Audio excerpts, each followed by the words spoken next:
Audio check.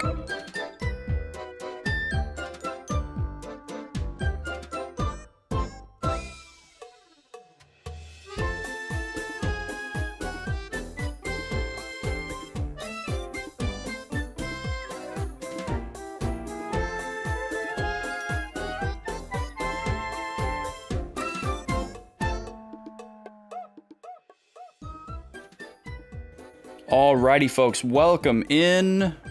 It is Friday. We have an exciting morning behind us and an exciting afternoon ahead of us. The little guy is here. The puppies are here. We're going to talk about that Nintendo Direct from this morning. And we're going to catch up on what happened in the game yesterday. We're going to talk about the birthday subathon coming up in 2 weeks. And it's going to be great. Welcome in, everybody. Bless you, welcome in. Mike, welcome in. Broken Quest, welcome in. Happy Matcha Friday to everyone. Let's pause this for just a moment and go right over here.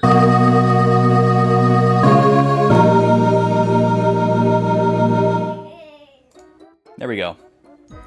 The little guy is in a very good mood right now, so if you hear squeals and calls of delight, just know that that's a baby. It's not a dog, it's not me. It's not the video game, it's not the music. That's a baby. There's a baby over there. If you see me looking over here, he's over there.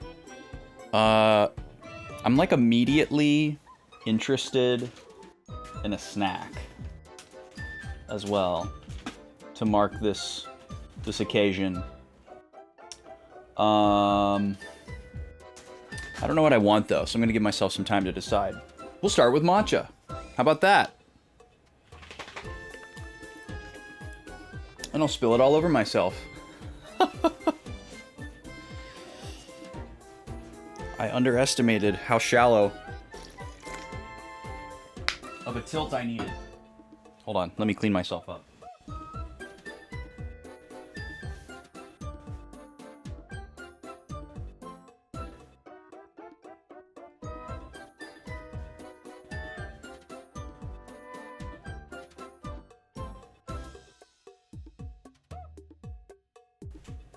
Alright. Good thing that's not real dairy, otherwise this shirt would probably need to be changed right away. Ooh, coffee with pumpkin spice creamer. That sounds great, bless you. I got a recipe for some homemade pumpkin spice syrup from a friend in another Discord I'm in. And I made it.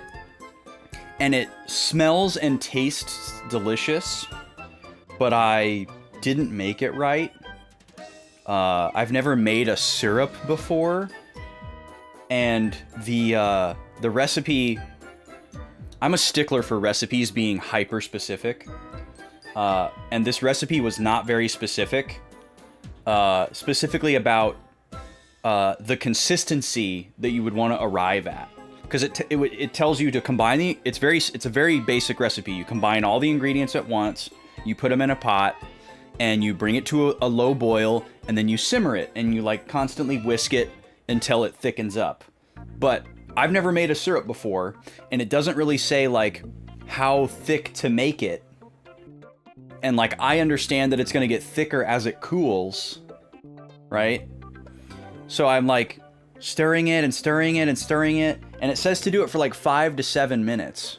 And I was having a really hard time getting the temperature to just the right point to where it was like hot enough to simmer, but not boiling, but also not too cool to just be sitting there on low.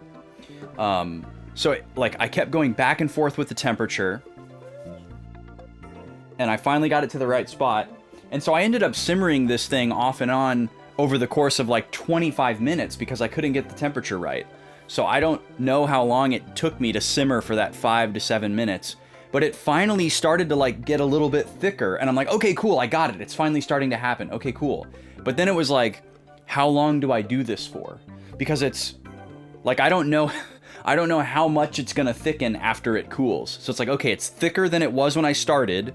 That seems good, but it's definitely not thick enough to be what it's supposed to be. But is it gonna thicken up that much as it cools? So I basically cooked it until it was like, I was like, okay, now we're at a point where if it doesn't thicken really at all as it cools, it'll still be thick enough to use, and it won't just be a liquid. And then it got so thick as it cooled, like unbelievably thick.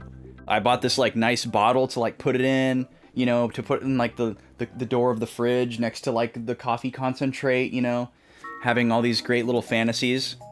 And it's so thick, like you can't pour it out of there. It's like, it's literally as molasses.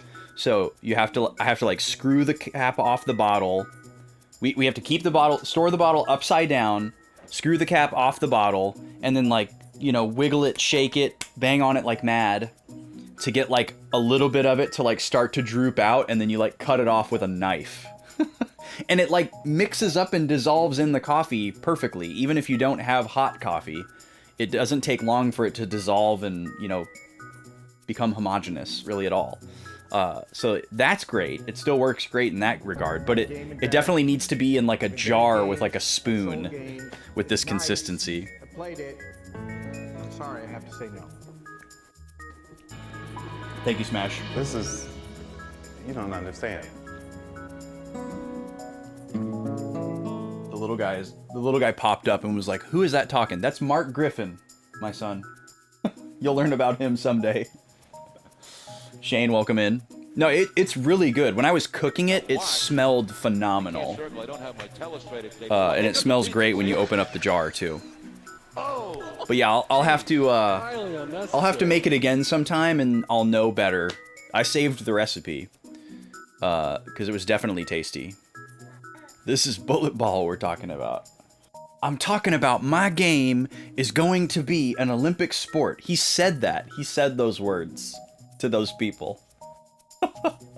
He really believed that with his whole chest. Okay, let's talk about, thank you for Heya. Let's talk about this Nintendo Direct that we had this morning. If you didn't see it, there was a Nintendo Direct earlier this morning. If you don't want to know what was in it, and you'd like to watch it unspoiled, then get out of here. Come back in like 20 minutes. Let's see. Today is the 12th. Yeah. Because we're going to talk... I'm going to go through... I'm not going to talk about the entire thing, but I'm going to talk about my personal headlines. I always write down the... or not always, but I've started writing down... I've started making a habit of writing down the headlines from the Direct. So those of you that are in the Discord have already seen that. So we were expecting them to talk about the 40th anniversary of Mario today, and we were expecting them to mention Metroid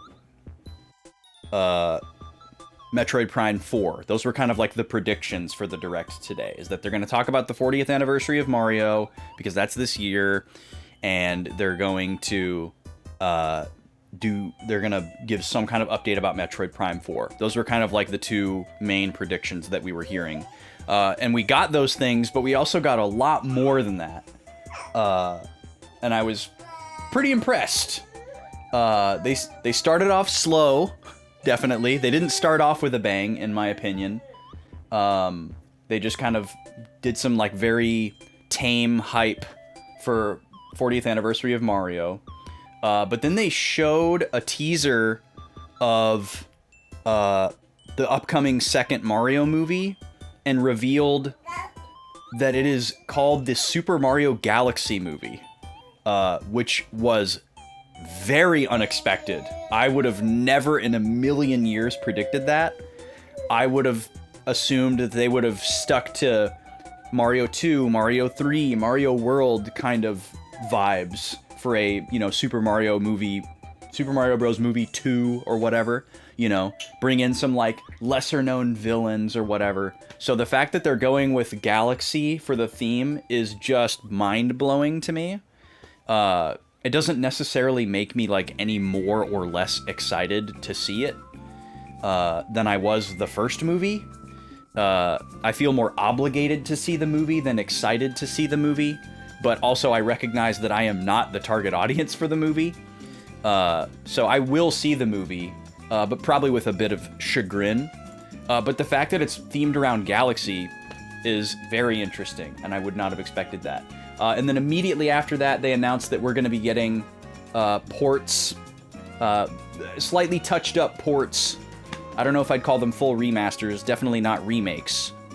But we're getting a full release of Galaxy 1 and 2 on Switch 1. So that'll be pretty cool, because everybody was mad that Galaxy 2 wasn't in 3D All-Stars. And now that time has passed, everybody thinks 3D All-Stars was a big waste. So the fact that we're just getting Galaxy 1 and 2 as one package is pretty cool. Yo, welcome in, Chris. Thank you for the well wishes. So my birthday is actually in 2 weeks. Today is day 8 of Xenosaga. So the title has wholly confused you. I'm just hyping up the subathon that I'm going to be doing for my birthday in 2 weeks. We're talking about the Nintendo Direct right now, though, so spoiler warning. Galaxy 2 is great and definitely needs more love, so I'm glad that it's getting a re-release. It's never been re-released. Galaxy has only been re-released in 3D All-Stars, so it's a great re-release that they're doing. I'm glad that they're bringing those back. Cool that they're retaining some of the motion control aspects if people want to use them. Then they announced a new Mario Tennis game, which was also very unexpected, and I gotta say, it actually looks like it might be good this time.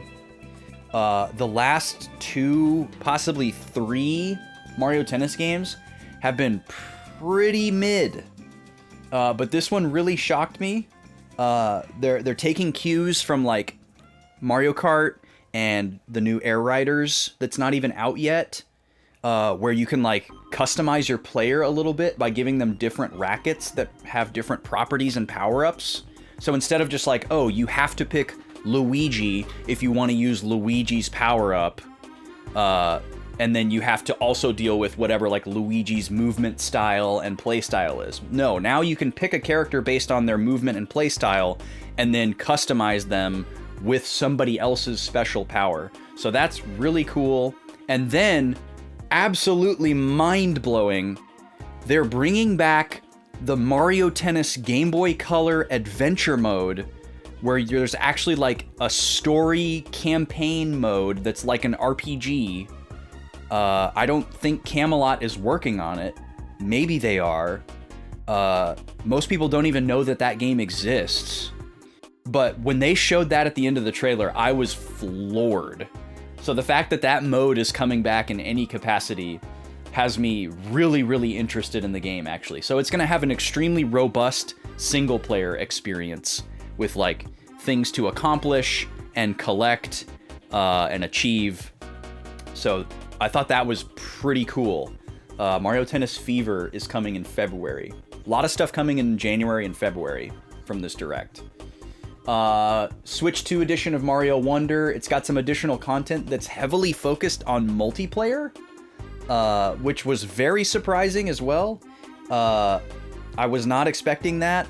I don't think I will upgrade that game, but they said they're gonna announce more about it later. So I guess if it's a cheap upgrade and there's more like single player levels to go after, I'll definitely do it. Mario Wonder is a phenomenal game. Definitely one of my favorite 2D Mario games ever made. It's incredibly creative, and I love the direction that it sets for the future of 2D Mario. I loved the new Super Mario Bros. Chapter, but I'm glad that that chapter's over and we've moved on to something else. Then they hit us with a new Yoshi game, which looks really good. They're using a graphical engine that looks really similar to New Island from the 3DS. So it has this kind of like intentional missing frames of animation, like paper cutout, hand-drawn kind of look, but in a 3D space. It looks really good. The core mechanic of the game Yoshi games always center around like a core mechanic or like a gimmick, aside from throwing eggs. And this one looks really, really interesting. For the first like 30 seconds of the trailer, I thought it was going to be a Yoshi Story remake, but it looks like it might be more like a spiritual successor to Yoshi's Story. And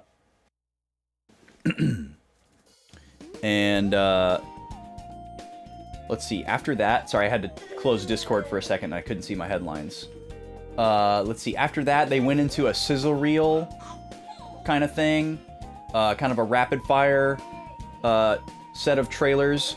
The one highlight from that I thought was pretty cool was this co-op multiplayer game called Popucom. You're being so loud, little guy. What's going on over there? Are you talking because I'm talking and you're trying to be like me? Is that what you're doing? It looks like they took the idea of Splatoon and combined it with like a Puyo Puyo style game where you're a guy or a girl and you shoot colorful blobs and you can only use 2 colors, and there's more than 2 colors in the world, and so you have to work together with other people who have the power of other colors to like defeat enemies, remove objects, protect your friends. And some of the mechanics that they showed off were really impressive. That game has a lot of potential for sure. They showed the new Tomodachi Life that a lot of people are excited about. I'm excited to see all the memes. They showed some more Air Riders stuff and said that there will be another direct for it. And then they hit us with the Dragon Quest VII remake announcement, which looks mind-blowing. That completely blew me away. I was floored. I was screaming when they showed that. Totally was not expecting a remake of another Dragon Quest so soon, and I would have guessed that it was going to be, 4, and that they were going to just go in order. Or they would, do 8 again, because 8. So as soon as I saw that map, overhead shot, I knew that it was 7, and I freaked out. And it looks like they're really going all out with that. Okay, I gotta move the little guy. He's distracting me so much. Sorry, man. You gotta go. Come on. You're being way too loud. You're gonna go in the other room.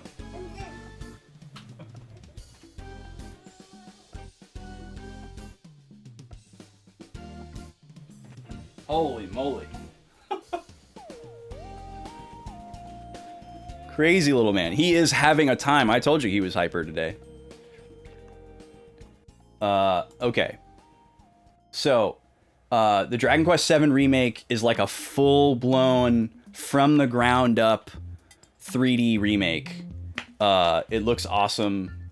Somebody shared in another Discord like a more deep dive video from the Japanese Direct where they go into more details about the game. I'll probably check that out later. The trailer that we saw in the US Direct was just kind of like a cinematic trailer that didn't really show any gameplay. So I'll have to look more into it later. But I don't really need to know anything. I trust them to do a very faithful recreation and good QOL. Dragon Quest has an incredible track record of good, faithful, smart remakes. So, I also haven't played Dragon Quest VII in a really, really long time. I mean, you guys know me. I usually only play games one time, just because time. And my first playthrough, my only playthrough of Dragon Quest VII was in 2009. So really, really long time ago. And it was like my first year of college. So that's like a perfect candidate for me to like actually get the remake and play it. After that, they did some more highlights. They did a little sizzle reel. And then they finally mentioned Metroid Prime. They gave us a release date. December 4th is the release date for Metroid Prime 4. New amiibo. They confirmed that there's a separate Switch 2 edition, which I think was already confirmed, but they reiterated that. Then they announced some DLC for Donkey Kong Bonanza, which seems really soon. And I don't like that it's paid DLC. It looks cool, but it should just have been included in the base game. I would have either waited longer, because I still haven't even played the game yet, or they should just give it to us, because it's already a $70 game.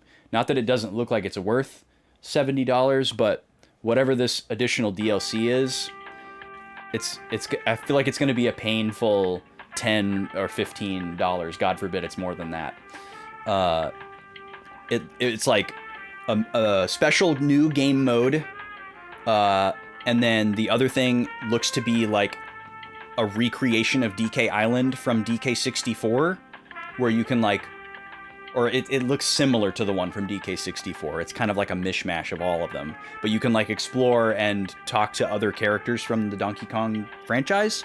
They didn't say a whole lot about that.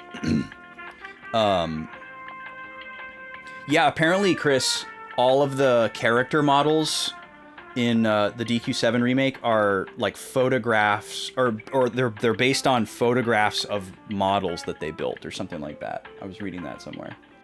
And then after that, they showed another brand new game. They showed a bunch of Pokemon stuff. They showed this game called Pokopia, which is basically like Pokemon meets like Minecraft and a life sim, where you play as a Ditto who has assumed a human form, and you meet other Pokemon and learn their abilities so that you can like terraform. And it looks like it scales up to like a full-blown like town builder. It looks awesome, actually. I really, really want to play it. It looks like a really smart spin on a popular gameplay loop, using, Pokemon as the core idea. Yeah, Pokédew Valley. Yeah, Dragon Quest Builders. Sure, I could see that. Then they showed some more stuff about Legends ZA, which I don't care about. I'm not interested in that game. Some more stuff after that I'm not inspired by. Then they went into a sizzle reel of smaller stuff that is not new information, just re-releases and ports. And then they showed a really big cinematic trailer for Resident Evil 9, which looks super scary. Ports for RE7 and 8. And then they ended the direct with a new Fire Emblem announcement. Fire Emblem Fortune's Weave. And it's like, kind of like Roman Empire themed. So that is like the most Vaughn combination ever. I need to send him the trailer, because Fire Emblem is kind of one of Vaughn's Roman empires, and then also the Roman Empire is one of his Roman empires. So, if y'all remember that meme from a year ago. So yeah, I'm gonna just send him this trailer right now while I'm thinking about it.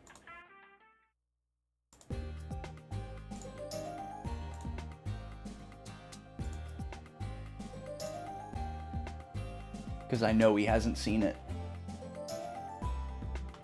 Because that boy is pretty offline these days.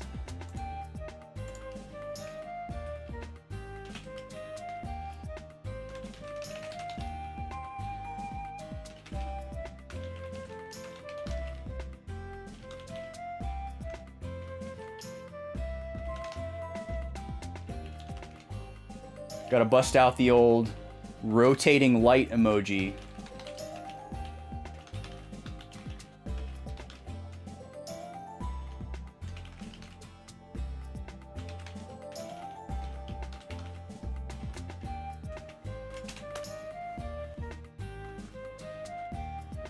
I'm gonna scroll. This is so mean. I'm gonna scroll up to the last time Vaughn reacted or replied to something that I sent him in a DM.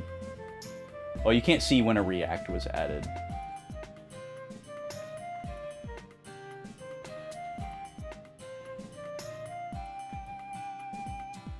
Looks like March 3rd.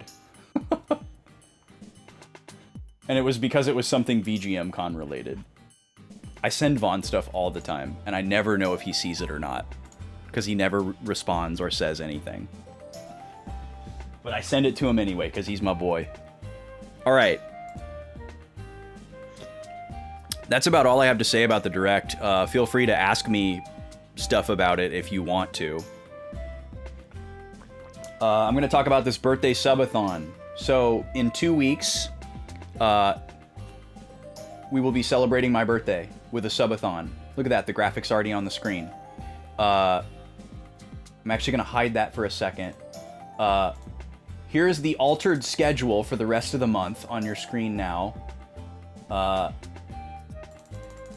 So today will be the last time that you see Xenosaga until October. So strap in. There's going to be a bit of a break. Next week, I'm streaming Tuesday, playing Boktai, and then Thursday, Friday, I'll be out of town, traveling, through the following Tuesday, so no streams on those days, but when we come back on the 25th, normal time, normal schedule, but instead of playing Xenosaga, we're going to be doing a 2-day subathon to celebrate my birthday. And if we get enough subs throughout the 2 days, there will be a third stream on Sunday the 28th, right here. And that will probably be an 8-hour stream, if y'all are able to unlock that. So now I can put the ridiculous graphic on the stream. The subathon is going to be an 11-game Mario Party shuffler. And it is me versus you all, but not in a traditional way where we're playing Mario Party together and someone's trying to win. I'm going to be playing single player against CPUs, and you all are going to use subs to modify my abilities and try to power me down in hopes of powering up the CPUs. Because my goal is going to be to win as many parties as possible across the 2 days, and your goal is going to be to make me lose as many parties as possible across the 2 days. So here's how it's going to work. We will have 11 Mario Party games, Mario Party 1 through 10, and Super Mario Party for the Switch. Those are all the ones that I own physically. At the beginning of the stream, we will roll a 12-sided die. Whatever number that die lands on is the Mario Party game that we will start with. If it lands on a 12, we re-roll. 11 is Super Mario Party. We will start playing that Mario Party game on whatever its assigned system is. So if it's a GameCube Mario Party, we're playing it on the GameCube. If it's an N64 Mario Party, we're playing it on the N64, etc., etc. Once we start the party, every single sub or any amount of subs that come in less than 5 will be that many spins of this spin wheel that you see in the graphic. Let me actually bring that up a little bit bigger. I got a button for that now. This guy right here. Oh, I don't have it on this screen. Hold on. Oh God.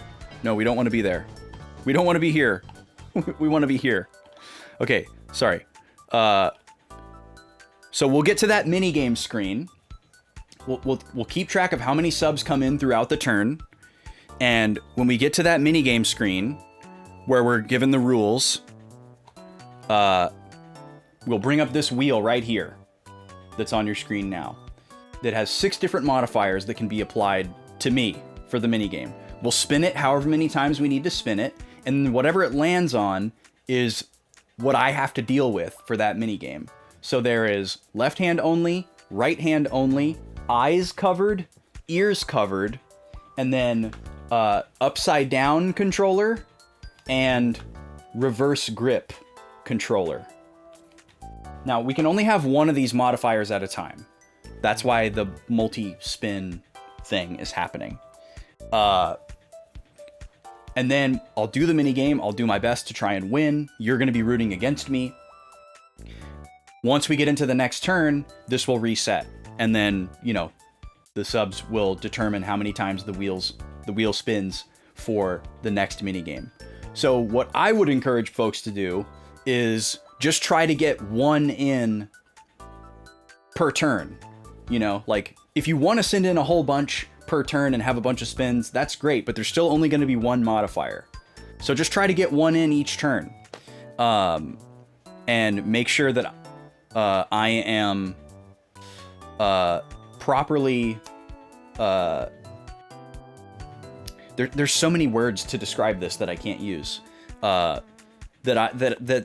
my experience is that I'm properly powered down. There we go. That's what I'm going to go with. It's a power down instead of a power up. The other thing that you can do is if you gift 5 subs or more at once, it has to be all at the same time, but less than 10. Really, I don't know why you would do anything other than 5. But if you gift 5, 6, 7, 8, or 9 subs at a time, we will roll the 12-sided die again, and we will shuffle to an entirely different party. So let's say when we start the stream, we roll the 12-sided die, and we're starting off with Mario Party 6 for the GameCube. So we boot that up and we start playing it. And we play that until somebody gifts 5 or more, and then we'll roll the 12-sided die, and let's say it lands on an 8. Then I'll pop Mario Party 8 into the Wii, we'll start playing Mario Party 8 until someone else gifts 5 or more, and then we'll switch again. Now let's say the second time we shuffle, we roll a number that is also a GameCube Mario Party. So when we switched over to the Wii, that GameCube Mario Party game is still going, right? It's still live. And if we were lucky enough, or if I was lucky enough, for a 5 to be rolled, we would just go back to the existing game and I'd get to keep going and try to win a party.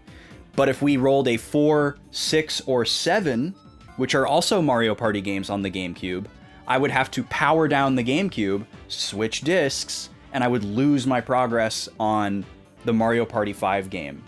So that's a way that you all can stop me from winning as many parties.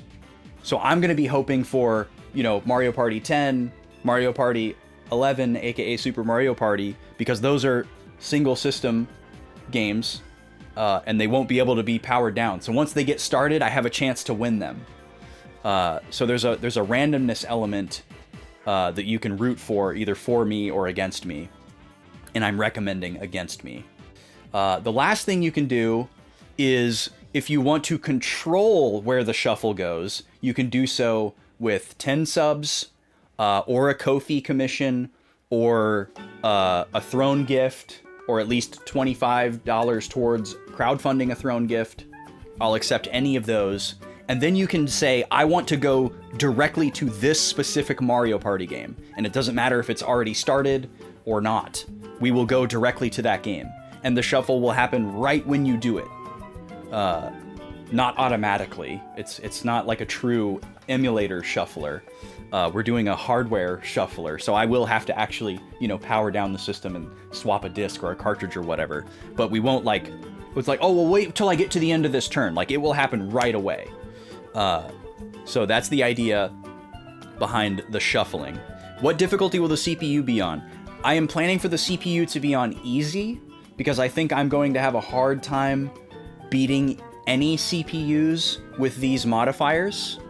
I'm very good at Mario Party, but I've never played with an eye covering, or with one hand, or with a strange grip on the controller. So I think I'm gonna have my work cut out for me. If it turns out that I'm just, you know, goated or whatever, and I'm still winning every minigame, maybe we could make a case for upping the difficulty for like day 2, or, you know, parties later in the day or something like that. We can certainly pivot, but I think easy is going to be just fine, because the idea is that you all need to work really, really hard to stop me because they're only on easy. Like if they're like hard CPUs, I don't think you all would have to work as hard in order to help the CPUs win. So that's kind of the idea there. They're just going to be dinky, easy CPUs, most likely. What was the other thing I was going to mention? Oh, right. So I'll be keeping track of the total number of subs throughout the day, or both days, whether they're all at once or, whatever. I'm going to keep track of the total tally because we will still be tracking the normal sub goal of unlocking point and click streams with me and the lady. So every 25 subs, we'll unlock one of those for a future Sunday where she'll join me and we'll continue our point and click playthrough. And then also, if we reach a total of 100, I will do that third stream on the 28th, the following Sunday. So this is a Thursday-Friday event, the 25th and the 26th. If we reach 100 subs by the end of the 26th, the second stream, I will do a third stream on the 28th, and it will be an 8-hour stream of Ocarina of Time vanilla, just playing the base game, but with a really, really bizarre, unlikely, unusual, you probably didn't know it was possible dungeon order, where we'll do a whole bunch of stuff out of order. I'll try to beat the game in one day, but I'm not necessarily committed to beating the game in one day. I'm gonna protect my health and sanity first, and make sure that I don't stream too long because I have lots of stuff to do. So that's what you can look forward to. And if we manage to get to 200 total subs across the 3 days, there will be a very special, super secret on-stream surprise that will happen. But you don't get to find out what it is until it's unlocked, or unless I change my mind. So, if y'all are really, really killing it, I might choose to reveal what it is once we hit 100. But I'm not planning to. But just know that it would be something that happens on stream, and it would be something really exciting. That's all I can say about it for now. But that's coming up in 2 weeks. I'm really excited about it. It's going to be fun. Also, like elephant in the room, subs cost money. I'm asking you to use real money to participate in the stream. You don't have to do that. Spend your money responsibly. Only support if you can. Subs are discounted throughout the month of September. It's something that Twitch does every year. That's why I usually choose to do a subathon for my birthday. So, check it out. Check it out. Look into it. Be pragmatic. Don't get too crazy unless you can afford it. But I believe subs are like 25% off. And then I think if you do like 5 or more, it's like 30% off. Something like that. Don't quote me on that. Look up the details. It's probably all over your Twitch page anyways. And then usually the last weekend of the month, they do some type of like additional discount, whether it's like adding the extra 5% to all of them or doing another 5% or something like that. They usually do something, and that will be this weekend.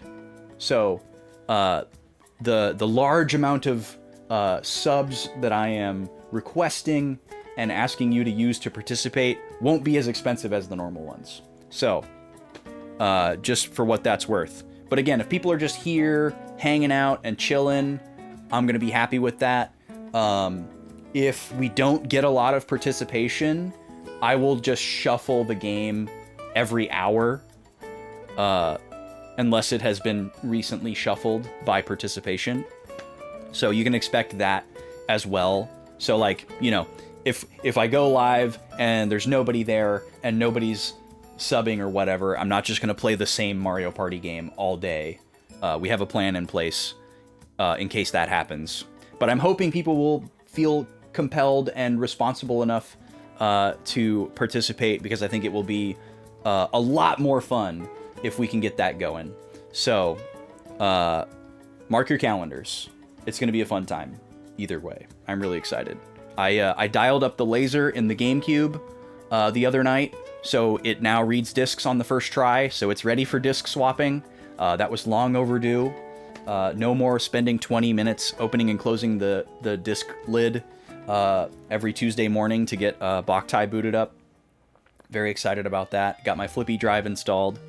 Now I just need to get a hacked Wii so I can back up my GameCube and Wii library and actually put something on the flippy drive. It's installed and it works great, but there's nothing there. I can't boot anything. It's an empty SD card. So I need to get all my games backed up. I refuse to mod my Wii. I'm not going to do it.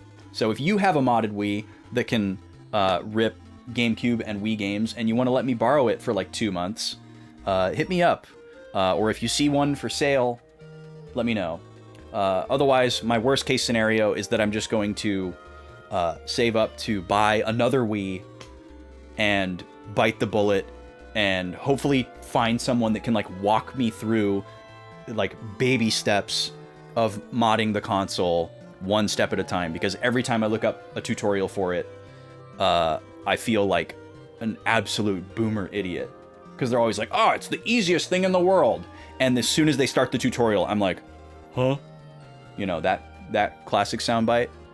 Because I get so lost in the sauce, and I hate those kinds of like software mods, because I've done enough of them where I follow all the steps perfectly, but it doesn't work. And then there were so many steps that I don't know which steps that I did wrong. And there's like no way to start over because you're already like in the middle of it, you know, from a hardware perspective. And it's just like a nightmare for me. So when people tell me that it's really easy to soft mod a Wii, I get kind of frustrated because I don't think it's easy at all. To me, easy is you plug in the system and you turn it on and it does the thing. That's easy. Like, oh, well, you just download this and you unzip it and you put that in this folder and then you rename this to this and then you'll open up this file and you change this line of code and then you put this on the root of the SD card and then you make this folder and then you put this in there and then you click this button and then you wait for this to happen. Like, that's not easy. That's not easy. I'm sorry. It might be free. It might be inexpensive, but it's not easy. Not easy.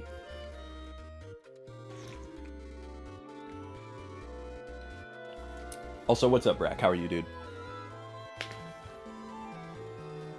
Yeah, if someone is willing to like be my soft mod guardian angel, and like get on a voice call with me or something like that, and just tell me every single step, one at a time, that's what I would need. That's what I had back in the PSP days. When everybody was modding and flashing and hacking their PSP, I wanted to do it too, but I didn't understand the process at all. And I literally had to have somebody walk me through it in exactly the same way when I was like 16 or whatever. You know, I was in like a text IM conversation, and they were like, okay, now do this. And then I would like do that thing.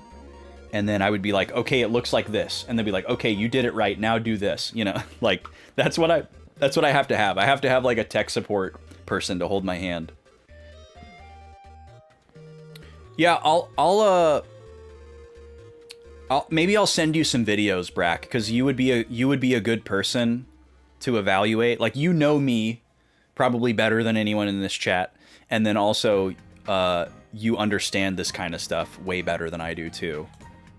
But yeah, it's like I've been hearing for like 2 decades how piss easy it is to soft mod a Wii, but I've never felt like I could tackle it.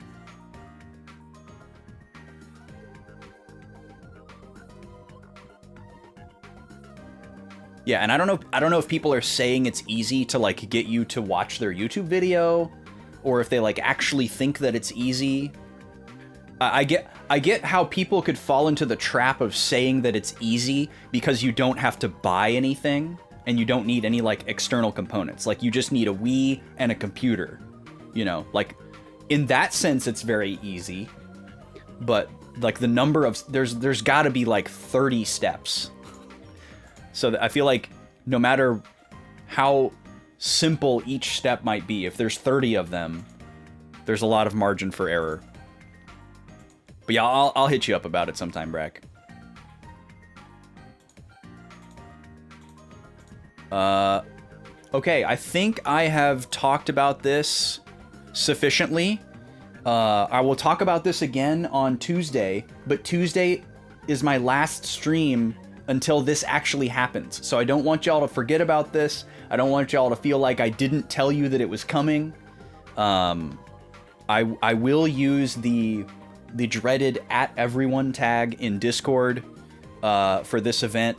I usually just would normally use like the streams tag for a normal stream, but for like special events or emergencies or really big announcements, I will occasionally use the @everyone.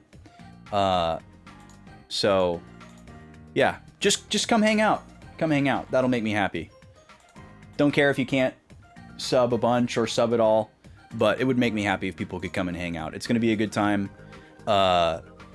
Mario Party is a great game to just like hang out with chat, because there's so much downtime where like I don't even need to press buttons or like really pay too much attention to what's happening on the screen. And I really like that. I really like that about it. Because I'm hoping that, you know, chat will be a little bit more active, and I won't have to like concentrate on like, oh no, I'm trying to do a Zelda randomizer fast and I need to think about logic. Or, oh, I'm playing a game for the first time and I'm like analyzing the characters in the story. So I wanted to get away from something like that for a chill birthday hanging out with peeps kind of stream, but I still wanted to make it exciting. So this is what I came up with. And I think it'll be really fun. I hope you guys like it. I hope it doesn't just feel like a cheap shill for subs. Even though like that's what September is supposed to be on Twitch. It seems. So, but yeah, come check it out. I don't think I have anything else to talk about. I think we can go into the game now, which it's definitely time for. So let's do that. Let's pause this music and let's go back over to the PS2 screen. Oh, I gotta get this wheel to go away. I'm trying to get all my buttons set up. Oh, that's the other thing I forgot to say about Mario Party. There's going to be a controller cam. So I'm going to use the camera that I normally use for notes over here. I'm going to bring it around. Instead of being at the side of me, it's going to be in front of me. So anytime I have a modifier that has to do with how I hold the controller, instead of just like holding the controller like this, because that might not be advantageous, especially if it's like a one-handed one, you know, like I might need to set the controller down to use one hand. So I'm going to have this table right here will be in front of me, and the camera will be pointing at it, and there will be a nice little thing that'll pop up like right here over my chest area, where you can see the controller from a top-down view and my hands. It'll be for entertainment value and also like accountability, so that you know that, because you know normally I'm holding the controller down here, so you wouldn't really know if I'm holding the controller backwards or upside down unless you could see it. So that'll be fun too. I'm excited about that. Okay, let's play some Xenosaga, shall we? Thanks for listening to me yap.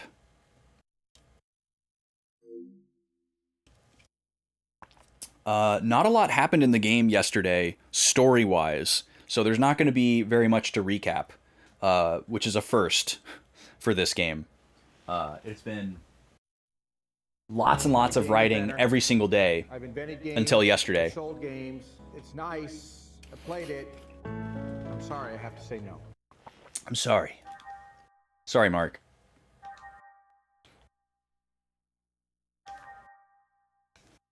All right. We did get some story content right at the end of the stream, and then much like one of our previous streams, we ended the stream with finding a boss, getting a little bit bodied, but doing some scouting. This is... You don't understand. I love how it has come to pass that the My Honest Review alert compels that it be followed up with "You don't understand." It's like you have to play "We Are the Champions" after "We Will Rock You" on the radio. You can't just play the first song.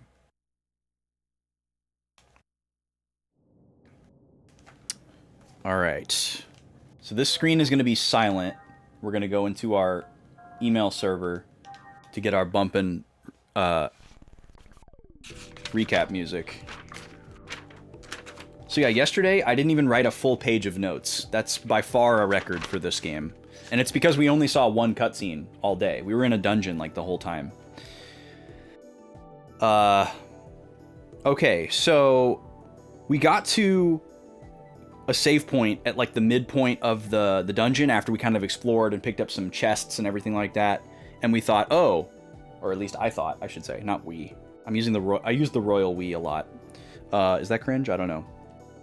I got to a save point and I was like, oh, there's a shop save point and a regular save point here. There's probably a boss right behind this door. But it ended up being like the halfway point of the dungeon, actually. Not even close to where the boss was. We get to the center of the Gnosis finally. Again, we're in like a giant blob. We're in like a Jabba Jabu type of situation. Strombo the whale type of situation. This giant Gnosis. We're inside of it. And it seems to have absorbed the planet Ariadne, or pieces of it. And there's a mall. We're walking around in an area that kind of looks like a mall, but it's like ruins of a mall. It's very, very interesting and poignant. We get to the center, and then we find this giant building that's shaped like the Zohar. It looked like it was larger than the Zohar, but it was hard to tell. I don't know if that really matters. And the party doesn't seem to notice the relation. I thought that was interesting. They're like, oh, what is this big building? And it looks exactly like the Zohar. But they're like, oh, nobody said like, oh, it's shaped like the Zohar. And then Cosmos detects that the last, or actually Shion asks Cosmos, hey, can you still sense the Elsa and the crew? And she's like, oh, there's interference in this room. There's something going on. But the last time I was able to detect them, they were 300 meters below us. And so we're like, okay. And that made it sound like we were going to turn back. But I guess somehow we knew that the building that we were about to go in had an elevator that goes down. So then we cut to Cherenkov again. He's in a flashback. And he like is on a call with Margulis, presumably aboard the Woogland, and the Zohar is behind him. And he's like starting some like link experiment or whatever. So this is probably something that happened on the Woogland that we didn't see. And then he sees like some phantom visions of his wife and the girl that he like killed. But he killed both of them or harmed them. It's a little bit unclear, but I'm assuming that he killed them. And then there were some other kind of like ghostly figures around that we didn't see close up, and I'm assuming those are other people that he harmed or killed. And he's, really having a hard time. He's kind of like limping around, phasing in and out of existence, grunting, the works. We press on further. We see more save points. We snuck around in like an office building, which I guess is supposed to be like the back half of the mall. There were some areas that looked like storage. There was an area that looked like office. I guess that's what they're going for with the mall aesthetic. It didn't look like we were in a mall anymore, so it must have been like the backside. And then we finally found this elevator, and we go down, way down, and we find this very spooky looking vault with this massive door. And when we open it up, the Zohar emulator from the Woogland is in there. And Shion is like surprised that Cosmos knows about the Zohar, because she's like, I didn't tell you about the Zohar, so why do you know about that? What were those orders that you got? Like, somebody else is very clearly speaking to Cosmos and giving information to Cosmos, and Shion doesn't know about it, or she knows that it's happening, but she doesn't know who it is or what it is, because she knows that all these things that Cosmos is doing on her own and saying, she knows whether she told them to Cosmos or not. And from her perspective, Cosmos shouldn't do or say anything that Shion didn't tell her to do or, explain to her or whatever. So she's like calling that out. Obviously, Cosmos doesn't say anything though. And the rest of this is where we got a little bit of confirmation. The rest of the crew didn't know that the Zohar was an emulator. So we got a little bit of clarity there. And then Cherenkov just like pops out, and he claims to be behind the disappearance of Ariadne. Don't know really how that would be possible, but that's what he says.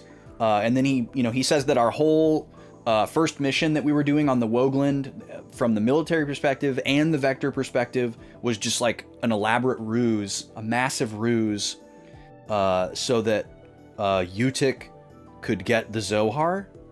I guess he doesn't say what the purpose of the ruse was necessarily, but he says that all of that was contrived in the interest of obtaining the Zohar, basically. And then Cherenkov sees more of these phantoms, and he's like, no, get away from me, and nobody else sees them. They're all just kind of like, whoa, what's happening to you, dude? And then he gets kind of like possessed by or combined with a gnosis, kind of like the completion of this like degradation or transformation or whatever that he's been going through. And then Ziggy, while this is happening, Ziggy has a vision where we see some kind of dude. I don't like you either. Thank you, Brack, for the 200. Ziggy sees a vision of some, it looks like a guy, who kind of like wizard looking guy, but he might be like not human or like combined with a gnosis or something. He was pretty gnarly looking, and we didn't really get a good look at him. It might have been a creature that looks like a guy, but he has this vision of this thing, and then he says the words, "It's the same as that day." So that implies that Ziggy has seen a person combined with gnosis before, potentially, or whatever this phenomenon is more specifically. Maybe he's seen it. And then we get thrust into a boss fight with Cherenkov, chimeraed with gnosis, and then these two other little additional enemies. And we're getting hit with an ad. Perfect. I'll be back in 3 minutes.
This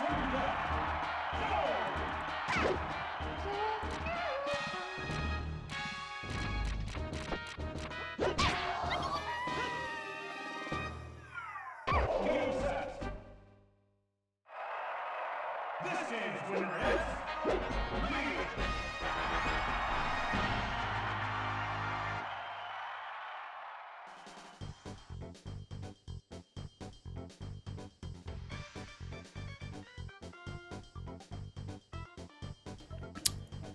All right.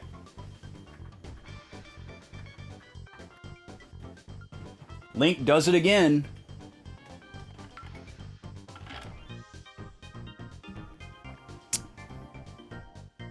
Let's see here. What's up, SNES? How you doing? Dude, how was the rest of Xenoblade last night? SNES started playing Xenoblade 1, and it feels like an exciting moment. Oh, it went to sudden death. Yeah, you're right. All right, well, Jigglypuff made a run at it, didn't she? She's trying to get another point on the board. Got to the cave and tried fighting someone stronger than me. That sounds like Xenoblade.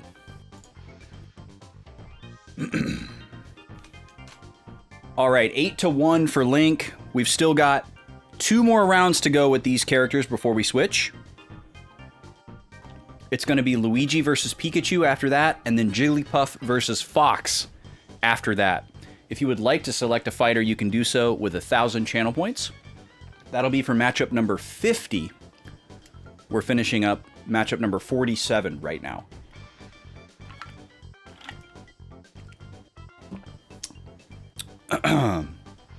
Whew, I finally finished all the super spicy Pringles. I just ate the last of them. Man, those are hot. What am I looking for here? Oh, I'm looking for this. There we go. 8 points for Link. There we go. All right, scores are updated.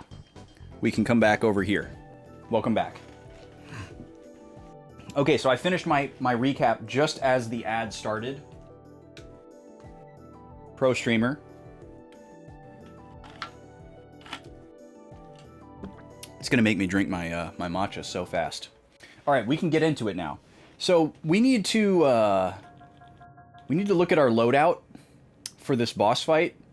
I think we might need to use eggs just to have more HP, because this boss has 2 companions, and each one of them has an AoE attack that does like 100 damage to everybody, and they do it every turn. So, yeah, it's pretty devastating. Chaos and Xion are the only ones with eggs.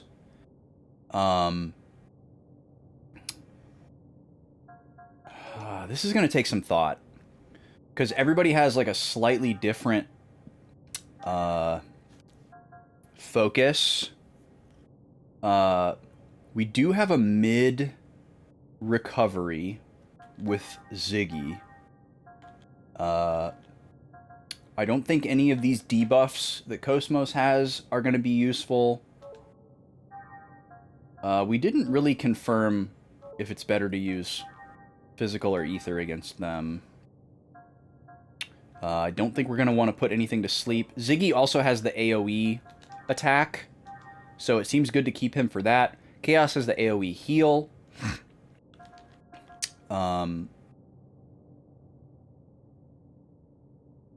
This also might be something that we could try to go for, where we try to make everyone slightly more resistant to ether. That'd be a pain to get it on everybody, though. And then Cosmos is just like our big damage dealer. So I don't know, maybe we stick with the same party that we've been using here, but we just throw Chaos in his eggs. I don't know, because what sucks about the eggs is you lose all of your ether. You have to use 1 turn to get in the eggs, and then you have more HP and more attack power. But then if he needs to heal, if he needs to use his AoE heal, he has to use a turn to get out of his eggs, and then his next turn, he can heal. So unless he's got like a boost stored up where we can get 2 turns in a row where he like uses 1 to get out and then another 1 to heal, there's pretty much no way to immediately use that. So that's the disadvantage there. Yeah, Xenoblade 1's combat is just, like, sublime for me. Like, it adds, like, for my personal tastes and preferences, it adds the perfect amount of complexity. You know, like, the combination of these, like, status effects that interact with each other, that you either have to use against the opponent or prevent from being used on yourself, and, like, the way different skills have different efficacy depending on, like, where you are on the battlefield, and, like, the timing of, like, various things. It's like, it's complex, but I can still easily grasp it, and, like, the stair stepping of the tutorialization is, like, done well. Whereas, like, my experience in Xenoblade X was completely different. I played the game for like 100 hours and never felt like I knew what I was doing, and didn't even, like, scratch the surface of most of the systems because it was so incredibly dense and complex that I just glazed over and I didn't even want to try. Like, I didn't even get a Skell in Xenoblade, which is, like, the big draw. I didn't even, like, get to fly around in a mech. I didn't even do mech combat because, like, just seeing all of the, like, alphanumeric equipment items, I was just like, nah, nope. Like, I'm impressed, but I'm abstaining, you know?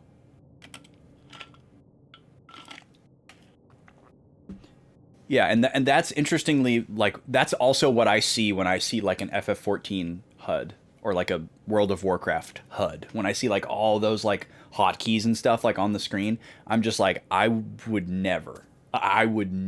This is too much. But with Xenoblade, it's like, okay, here are 8 things. And you might swap them out, you might level them up, you might use them in different ways, but 8 things, you know? Or whatever the number is. I kind of want to try this fight again with just these characters. And see what happens. Because it kind of feels like this is the right... This is the right move. This feels like the right move. Sky, how are you? Welcome in. I'm yet to play Xenoblade 2, as my bot is annoyingly reminding everyone. But I own it, and I want to play it. It will probably be an offline game for me. As will Xenoblade. Well, I don't know. Xenoblade 3 could be a stream game.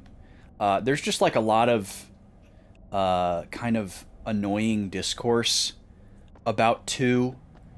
And I just wouldn't want to navigate that. I'd rather just play it in a vacuum. It sounds like it would be a really annoying thing to, like, constantly litigate while playing the game on stream. So I'll probably, whenever I get around to playing Xenoblade 2, I'll probably play it offline. It has a weeb trash story that you encourage me to ignore, but the game is so fun. Yeah,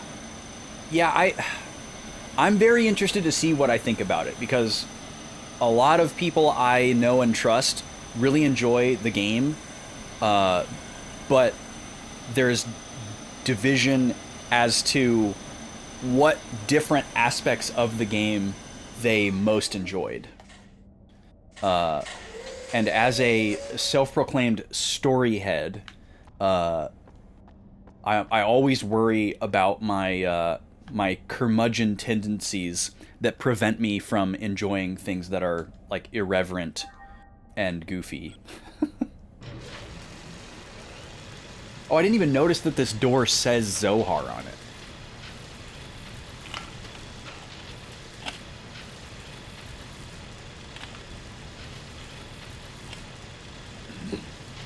And the little shape is up there, too.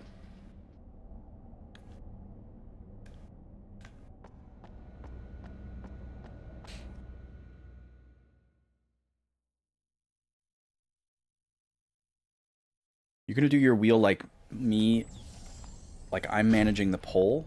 Or when a sequel is involved, you'll just keep it up permanently until it comes around. Nice. Okay, we can skip this. We watched this yesterday. Because this will take us right into the battle.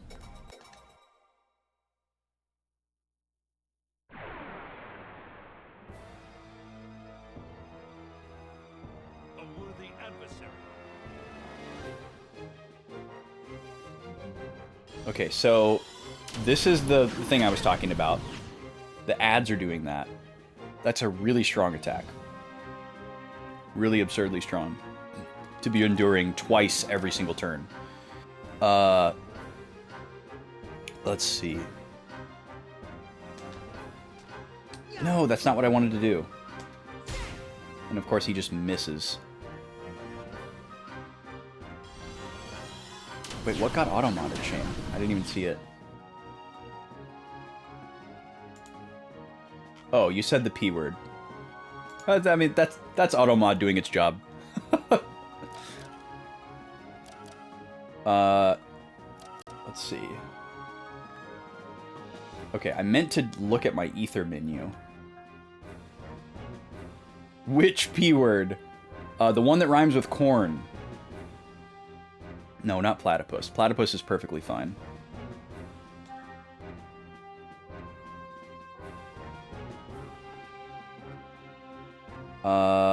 Yeah, let's try this upping our physical attack. Maybe this will help. Obviously the goal is going to be to get rid of one of these ads as quickly as possible so that we stop getting hit with this freaking AoE. But what we would like to find out is if this boss has any capacity to restore them, which is a very common hallmark. I'm just going to let that go. I just need the AP for next turn.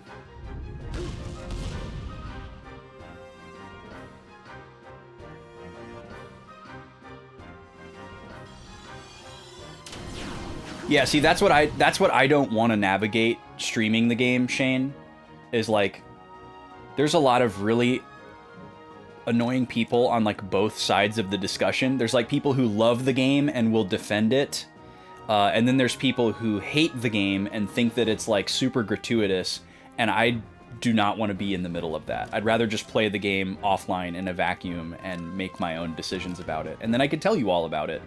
But there's not anything like that from what I understand in Xenoblade 3, so I'd probably put that on the table for stream game. But I don't want to listen. I wouldn't want to listen to that every 5 minutes while trying to play Xenoblade 2 and pay attention to the game. You know what I mean? Let's.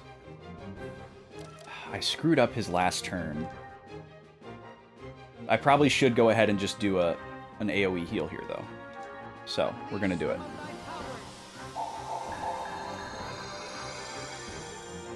We're gonna need to heal every turn for sure. Because this is happening to us twice a turn.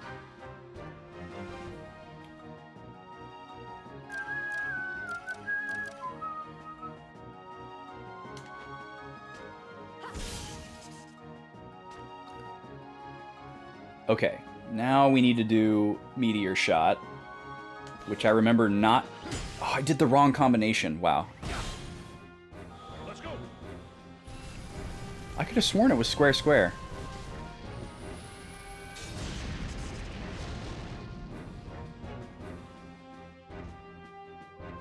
I don't see myself comparing these games to Xenogears or the Xenoblade games.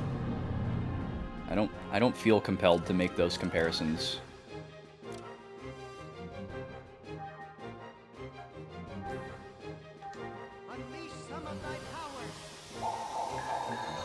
But I guess it's debatably the same as, like, comparing Final Fantasy games.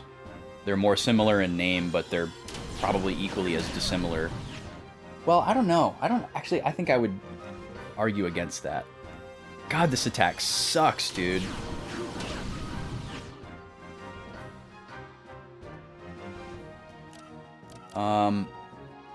Okay, Cosmos should be able to kill this thing.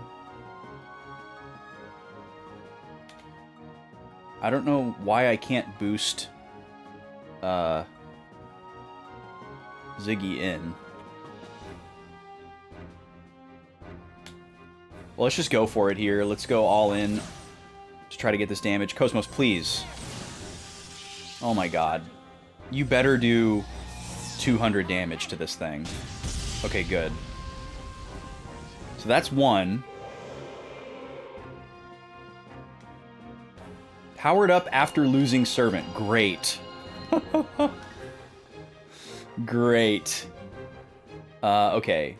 I'm sorry that the bot is annoying y'all about what Xeno games I've played. I can add some additional cooldown to that. So that we can have a discussion without me just interjecting accidentally.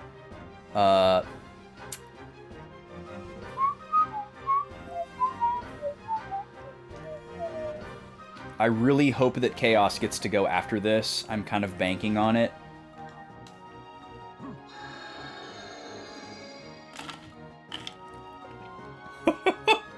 Thank you, Sky.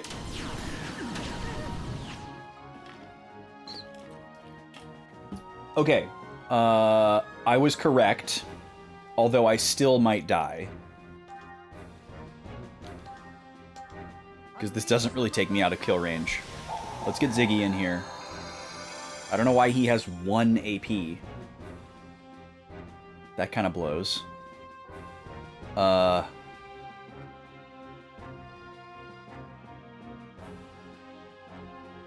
yeah, the 10-2 command was pretty annoying, wasn't it? But hey, I had to suffer through the game, so y'all had to suffer through the command.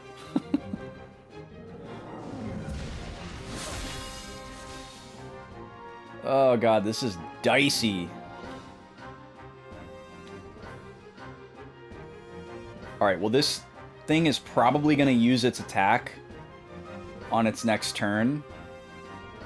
So I think what I have to do here is heal with Cosmos, heal again with Chaos.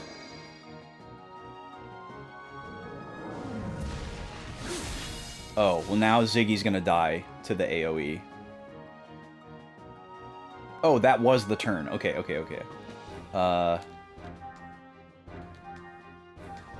I don't know if I'm gonna be able to get ahead of this. But we'll see. So here's the AoE. Then Ziggy gets to go. Just barely survived. And then we get to heal again. Okay, so I thought Meteor, the AoE was square, but apparently it's not. But I think at this point I should just go ahead and do the square again to try to get as much damage on this thing as possible. Oh, stop missing. The fact that these things have such high evade, too, is just cruel.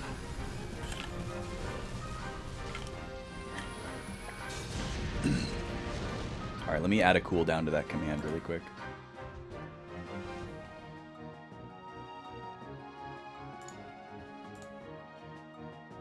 "366 times this thing has been triggered. Where is my cooldown? There we go.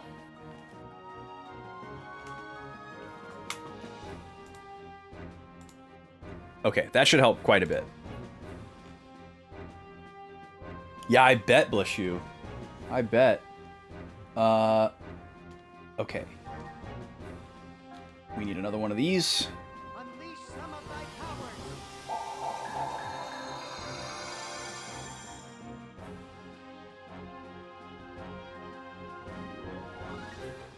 Okay, good target choice. Holy crap!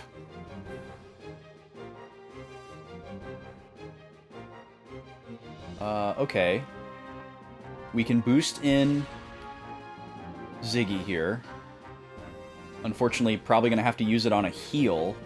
I'm not sure why Cosmos doesn't have 6 AP here. But I'm going to have to use her turn to heal anyways.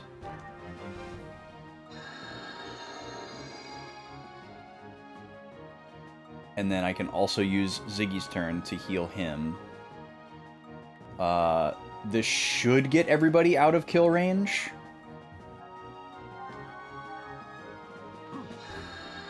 Maybe not Cosmos, though.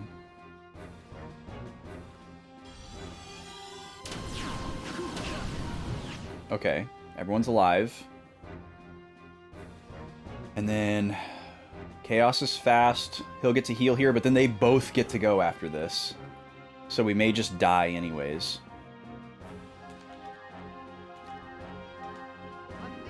We haven't done any damage in like 3 turns.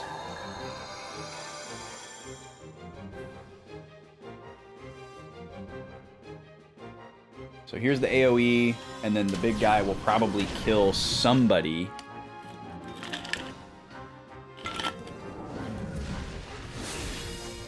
Okay, he's still alive. Oh god, he's boosting. Okay, I have 6 AP here. I could take this opportunity to get a really big heal in with W item. Unfortunately, it'd be great to do damage here. But I think I have to go for it. I only have 1 of these, so I'd really rather not use it. I'm definitely not using the max one.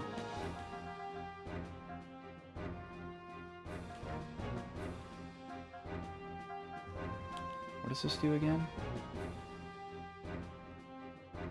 Ether effects down 25%.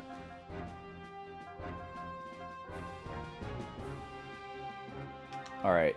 This blows.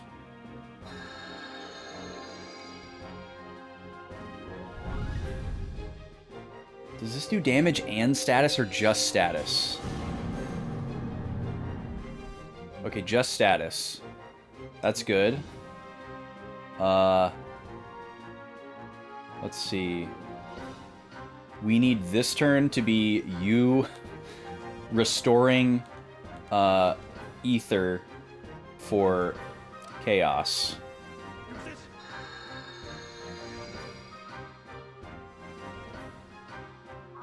Oh, and he can't use ether because of whatever the status is. That's what lost is no ether. Okay, we're pretty boned then. I guess we could just see what happens here.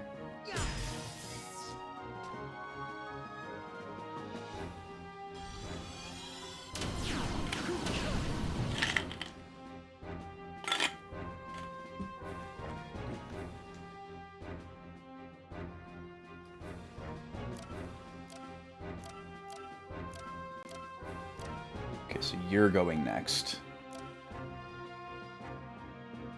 I don't think I can do 511 damage to this thing, but I guess if I can't use ether, I might as well go for it.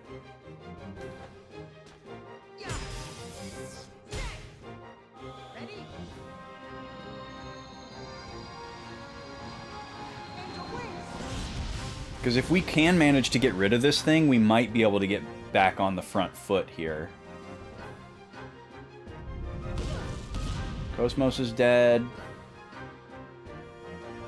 Shutting down. It's one way to get rid of the status effect, right? 200 damage. We can probably do 200 damage to this thing. But this guy's gonna go again next, and he might kill Chaos.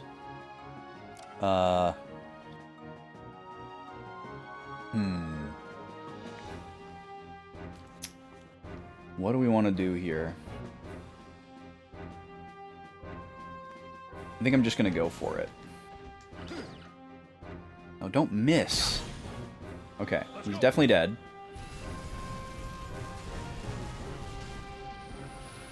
But then we have to suffer through some kind of action from the boss here. And he's gonna get another power-up.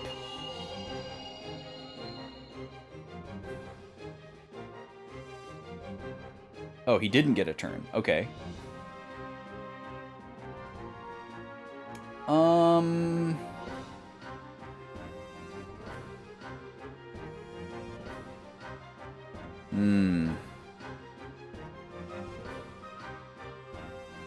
Well, this is a sucky order to do this in, but I'm just gonna do it.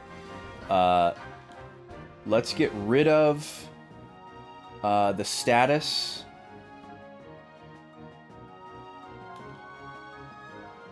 I actually don't know. Well, we're gonna have to just use a cure-all, I guess.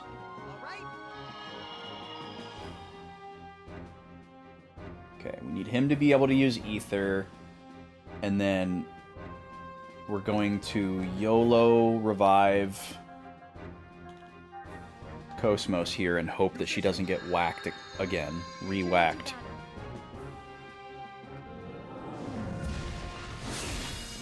Okay, well, now he's dead, so I wasted my status heal, and he got to go twice. Sheesh.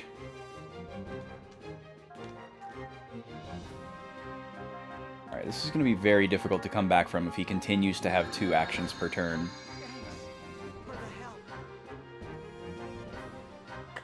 I've got no boost.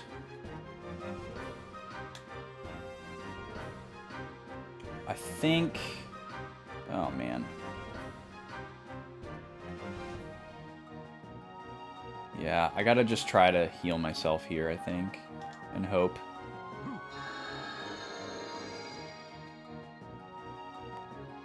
But I think this kills no matter who he hits. Yeah. I'm sorry. Oh, I wish this turn order was the other order. Was the opposite. We gotta take this though. So let's get the 2 of them closer to being out of kill range.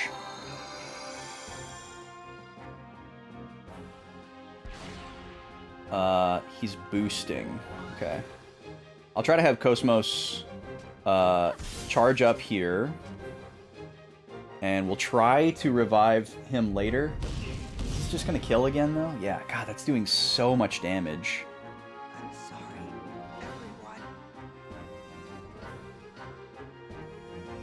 everyone. So we do have an accessory that prevents physical defense down. So we could try to get that status immunity on everyone. But I don't know how much that would help, because it's doing a ton of damage even before the status effect is inflicted. So I don't know if I want to invest the time it would take to grind points for that.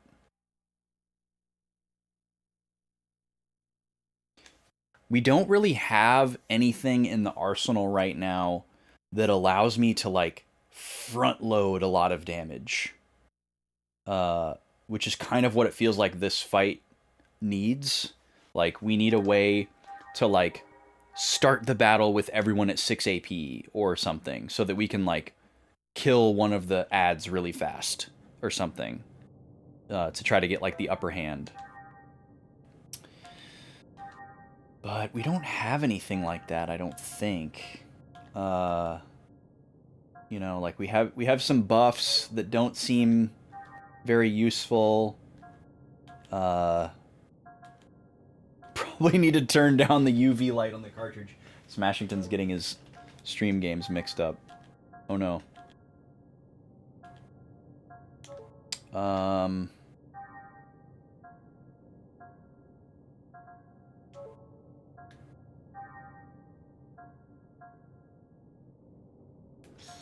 Yeah, I don't think any of that stuff is gonna help. If there's any type of, like, elemental affinity, I don't think that's gonna be a factor. Spirit, lightning. Ziggy has fire, lightning. Cosmos is slash, beam, pierce, non-elemental. Let's take a look at these eggs.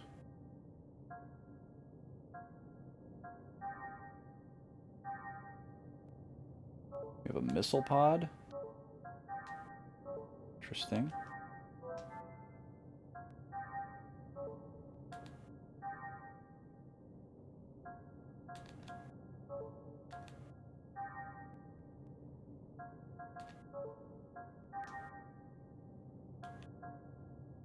Reduces beam damage. Enables use of boost.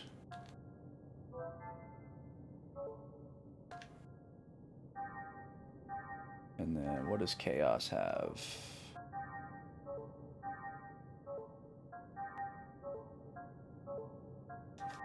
I guess eggs would be the one strat that might allow us to like front load more damage or like tank more attacks early.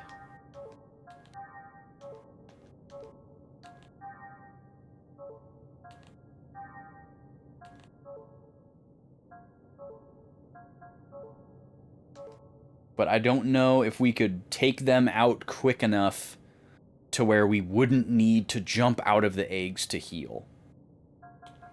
Is kind of what I'm worried about.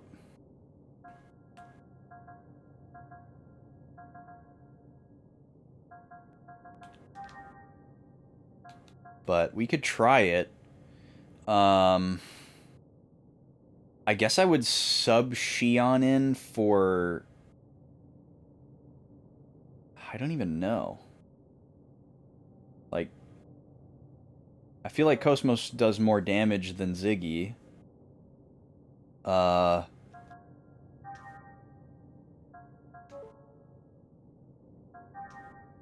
it doesn't seem to be as important in this fight as it has been in others.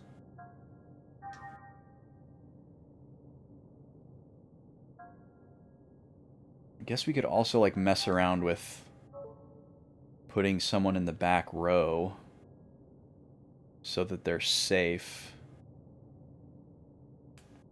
But I don't know how much that would help.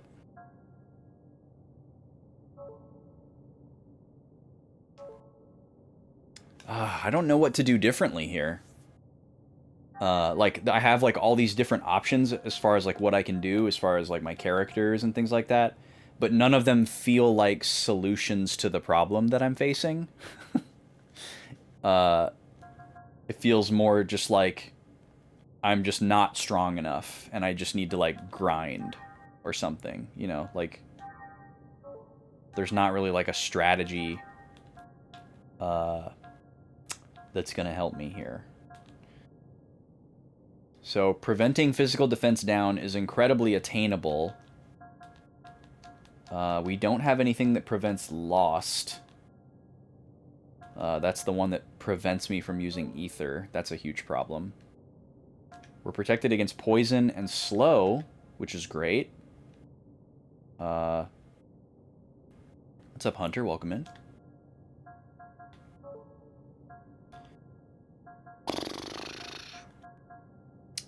So, we're at a crossroads here. We're at an impasse.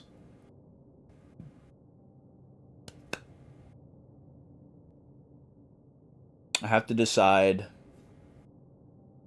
if I want to just, like... I feel like there's three options here. Option 1 is just grind, get stronger. Option 2 is just keep trying, play the RNG, get lucky.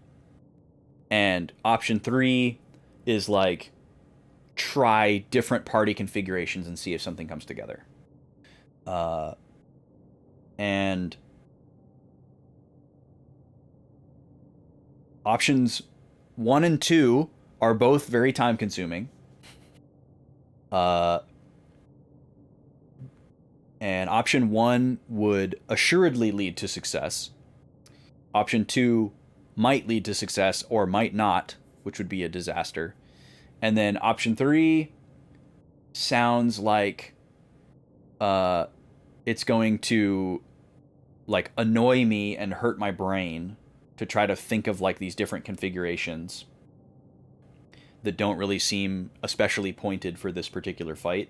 This fight seems more like a damage check than, like, a gimmick fight that you need to figure out. You know, this isn't Demon Wall. And there's no guarantee that one of these random configurations we try would make any difference. So option 3 seems like the worst option to me.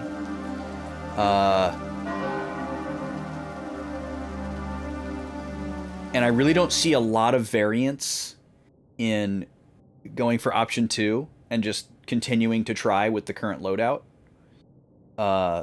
Because there's not like an RNG pool of attacks for the enemies.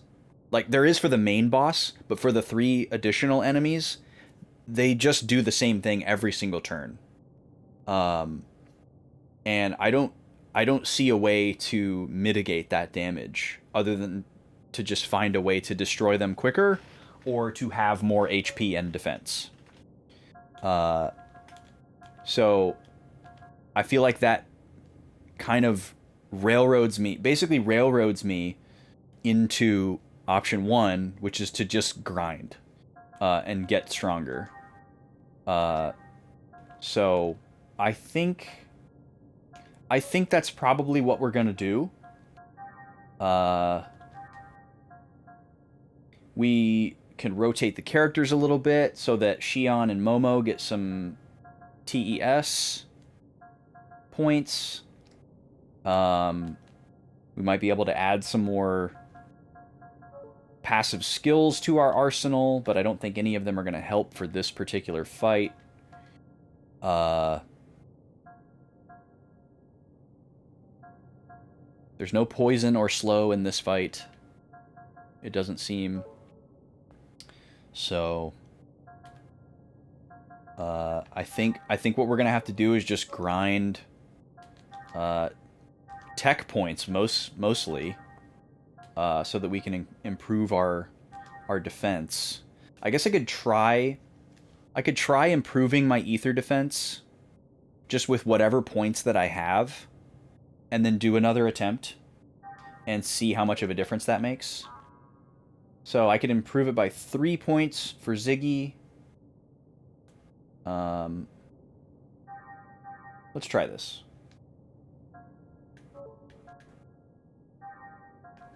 Can't improve it at all for Chaos. So I guess I could try increasing his vitality. Or his HP. I could do 1 for HP. And then I'd still have enough for 1 vitality. 127. 41. Yeah, it would just be a little bit short on the second vitality boost.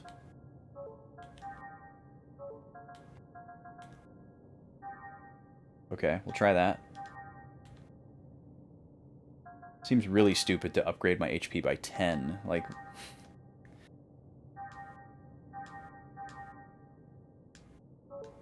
okay. And then for Cosmos... we'll go all in on Ether Defense, which is 2 points. Let's just see, for the sake of data, what kind of a difference this makes.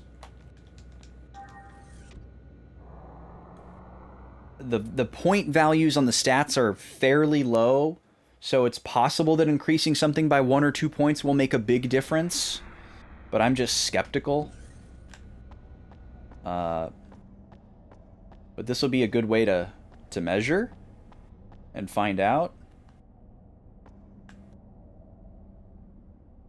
And if it doesn't make a significant difference, then we'll go do some grinding.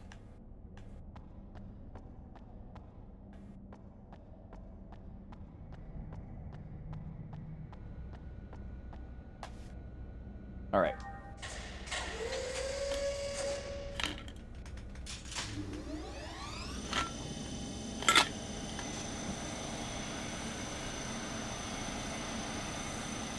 This scene, though, takes a while.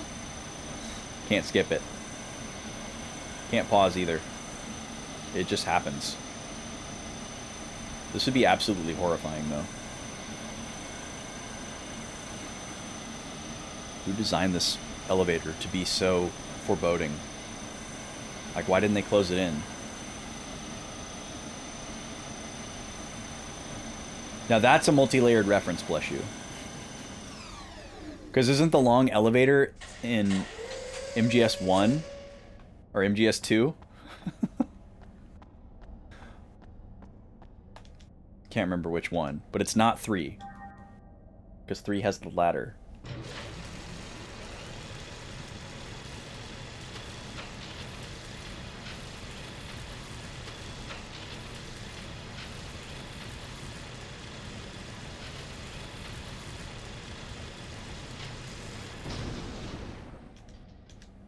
Alright, I want to look at one other thing here.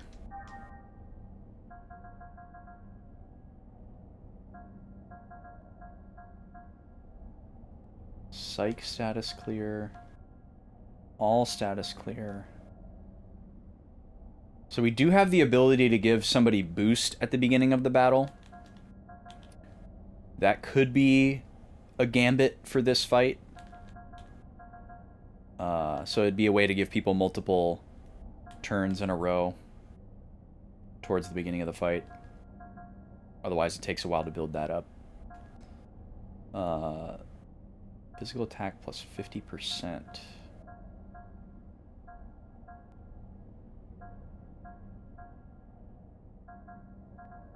Oh yeah, we could also use some of these tech upgrades to get more stats as well.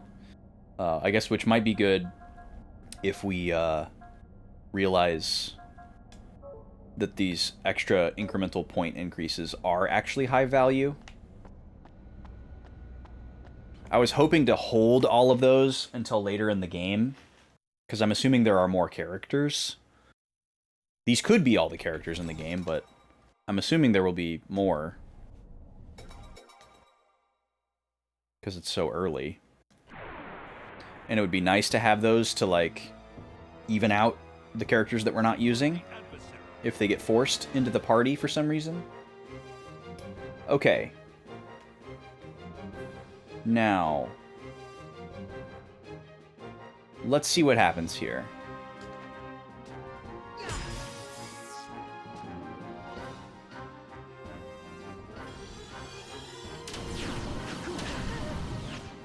Looks about the same.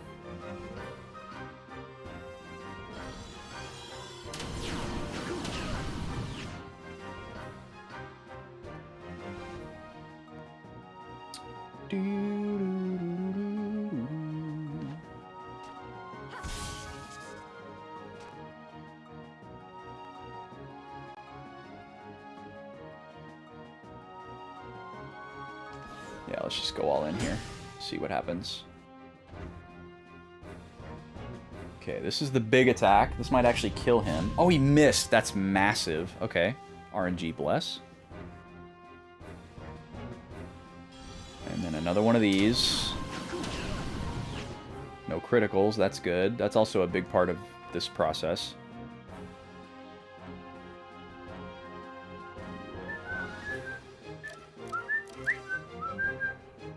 Chaos is my weakest attacker, so I'm gonna use his 6 AP to do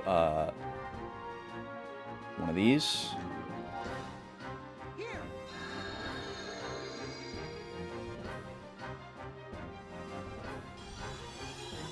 Yeah, love the long you're not doing anything as the player type of set piece in a game for the sake of the narrative or some type of like tension.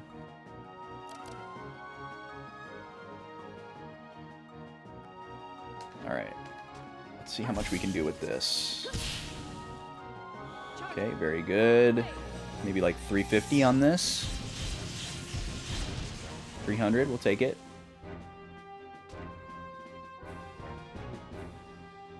Okay, and then we could have Ziggy go for Meteor Shot here to try to hit everybody. It'll probably do enough to take this guy out, hopefully. But his ether attacks are really, really weak, so it would have to just be the Meteor Shot that does it. We could also, I guess, move around his Meteor Shot so that it's on the physical attacks that we want to use. Yeah, not quite enough. So yeah, that's not really worth it, honestly.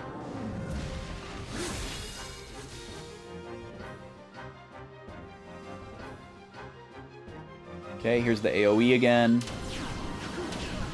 No criticals, that's good to see. I'll go ahead and boost in Ziggy here. Unleash some of thy powers.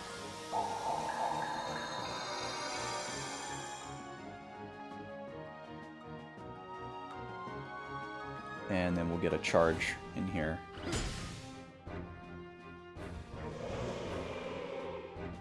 and kill that. So he's going to get his first power-up. I don't even really know what this power-up is.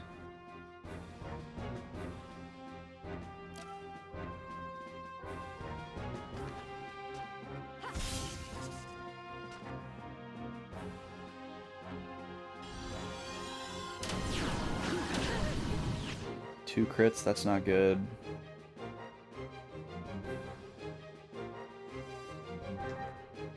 Chaos is on just full healing duty now.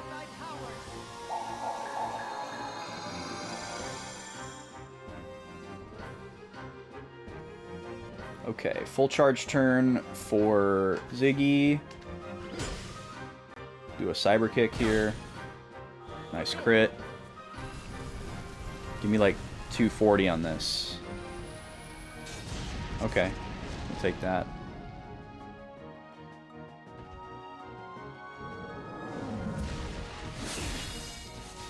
Okay, there's also a lot of RNG with the main boss guy doing the status effects.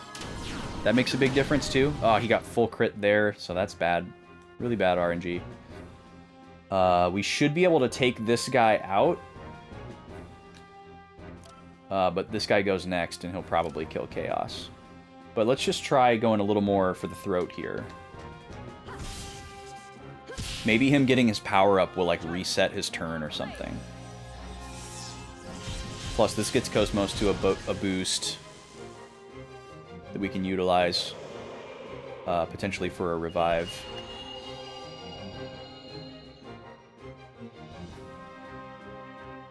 Oh, nice. That gets her in ahead of his next turn. I want to assume that Chaos is going to go right after this, and that I should use this turn for her to charge. To, like, really be aggressive here.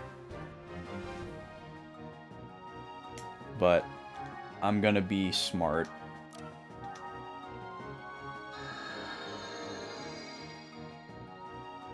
Yeah, he is going right after that, but that's still probably the better play, because now everybody is out of kill range.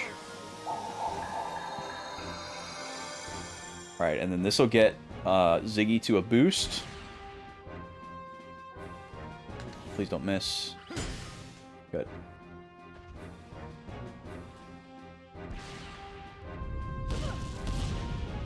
Now he's going to start doing big damage. Okay, and that's the physical defense down thing. Alright, we got to go all in here.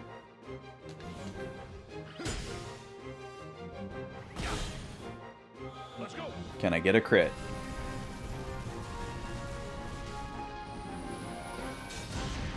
Cool.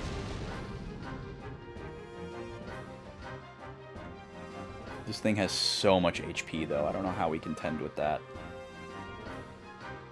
I got a heal here with him going next, I think.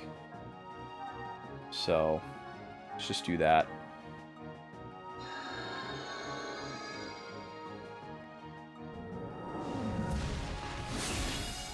Okay, no status, no kill. That's what we're hoping for every time.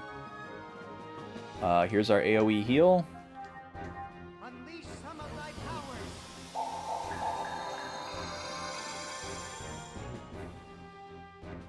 We benefit a lot if he focuses his attacks on the same character every time.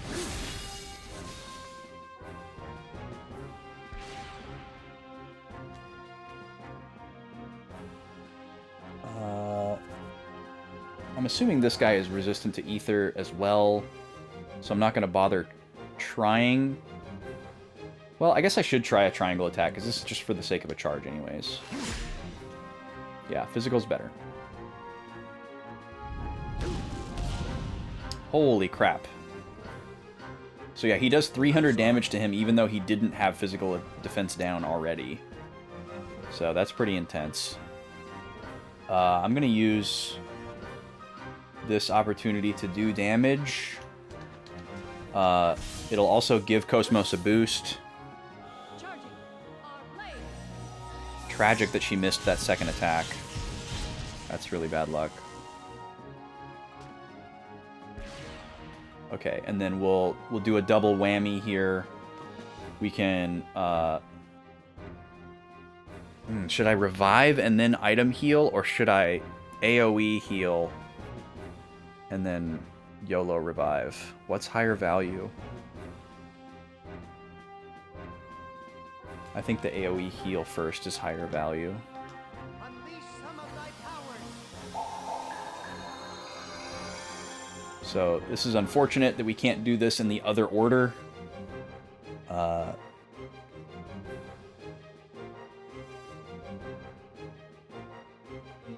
But yeah, we gotta do this way.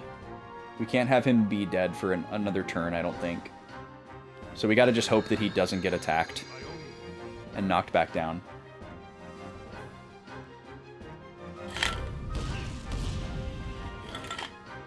Okay. Oh, but he's going twice now. So he is gonna knock him back down. Oh, God, this fight sucks.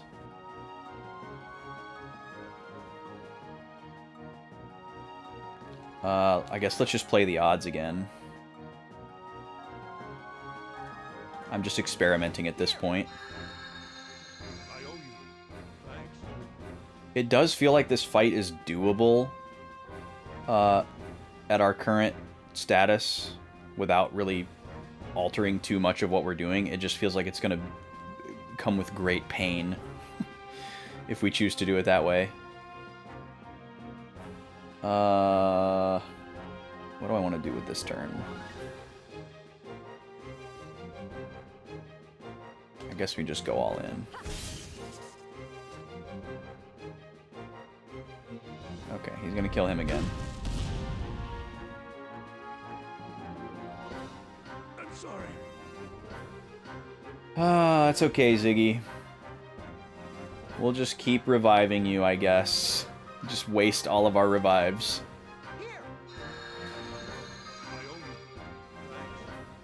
And hope that he attacks Cosmos.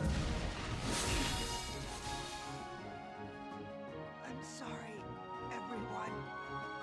Okay, let's get some damage in. Charging our blade. But yeah, at this rate, like, we would probably run out of resources before we do enough damage to kill him.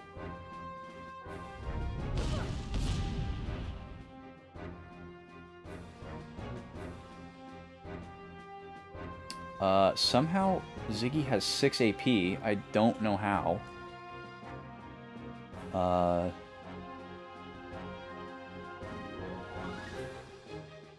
What do we do here? Should we try the missile pod? See how much it does? Ooh, what a waste. This will kill Cosmos. Oh my god, she dodged it. Incredible. Our queen.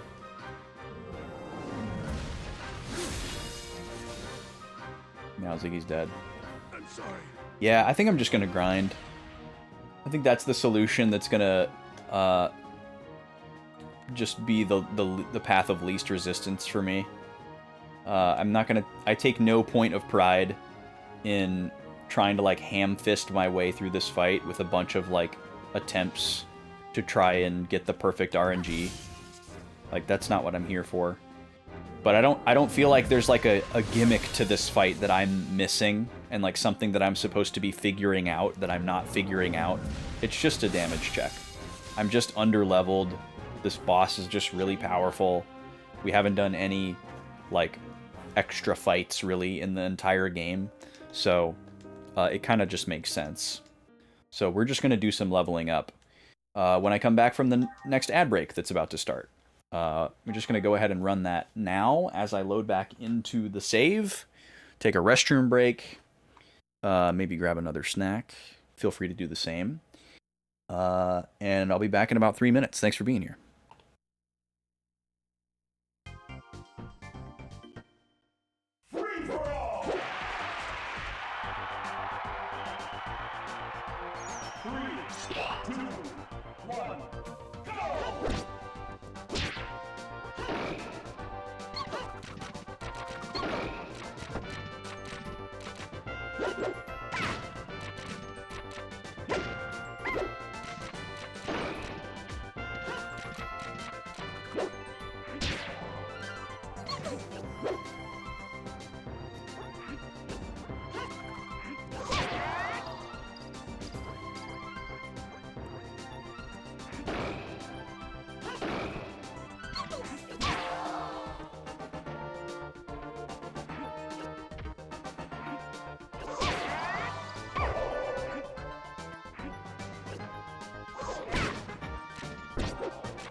This game's winner is Xenosaga.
All right, I'm back. Link wins again. I heard it from downstairs. Why was I downstairs? Because I made a coffee. Listen.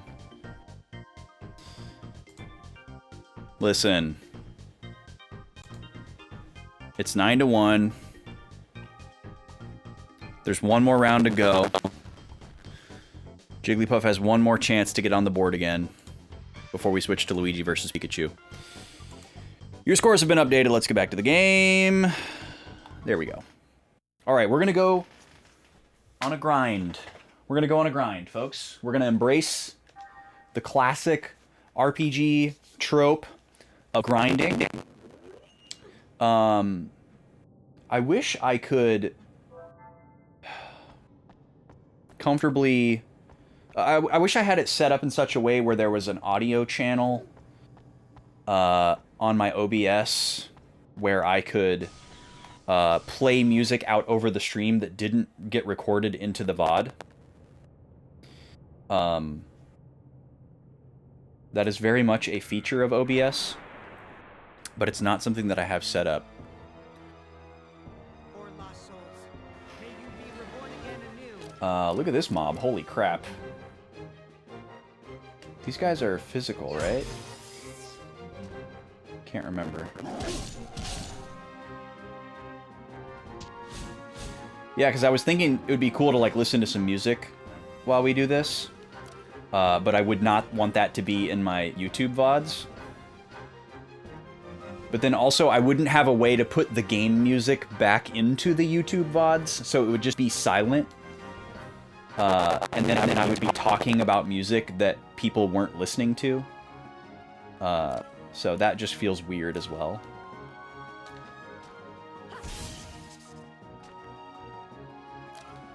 But I found this really cool chiptune artist yesterday, and I listened to a couple of their EPs while I was doing some work.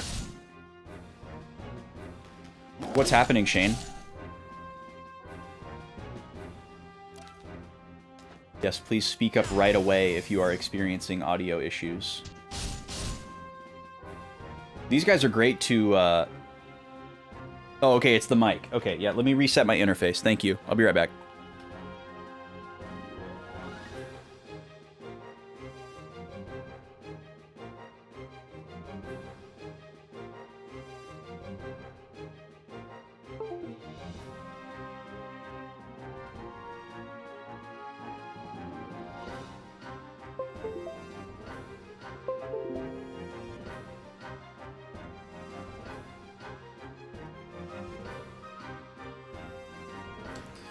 Alright, I'm back. Hopefully that fixed it. It usually does. Thank you, thank you, thank you, thank you, thank you. Please always let me know right away. That is like my worst nightmare, to go back and like look at a clip or be scrubbing through a VOD to make timestamps and just hear my mic being garbled for like minutes or worse, and no one's saying anything. And there's no way for me to know. Also, welcome in, Brock. Nice to see ya. Okay, let's see. This is Cosmos' turn. Who's got the most health?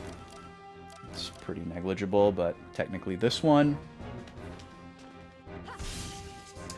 Yeah, Blushu was talking about their pumpkin coffee, and I was talking about my cursed syrup that I made. So I figured, why not? I made myself a little something. And oh my god, that's good. Holy crap. We decided to try out... we used to...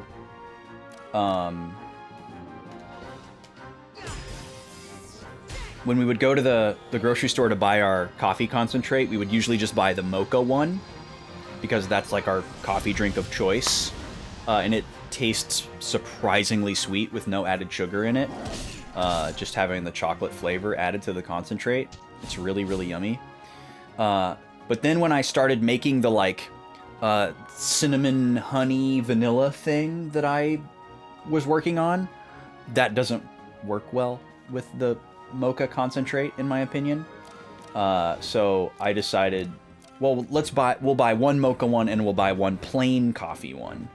But the lady wasn't super into that idea, obviously, because she's more interested in the chocolate and the caffeine than the coffee. She's not a big fan of the coffee flavor, but she's working her way there. She's getting closer and closer by the week.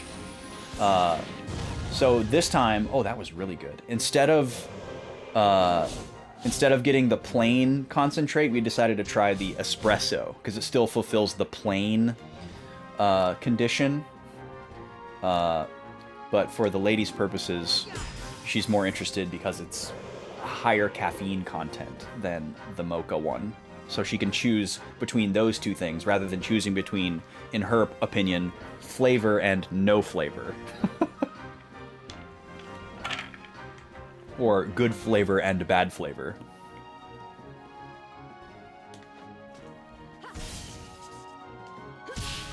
Nice.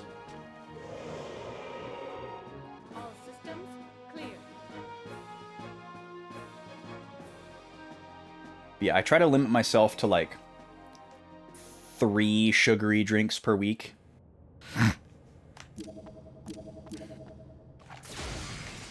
This is actually a great screen just by itself to train on. We can just fight the lizards All battle systems and recycle. go. And we're right next to a save point. Oh, God, I hate these flies, though. They suck. They're so annoying. But at least we're immune to poison and slow. Poison's the big one, because poison is devastating in this game. We found that out yesterday.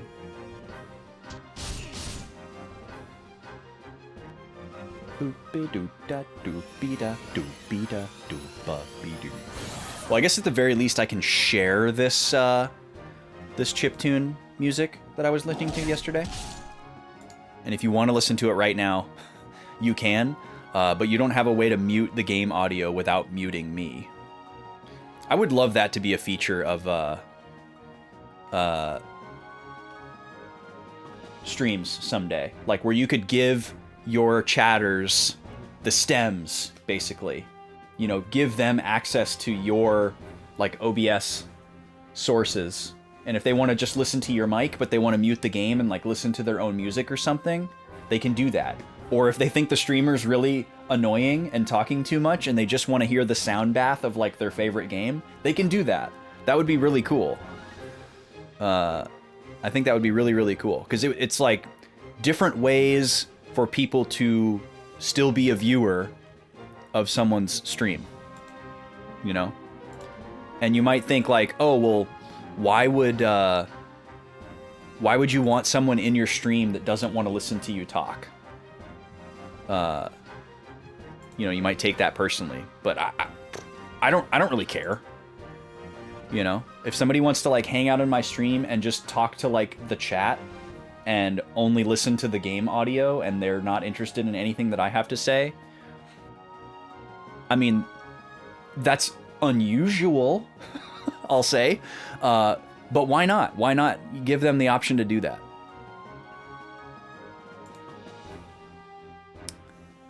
Here's a YouTube playlist of the album that I was one of the albums that I was listening to yesterday, and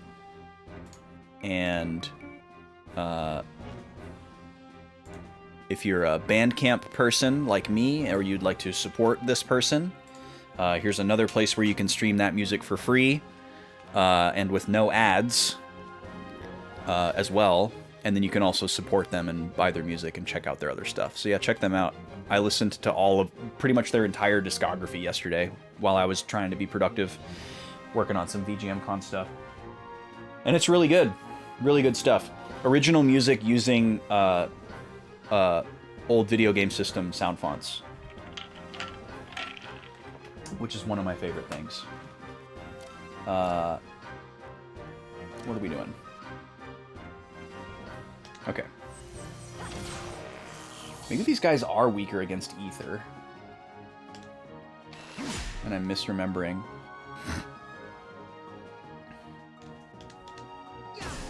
Yeah, they are. The fairies are the ones that are weaker against physical. So there's like this very basic mechanic where more physically oriented enemies are weaker against ether type attacks, and more ether oriented enemies are weaker against physical attacks. And it's not like a hard and fast thing, but it seems like it's basically a thing on every single enemy. Like you want to use one or the other, but it's not really telegraphed to you in any type of way other than just looking at the damage numbers.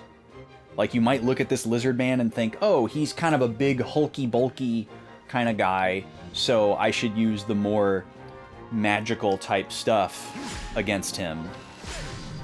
You know, and then look at this flying little fanciful pesky fly enemy that's called Fairy, and it's like, oh, okay, yeah, I should use physical attacks because it seems more ethereal. I don't know, it's kind of weird.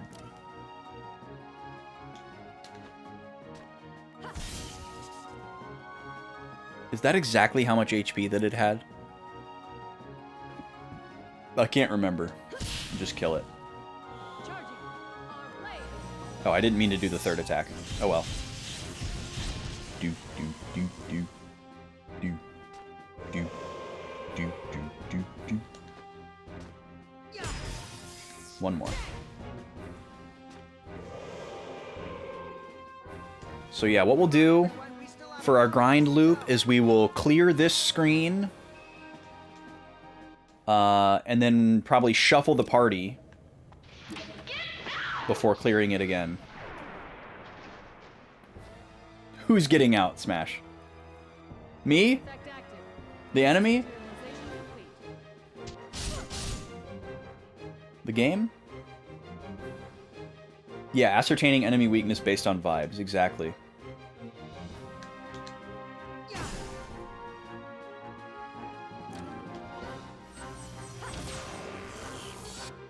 The enemy, okay.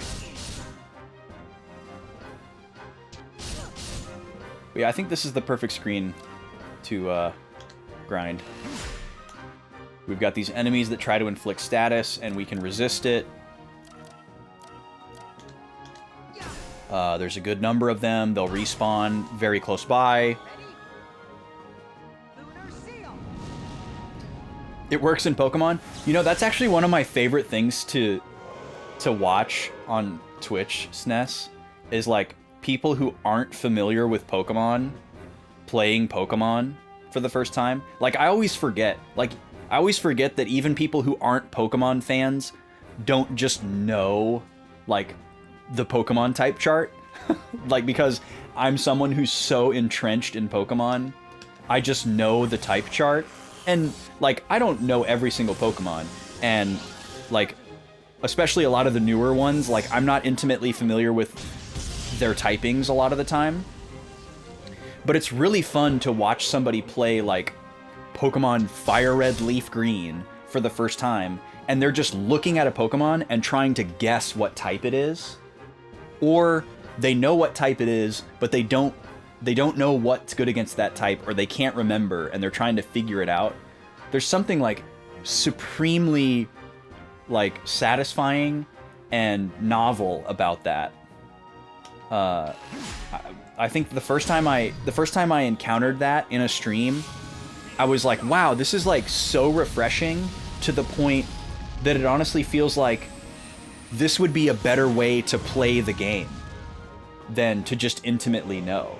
You know, like, everybody that plays a lot of Pokemon games likes to chastise them for being too easy and too obvious, and too basic and too watered down and whatever else, you know, whatever other negative adjectives they want to come up with. But if you take away knowing the type chart, and you could leave anything else, but if you take that away, the game becomes really interesting. You know, because there's no way to, like, you can't, like, take out your Pokedex and scan the enemy. You know, you have to just look at it. And you could, after the battle, you know, like, if you run into it for the first time, then you could go into the Pokedex and see some basic information about the Pokemon. I think it'll show you what type it is, depending on the game. And then you could try to work from there. But if the game doesn't tell you what's good against what. Like, there are random NPCs that will tell you one type relationship, you know, or maybe a couple. You know, there's always, like, the trainer school early on in the game that will tell you about status effects and stuff like that. But for the most part, there's no, like, primer in the game that says, like, here are all the types and here are how they relate to each other. there's just this like hive mind knowledge of that most Pokemon players have from playing the games. And because I was like a tiny child when I first played Pokemon and learned all that stuff, it just feels like something that I've always known. I don't remember learning it. You know, like it feels so obvious to me and like inevitable that, oh, of course fire is good against water, or fire is weak against water, and water is good against ground, you know, and water is good against rock, even though that's not patently obvious to somebody who hasn't played those games necessarily. Like, it might make sense to them once you tell them that, but you're not just going to confidently figure that out, especially if you haven't played other RPGs either that have, like, elemental relationships. So it's, like, you know, fascinating to watch somebody, like, try to use an electric-type move on a ground-type Pokemon and be like, wait, it didn't work? And then have this, like, eureka moment of, like, oh, I get it, like, ground, like, it's grounded, whoa, you know? Like, I could never have that moment, because I just know that, and I can't unknow that. But seeing that happen kind of makes me wish that I could unknow it, to a certain degree. If it's not one of the main three, you don't really know their categories. That's like you for this game. Yeah, I could see that for a lot of people with like their favorite game. You know, it plays into the larger like, oh, I wish I could, you know, play my favorite game of all time for the first time again, kind of thing. I'm actually debating whether or not I want to switch characters for this.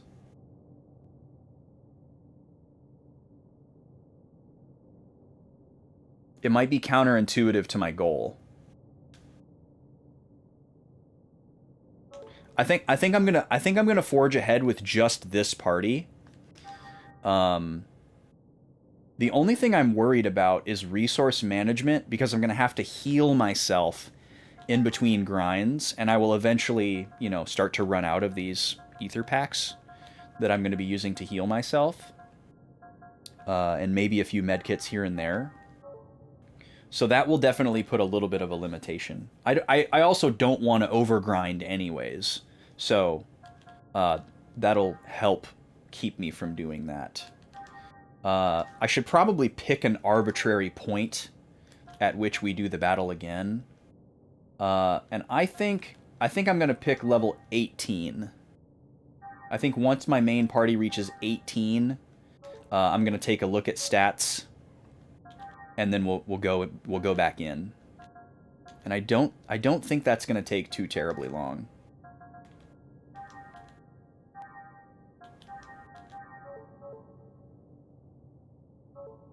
Yeah, there are some games that I wish I could erase my familiarity. But I don't find myself wishing that for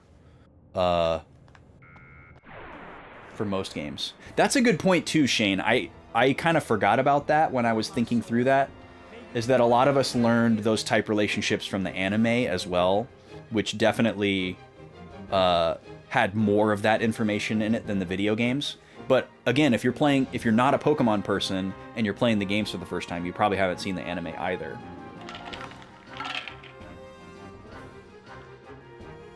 Yeah, is this game difficult? And yeah, you're the wrong person to ask because you know it intimately. Yeah, that can be a difficult thing to navigate too.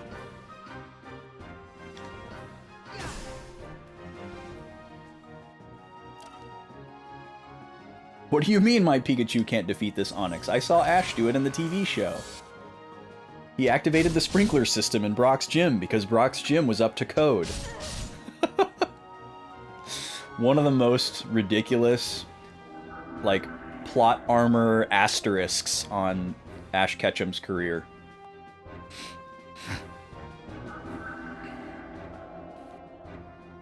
Trying to beat Brock in yellow version with just the Pikachu was quite the rite of passage back in the day.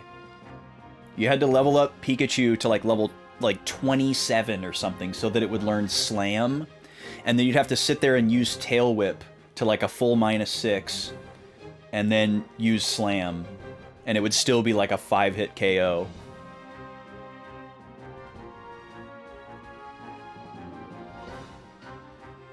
What am I doing here? This is Chaos's turn. Okay.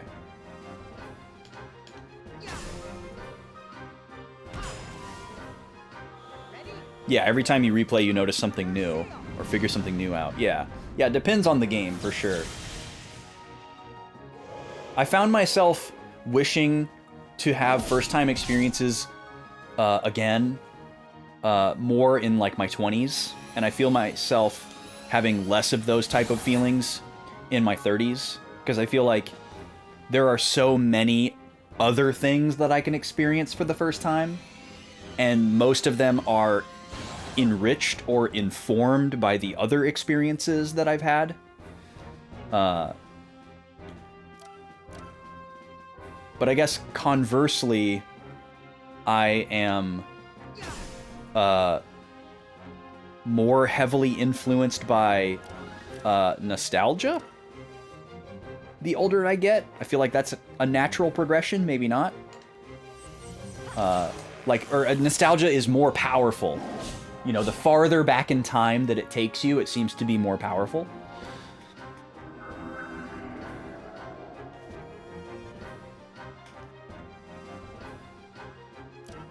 Why is Ziggy not getting any turns? Oh, he's asleep. That makes sense. Whatever. A lot of the gym battles, he just straight up doesn't win. Yeah, it is kind of wild, isn't it, SNES? Like, I like the idea on paper that they're trying to, you know, convey that Ash isn't necessarily the best trainer, but he can still become the best, you know, in the eyes of, like, the Pokemon League. But some of those technicalities were a little too hand-wavy. Even as a kid, you were like, oh, come on! He shouldn't have got that. He should have trained harder, or whatever. Yeah, there was good messages baked into all of it. But yeah, there was a bit of a disconnect sometimes.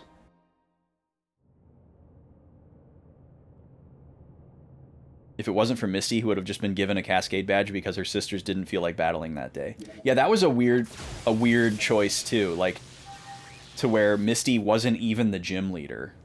And, like, her sisters aren't even a character in the games. Hasn't Ash caught under 60 unique Pokemon? Yeah, I don't know how high he got before he was, like, retired. But it was definitely not a super high number. But I feel like that actually speaks to a lot of people's playstyles. Especially, like older Pokemon players. Like, people in, like, their 30s playing Pokemon. Like, they're just going to steamroll the whole game with, like, 5 Pokemon. Or, like, 1 Pokemon. They're not going to... They can't be arsed to go out and, you know, catch them all. Like, just give me a Nidoking. You know, show me my opponent kind of play style. Give me my Lapras with the perfect Gen 1 moveset and I'll just defeat everything. Psychic, Surf, Ice Beam, Thunderbolt. I don't need anything else. Target locked on. Commencing combat.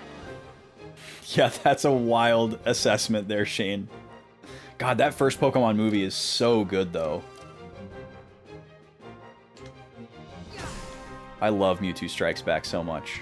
I have the VHS is right up above me on the Pokemon shelf. And I have the movie 2000 over there. Both of those movies are great.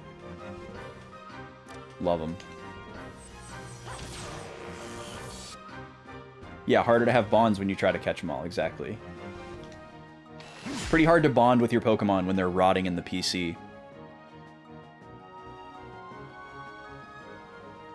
I was definitely more interested in catching them all when I was younger. And I think I liked the idea of having a smaller team as more time went on. And just kind of focusing on them.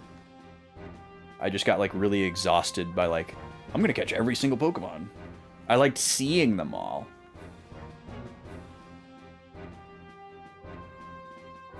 Catch the 6 shinies that I care about. Oh, yeah, I've never done a shiny hunt. I think shinies are cool. I have some shinies. But I've never... Well, that's not true. I did one shiny hunt. The only time I ever did a shiny hunt was in one of the games where it's like the easiest that it has ever been. Which was the Gen 4 remakes, weirdly. I wanted a shiny Rhyhorn because Rhyhorn is my favorite Pokemon. But what did I do with him? I just put him in the PC. I caught him and then I just put him in the PC.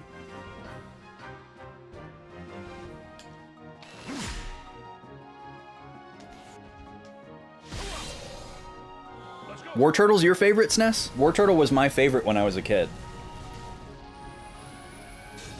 I had a phase where I loved all of the like middle evolutions of the starters more than the final evolutions. Probably because I was like a tween and they had the like teenage look to them. You know, they were like meaner than the baby starters, but they were like leaner than the big bulky fully grown ones. War Turtle was my favorite for a while. I've had many favorites over the years. Yeah, I was always a water starter person as well, Shane. Squirtle was my first. Well, technically Pikachu was my first because Yellow version was the first Pokemon game that I owned. But in the first Pokemon game where I could actually pick my starter, I chose Squirtle. And I chose the water starter in every subsequent Pokemon game that I played until Black and White. And I had to choose Snivy for the memes. That was the first time I didn't choose the water starter. And then I went back to choosing the water starter for Gen 6.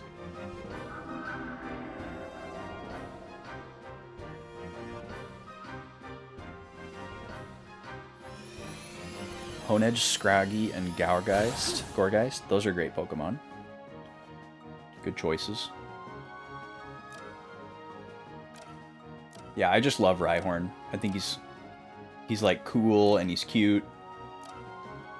And he's my like, if Pokemon were real, I would want this Pokemon kind of thing. Like, how sick would it be to just have like a pet, like armored rhino dog, you know? Like he can take you places, you can ride around, he can protect you and like walk around with you.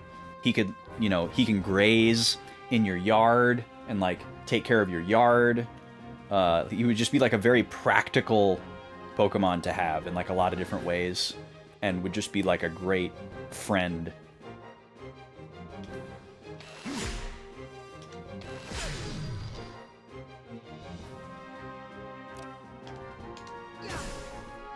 Alright, after this battle I need to grab the little guy and get his lunch going.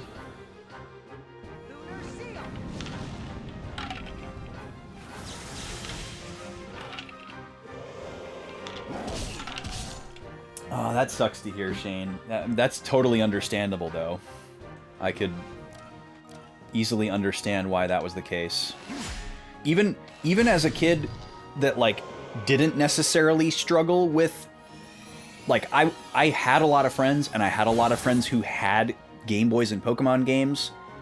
Like, even under those conditions, it was still difficult to get the trade evolutions. Like, somebody had to have also a link cable, and then you had to, like, be somewhere where you were allowed to use your Game Boys together, which wasn't school, you know? So you had to, like, go over to their house, and I wasn't, like, neighbors with all the kids that I went to school with, because I went to a private school, you know? Like, I had neighbors that were my friends, but they weren't the kids that I went to school with. So it was... Even if you had a bunch of friends, it was still kind of a tall barrier to get those trait evolutions. I remember when I went on the quest to complete the Pokedex on my yellow version, that was some of the difficulty, was getting the trait evolutions. Because also as a kid, like, you didn't want to just not get anything in return. You know, you wanted to get something. It's like, okay, well, I'm going to trade you a Haunter because you don't have a Gengar. Well, like, what do I get, you know? And if the kid already had, like, a completed Pokedex, and you didn't have something that could help them, they were less motivated to trade with you, unless they were, like, your friend. You know? You needed to have, like, the Machoke that they didn't have, or whatever, you know? So that was an issue with it, too. Do these items regenerate? I should probably be checking for that. I don't think they do, though. Doesn't seem like it. But I remember the last Pokemon that I got to get my yellow Pokedex to 151 was, strangely, Vaporeon. That was the last one that I got.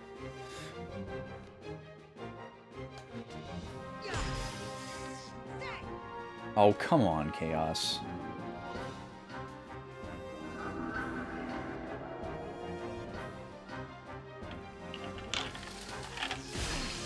I was a bit of a contrarian when I played the Gen 1 games, and the Gen 2 games, I guess, because I was like a latecomer to the scene. Like, I had to watch all of my friends play Red and Blue, like, over their shoulder on their Brick Boys and their Game Boy Pockets, because I didn't have it. Because I went to, like, a wealthy school on a scholarship, but I was in, like, a middle class family, so, like, I didn't have, like, all the coolest new toys like all the kids I went to school with. So they had, like, all that stuff immediately.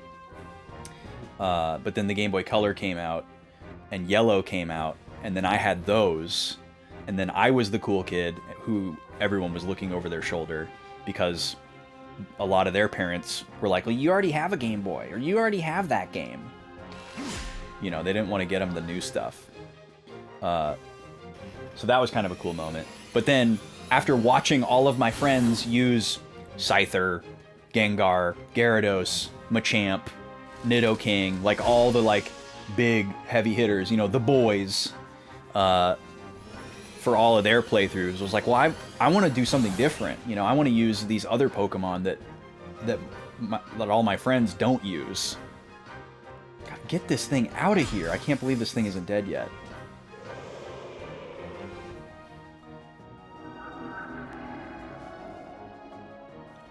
Last Pokemon game you bought was Diamond. You got a Vespiquen, and to this day you think it's one of the coolest Bug-type Pokemon. It was a pain to get. Yeah, getting a female Combee under, like, normal conditions in the original Gen 4 games was pretty absurd. It's not as bad as getting a Munchlax or a Phoebus, but it's definitely up there with some of the, like, most annoying Pokemon to get.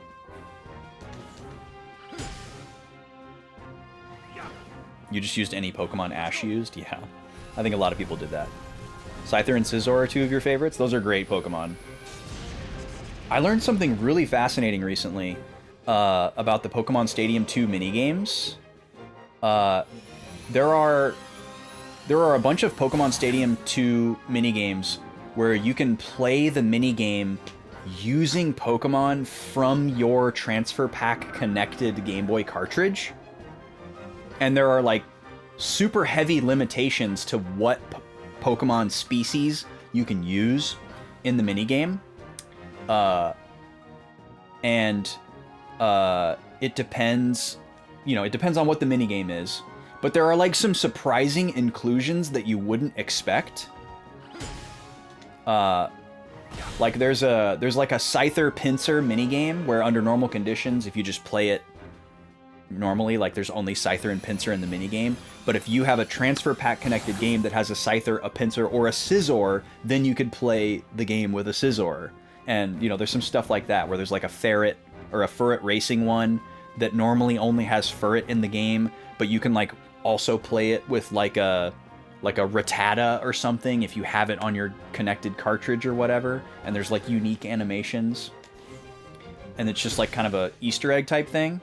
And then on top of that, if you're playing the Pokemon Stadium 2 minigame with your transfer pack connected Pokemon, if you fulfill certain conditions, you will also increase their like friendship rating in the game, in the Game Boy game. And I was watching this video that somebody made about it, and the interesting thing about it is that almost all of the transfer pack connected Pokemon that you can bring into the minigames are Pokemon that level up via friendship. So you could like theoretically use the Pokemon Stadium 2 minigames as a way to grind their friendship to be high enough to be able to level them up back in the Game Boy game to their friendship exclusive evolution. And it's like an extremely inefficient way to do that. It's an extremely slow way to grind those friendship points. You could do it much faster and more efficiently in the Game Boy games. But it's still kind of wild that they bothered to program that in. That was pretty mind-blowing to learn. But it would be cool to play the minigames with like the alternate Pokemon. And just the novelty of it being like your Pokemon, you know, playing in the minigame rather than just some random Pikachu. It's your Pikachu or whatever. Pretty cool. You played the Pokemon that introduced Sylveon. Okay, so X and Y. Vespiquen was easier to get. Still only a 20% chance of the encounter. It was at least a regular. Yeah, the honey tree thing in Gen 4 was pretty rough. Munchlax was notoriously difficult to get. Because for Munchlax, there were certain trees, certain honey trees in the game that could spawn a Munchlax, and then all the rest of them couldn't. And there was absolutely no way to know, like based on your like trainer ID and randomly generated seed of the game world, there was no way to know which ones were Munchlax trees until one of them gave you one. And then Munchlax was a 1% encounter, so you would have to put honey on every single tree and then like wait the time for it to take effect. And then just hope that you got a Munchlax on one of the encounters, and then you would know, okay, this tree in my game is a Munchlax tree, and then you could try to like get more of them to like help out your friends or whatever. It was crazy. And of course, you know, now somebody has like made like a web applet where you can put in like your trainer ID and some other data and like figure out which trees are your Munchlax trees or whatever. But back in the day, we didn't have anything like that. You were on your own. And Phoebus was the same way, where you had to like go to a specific location where there were water tiles, this one specific lake in the game, and there's like, I don't know, 180 tiles of water or something like that, and only like 10 of them can spawn Phoebus. And the encounter rate is like 30 or 40% or something like that. So you'd have to fish on every single tile like a couple of times to see if a Phoebus showed up, and then move on to the next tile until you found one. Just nuts. Absolutely nuts. I got really lucky that y'all didn't make me catch a Phoebus in the Gen 4 Boys Lock, because that would have been like a whole stream. Let's go. Like I love the ideas that they come up with to, you know, different ways to make a Pokemon quote unquote rare, because obviously there's a huge limit to what you can really do with the video games in order to enact rarity in a way that makes sense for a video game and is like, you know, fun and interesting. But But yeah, some of them are a little much. Like, I'd rather them do something like Munchlax or Phoebus than This was a valued rock. This was Yeah, man, it really tied the room together. this was a valued. Tied the room together, dude. this was a valued.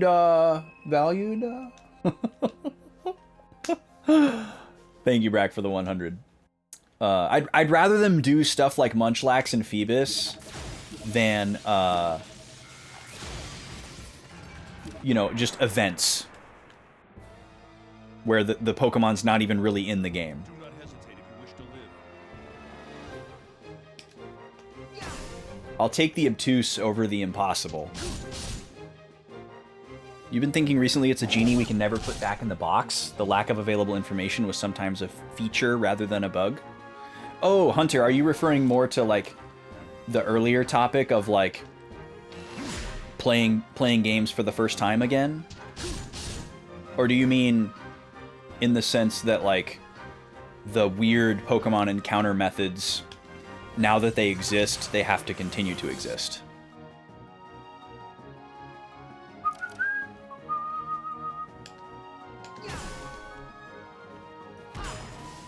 Alright, I gotta get the little guy his lunch. He's ready. He's, like, awake now. I was taking a few extra minutes because he was sleeping, but he's awake now. He's ready. I'm gonna go grab him after this. Welcome back, Gad. Both? Okay.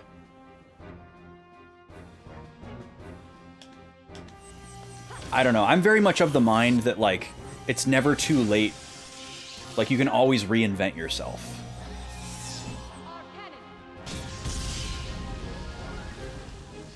You know, like, there weren't really... Because of the way that they structure the Pokemon encounters in the new games for Scarlet and Violet, like, there's not really a lot of unique encounter methods anymore. You know, it might be like, it's either area specific, maybe it's time of day specific, weather specific, but they're all just sitting out on the overworld, so you can't do stuff like Phoebus and Munchlax anymore with that kind of a metric. So clearly they've proven that they don't have to keep doing stuff like that because they, like, did away with it to some degree. Let me go grab the little guy real quick. Be right back.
Okay, the little mister is locked and loaded.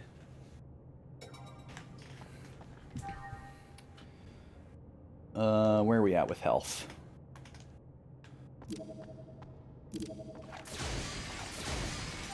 I should probably top up.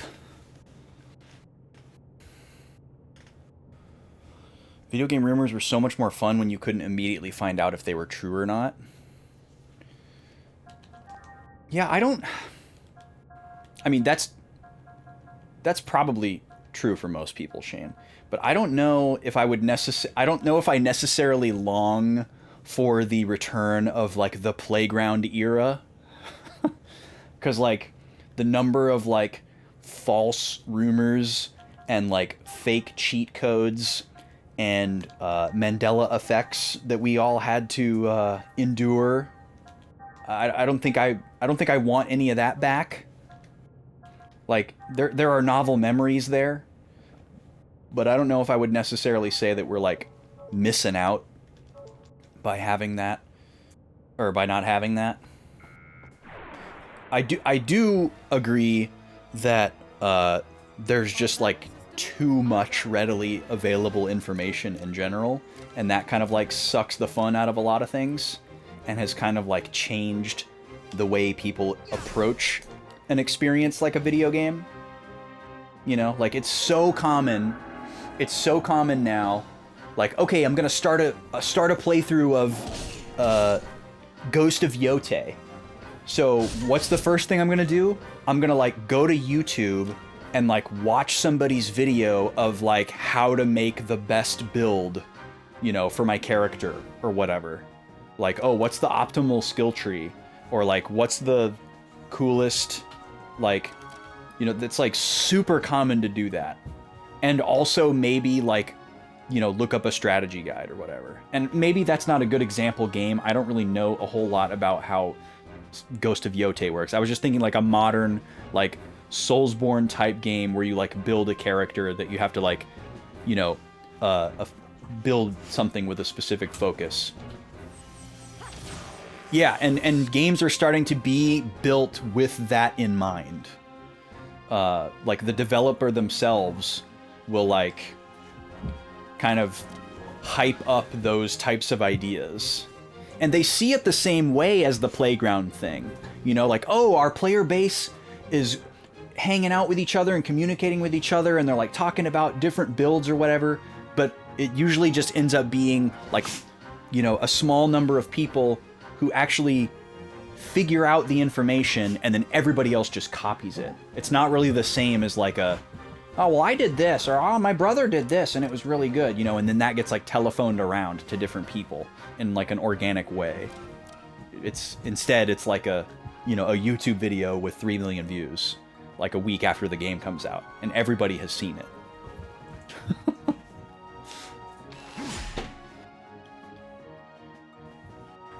Yeah, players will optimize the fun out of everything, or out of anything. Yeah, that's a really good quote. Yeah, it's kind of sad. And that trickles into streaming culture too. Like, we see it all the time in, like, you know, Final Fantasy VIII streams, or Final Fantasy Tactics streams, or even, like, some Zelda streams, where somebody who's, like, intimately familiar with all the finer tunings of the game and knows how to, like, completely break it wide open thinks that that's the only way to play the game. And they'll go into somebody's stream who's, like, playing the game for the first time and doesn't know all that stuff and is just kind of like getting their feet wet and figuring it out, and they'll try to like strong arm dog walk them through this like highly optimized, you know, kind of speedrun-esque playthrough. And yeah, it sucks the fun out of a lot of it. And it's amazing how many people don't understand that disconnects them from the fun of the experience. We're like, well, isn't the fun just like absolutely demolishing and owning and mastering the game? You know, like that's the only fun that they can derive from it, for some reason. Maybe for some people that is all it is. But also, like, even if you do derive the most fun from like conquering and mastering the game, if you're just copying someone else's mastery and you're not earning the mastery by your own merits, do you still get the enjoyment? Maybe for some people, but for other people they won't. Like, I enjoy mastering a game, but if I were to just like look up how somebody else mastered the game and then repeat the same thing that they did, I wouldn't get the same satisfaction from it.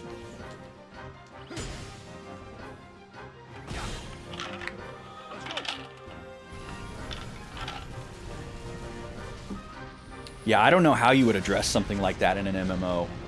That's so far out of the realm of my thinking.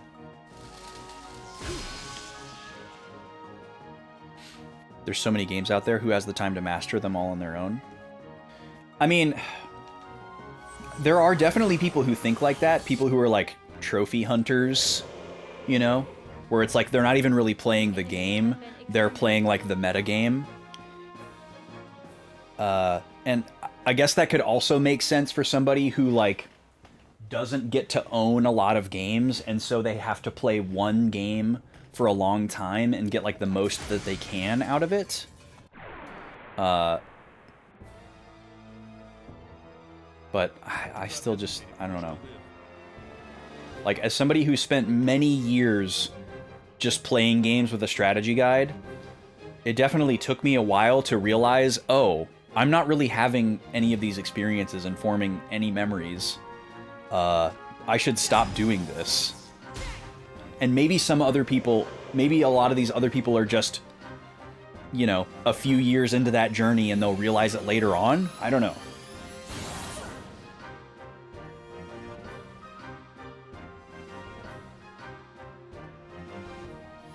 Oh yeah, old speedrun records are kind of wild like that, Brack, where there'll just be one person that completely dominates a game or like a series of games until more people get into it.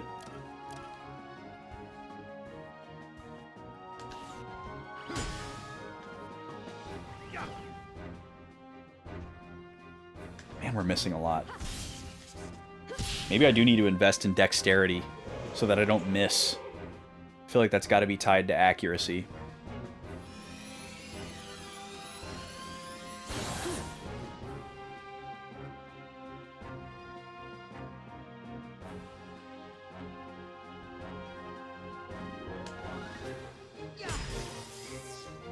Yeah, I could see merit to both ways, Shane. Like, with a game like this, I could see a lot of people getting frustrated because they like the story and they want to experience the story and the characters, but the gameplay is just, like, too obtuse for them, and there's no, like, story mode difficulty of this game where you can, like, bypass a difficult boss fight like the one that we're grinding for.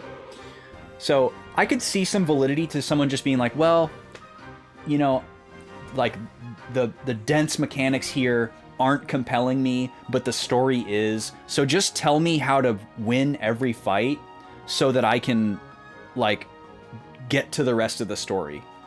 I think that's a valid way to play a game if you really want to. Like, if that's the way that's going to give you the most enjoyment, that's what you should do. I don't think that anybody should tell that person, oh, well, you just shouldn't play this game. This game isn't for you. You know, like, the creator wanted you to engage with these mechanics, and you're choosing to circumvent. I don't agree with that. I don't think it has to be like an all or nothing type of deal. So there's like niche use cases for stuff like that. It's not something that I personally want to do because I love mechanics. But there are a lot of people who really only want to play games like this for the story, and while they don't, you know, and then, you know, here come the we'll just watch a movie people, but it's still different, right?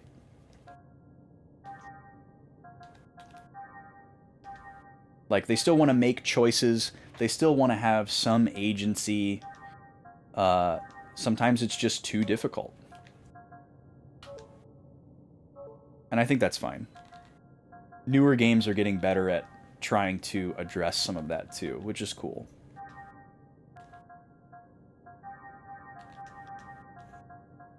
Okay, we've got one level 17 character. Oh, we're about to get hit with an ad. Let me go ahead and just run it, and I'm gonna go feed the puppies. Be back in 3 minutes.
All right, that's it, folks.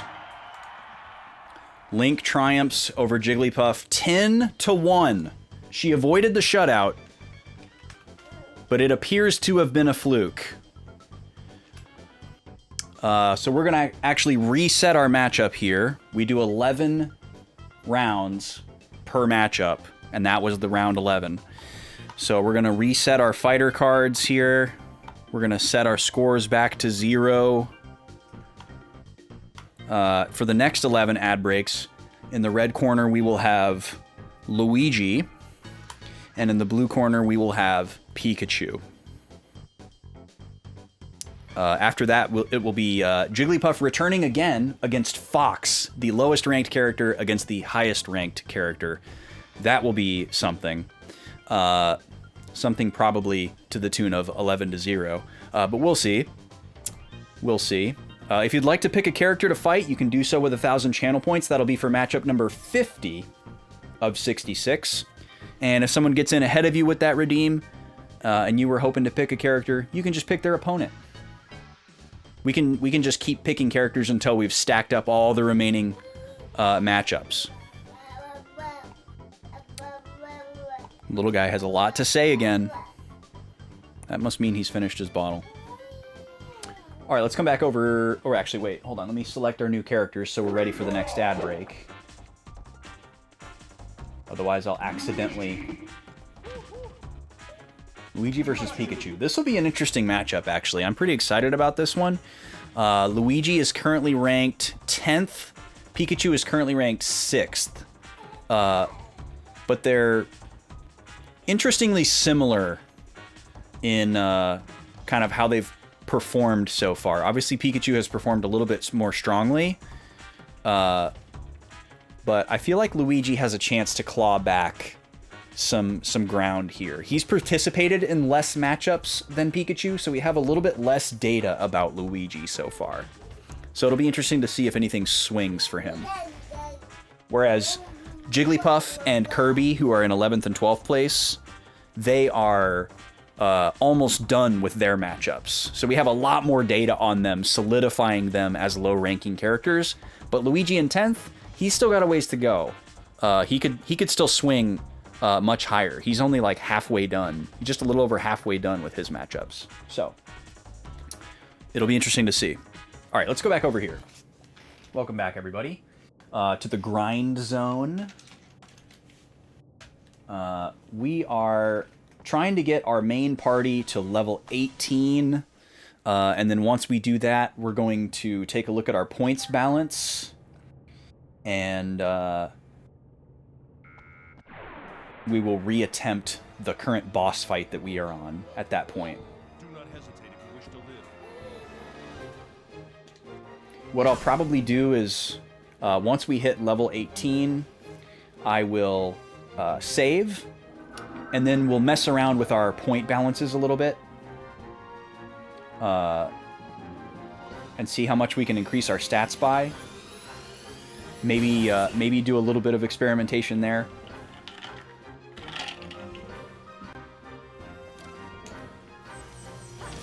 And then we'll give it another go. And I think this will be enough to do it. I think just having more HP and some higher stats is really all we need.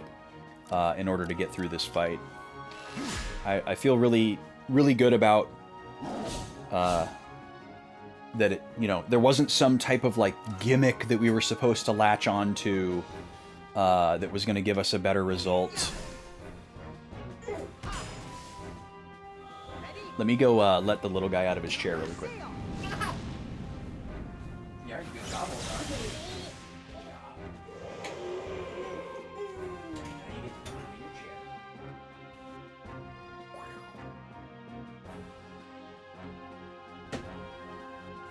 Chair out of there so you got more room to party.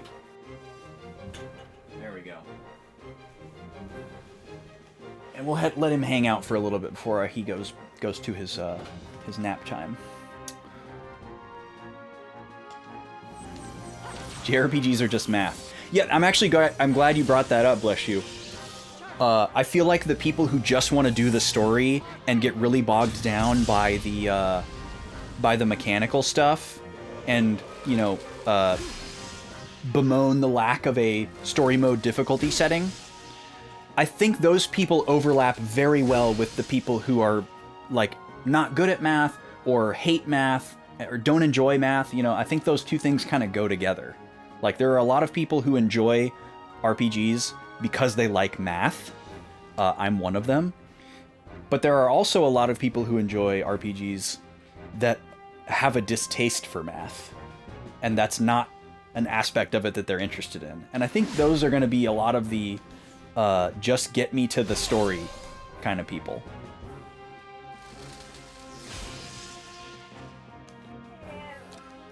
Math is for blockers? That joke is lost on me, Brock. I don't know anything about Magic the Gathering. Even though I opened a whole booster box of Final Fantasy cards, I still don't really know anything about that game. Other than it's a capitalistic nightmare.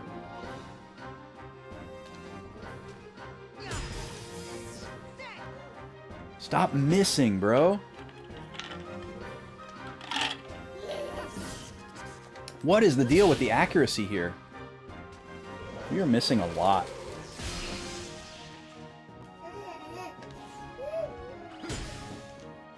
You don't calculate how much damage you will do or if it will be lethal, and you just swing with everything and let the opponent figure it out?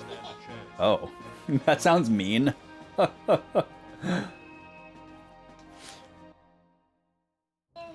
Forcing the opponent to have to do a bunch of calculations based on your playstyle is extremely troll-friendly. I feel like I should learn more about how Magic the Gathering works because I think I could probably learn some useful things that I could implement into my card game. And maybe it would inspire me to make more progress on it. But haven't got around to that. That's pretty far on the back burner at the moment.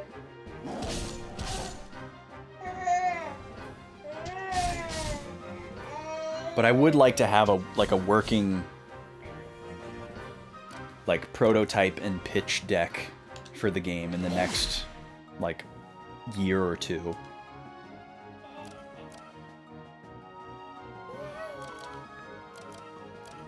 Who's got the most?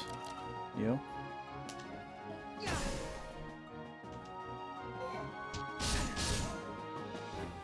Better than Yu-Gi-Oh! Where you watch your opponent play solitaire for 10 minutes? Is that what the current Yu-Gi-Oh! Meta is like, bless you? I played Yu-Gi-Oh! A long time ago. I don't remember it being like that. Yu-Gi-Oh! Was really fast back in the day.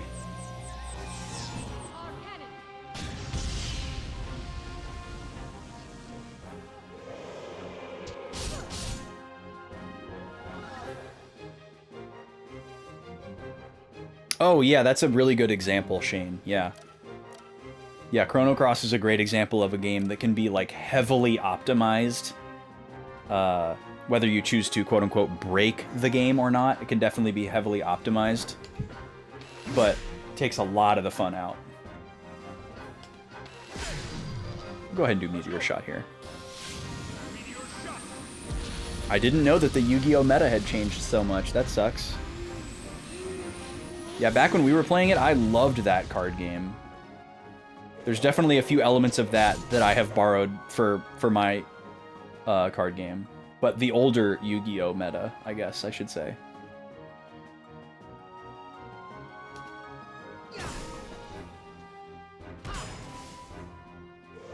Avatar set, supposed to be easier to get into the game with the jump index. But they won't be A tier, they'll be workable. Oh, for Magic the Gathering, you mean. I see. The only TCG you've actually had enjoyment playing is Pokemon. And see, Pokemon is an interesting one. Pokemon did the opposite. The old, like, original meta of the Pokemon TCG was pretty slow and plodding. And then they made it, like, way faster. And, like, made all number go up kind of thing. And I don't like it. I don't like it as much. I like the old, slow, basic Pokemon TCG. Like how we played the Game Boy Color game. Like the way that that works, I love the way that that card game flows. You know, like you're planning ahead, you have some very basic gambits that your deck is based on. And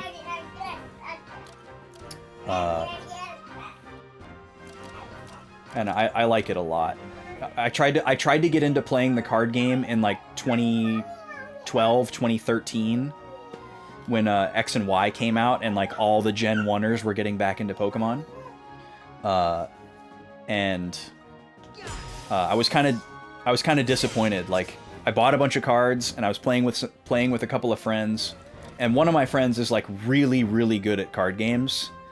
Specifically Magic the Gathering. So he's kind of one of those people who will just figure out like, oh, well, these are like the best cards in the game right now. So if I just have these things and then a couple of things to like check and balance those cards, I can just beat anyone. He's like very mathematical, very optimized kind of thinking.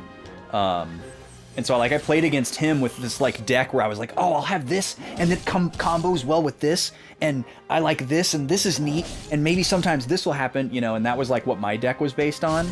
And he played against me and he just stomped me, and I was like, wow, I never want to play this again. This was like so unfun. And he didn't have any fun beating me.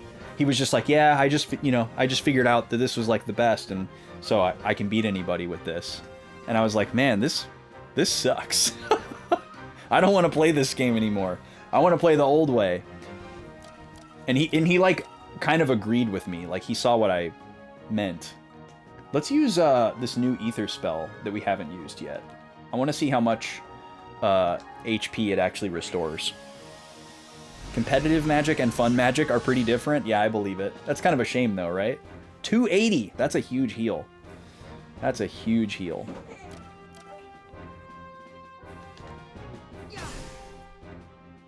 What was the card game that I made called?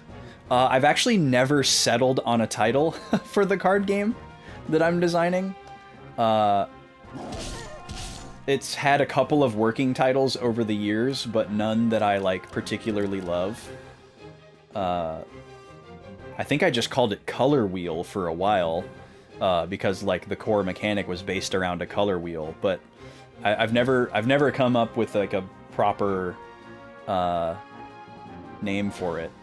That would be part of the process of getting a working prototype and pitch deck, obviously. Yeah, I made you and a bunch of friends play it back in the day, and that was before I even had like custom cards. Right now I have a very bare bones deck of custom cards that I made a long time ago. I think I made them in like 2016, 2017 maybe. Probably 2016. That were like a little bit more self-explanatory, so you didn't need like a cheat sheet to be able to play the game, because you were translating from like standard playing cards, which was a cool step up. But now I'm at a point where I definitely need to design a new prototype deck that's like updated from the current one. Not necessarily because like a bunch of the rules have changed, but just because there's a lot of things about it that could be optimized and fixed and more succinct.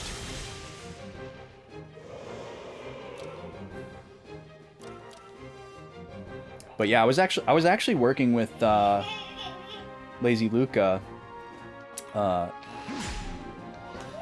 emote and channel artist, merch artist for the channel, on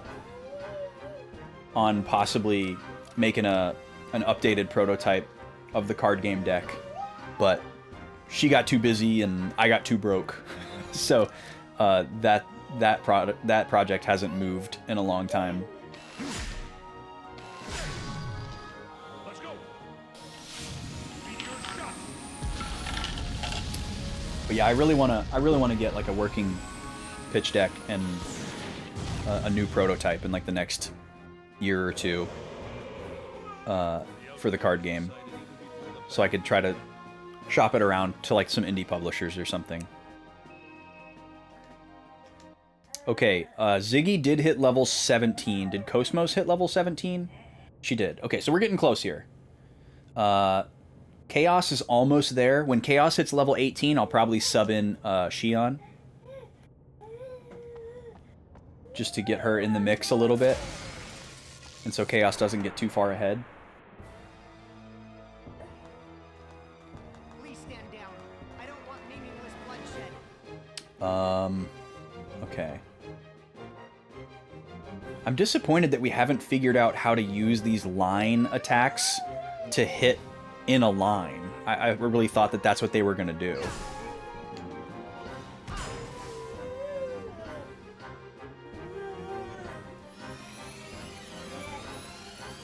A level 1 monster final countdown deck. 10 years ago Yu-Gi-Oh! Where the goal was to stall the opponent. Interesting. Yeah, I tend to prefer the more straightforward meta. Like, when I was playing Yu-Gi-Oh! A lot, you either just built a deck with powerful monsters and, like, you know, good magic and trap cards to try to balance things out, or you had, like, an Exodia deck, you know, if you had, like, a lot of money and you wanted to, like, flex that you were rich or whatever. And obviously there was a lot of, like, you know, agreeance on, like, oh, this is a really good magic card, this is a really good monster, this is a really good trap card, and they were, like, in everybody's deck.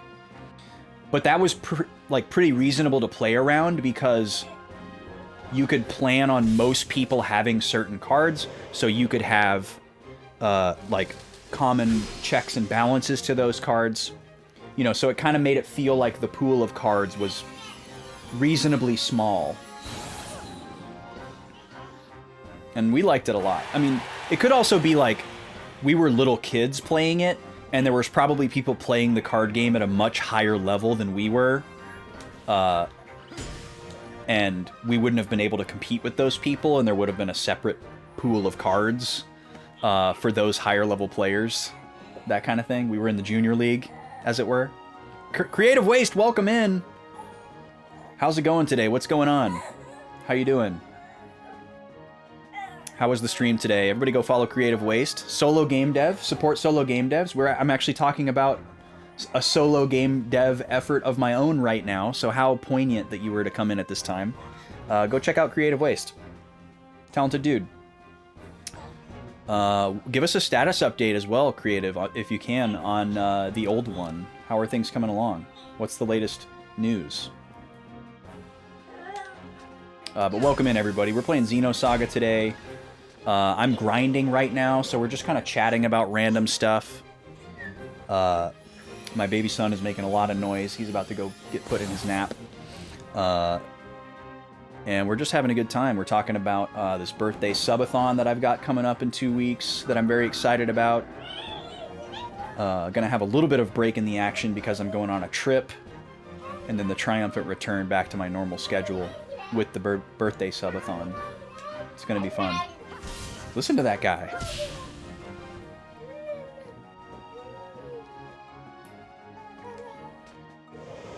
I love how I can just stand there and he's technically dead, but if I don't press the X button, he doesn't die.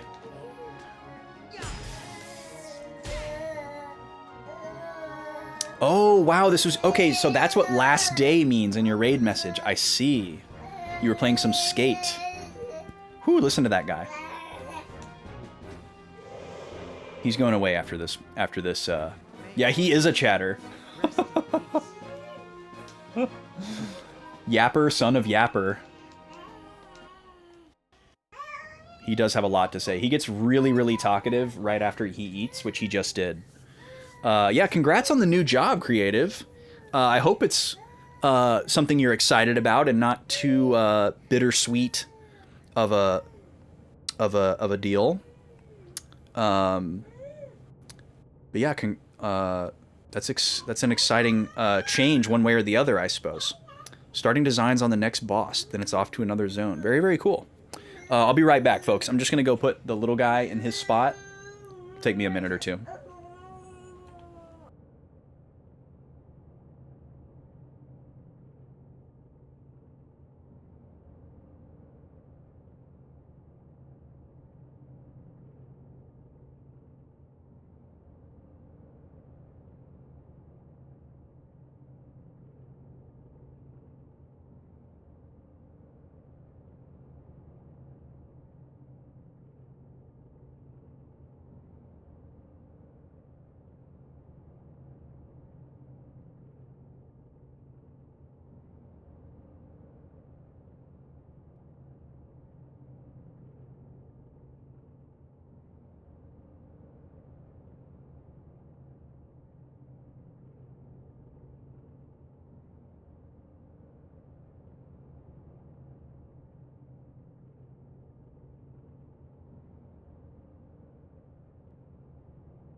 Okay, sorry, I needed a few extra minutes there. He needed some things done.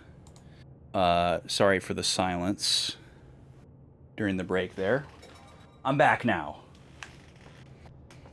Let's see, we've still got a little bit of ways to go here. I haven't even been paying attention to how much experience we get per battle. I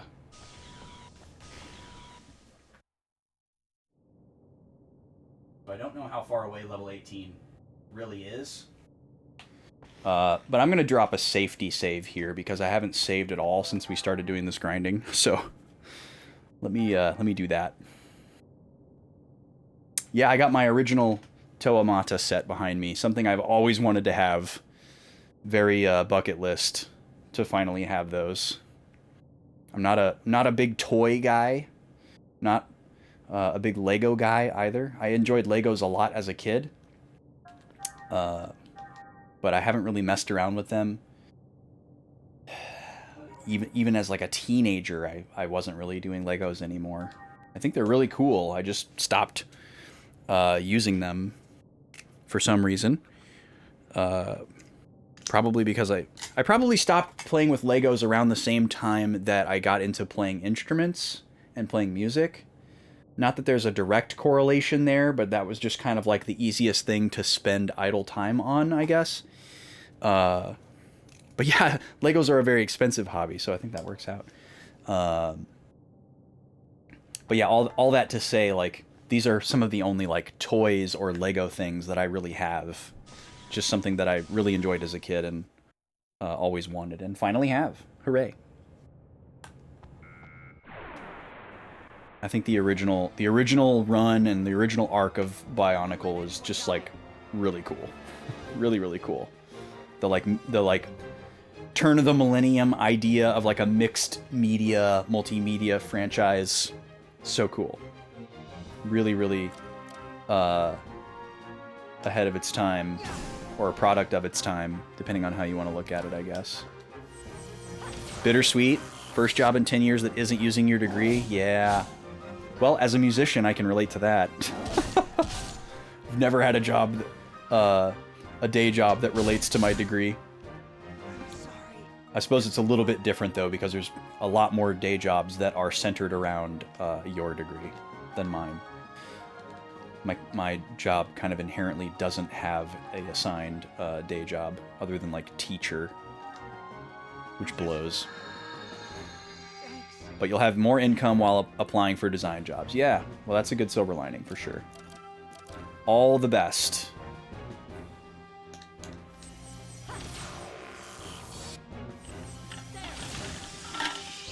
Yeah, it's kind of hard to see, but I have the canisters too. The canisters are behind them. Very, very cool. That was a big thing that I wanted when I went, shopping for them and was like watching prices for them for years. Is like, I want the canisters and I want them to be in good condition. And even though I'm never going to take them apart and put them back together, I want the booklets that have the instructions and everything. I wanted the whole thing. So I held out for quite a while.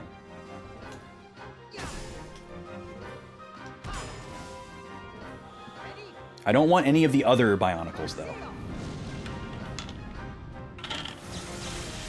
EV7, welcome in. Yeah, this game does have really nice graphics. I think they hold up really well. I would say this game could pass for a later PS2 game, even though it's an earlier PS2 game.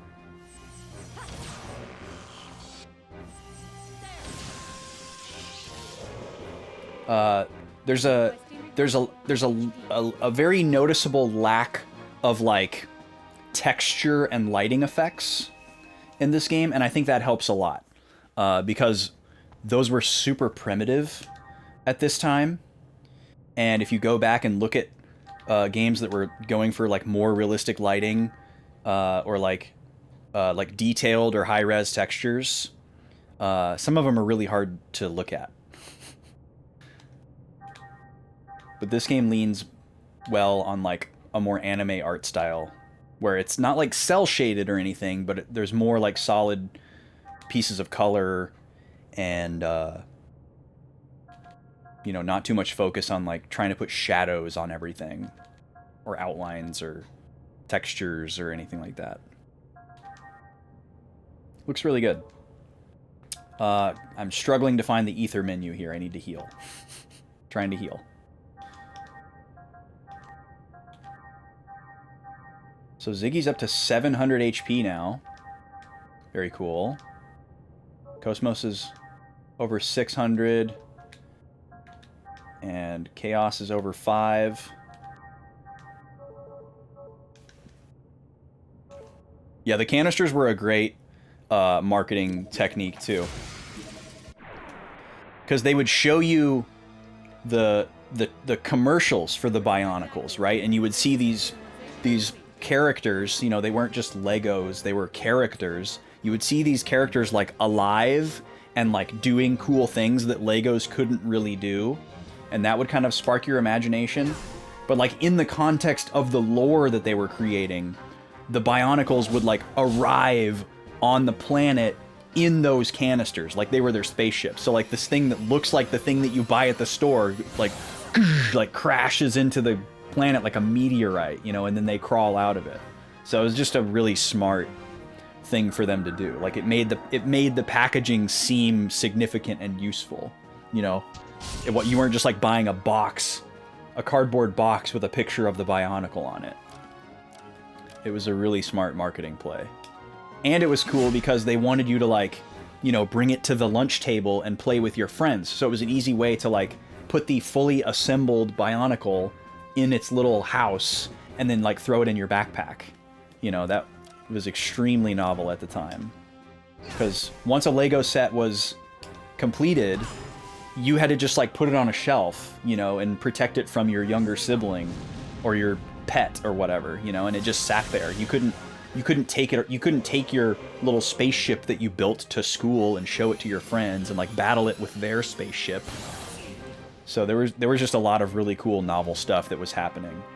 It was really cool that you could put the fully assembled thing back in the canister and close it up, and you could just show up with your, well, I've got Leiwa, well, I've got Tahu, you know, and then you'd fight each other, or you'd have the same one, but they'd have like one of the special masks that you didn't have. Whoa, look at all my masks.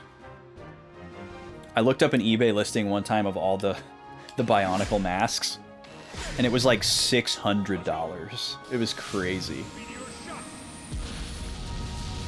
So, for people that don't know, which is probably most of you, so this original run of Bionicles, there's just 6 characters. And that was all there was for a while, was just the 6 characters.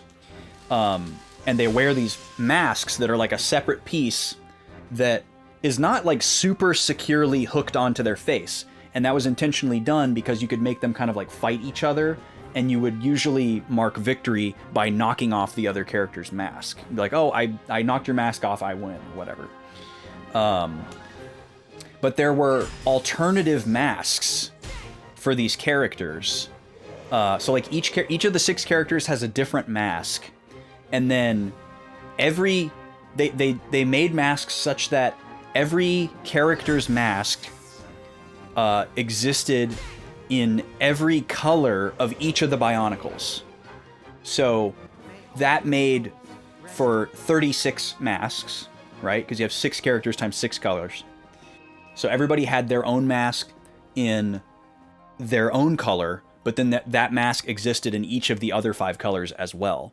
And then on top of that, there were these like secret limited masks that were gold and silver in all of the different shapes and styles as well. So I think there's like 54 masks or something like that that you can get. And they were kind of like booster packs that you could buy. You could go and buy like a little plastic bag that you couldn't see through, and it had 3 random masks in it. You know, they had to let us gamble as children, right?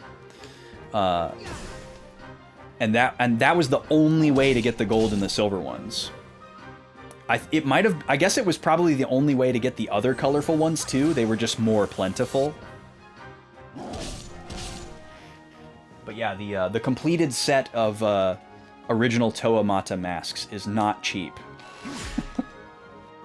And I don't think it's something that I would ever feel like I needed. But it was a really cool concept. It definitely blew my mind the first time I saw one. Like, I never saw the gold or silver masks as a kid. I didn't even know those existed. But the first time I saw, like, a person with the green Bionicle, but instead of the green Bionicle having its green mask of, like, its native shape, it had a green mask that was one of the other characters' masks. But it was green. And I was like, wait, what? Like, did you paint that? Did you, like, buy the blue Bionicle and paint it green? No, there's, like that's a real thing. You know, that was wild to see. And I don't know if I even figured out where they got it. And that was, like, a thing. I don't ever remember seeing those little packs anywhere. I just remember seeing the canisters at the store.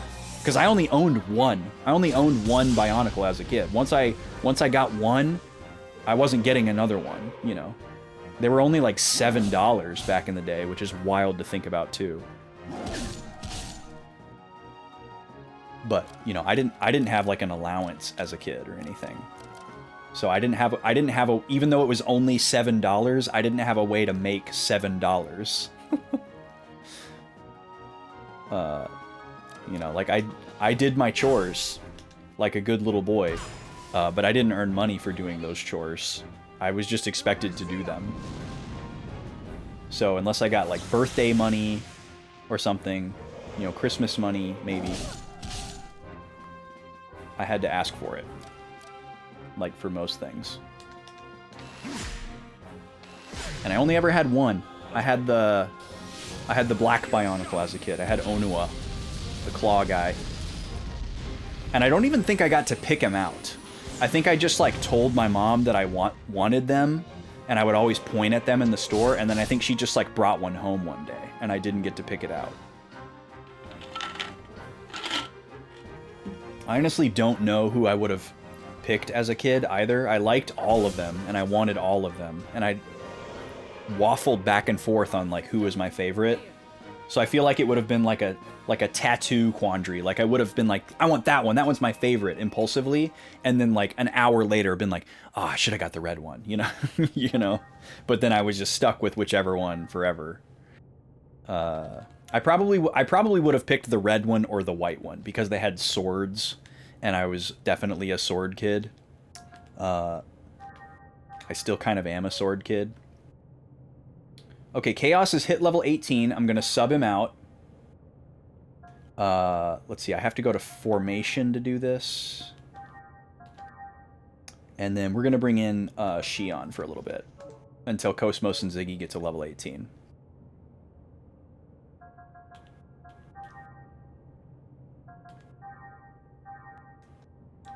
Let's top off our health here.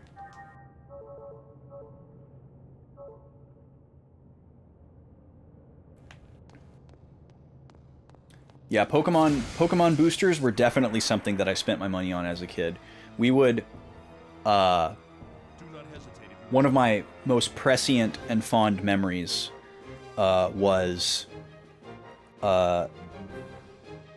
saving up, like finding change and like saving up money.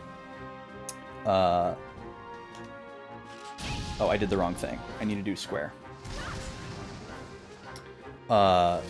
We would save up money so that we had enough money to buy a booster pack of Pokemon cards and a Cece's Pizza buffet,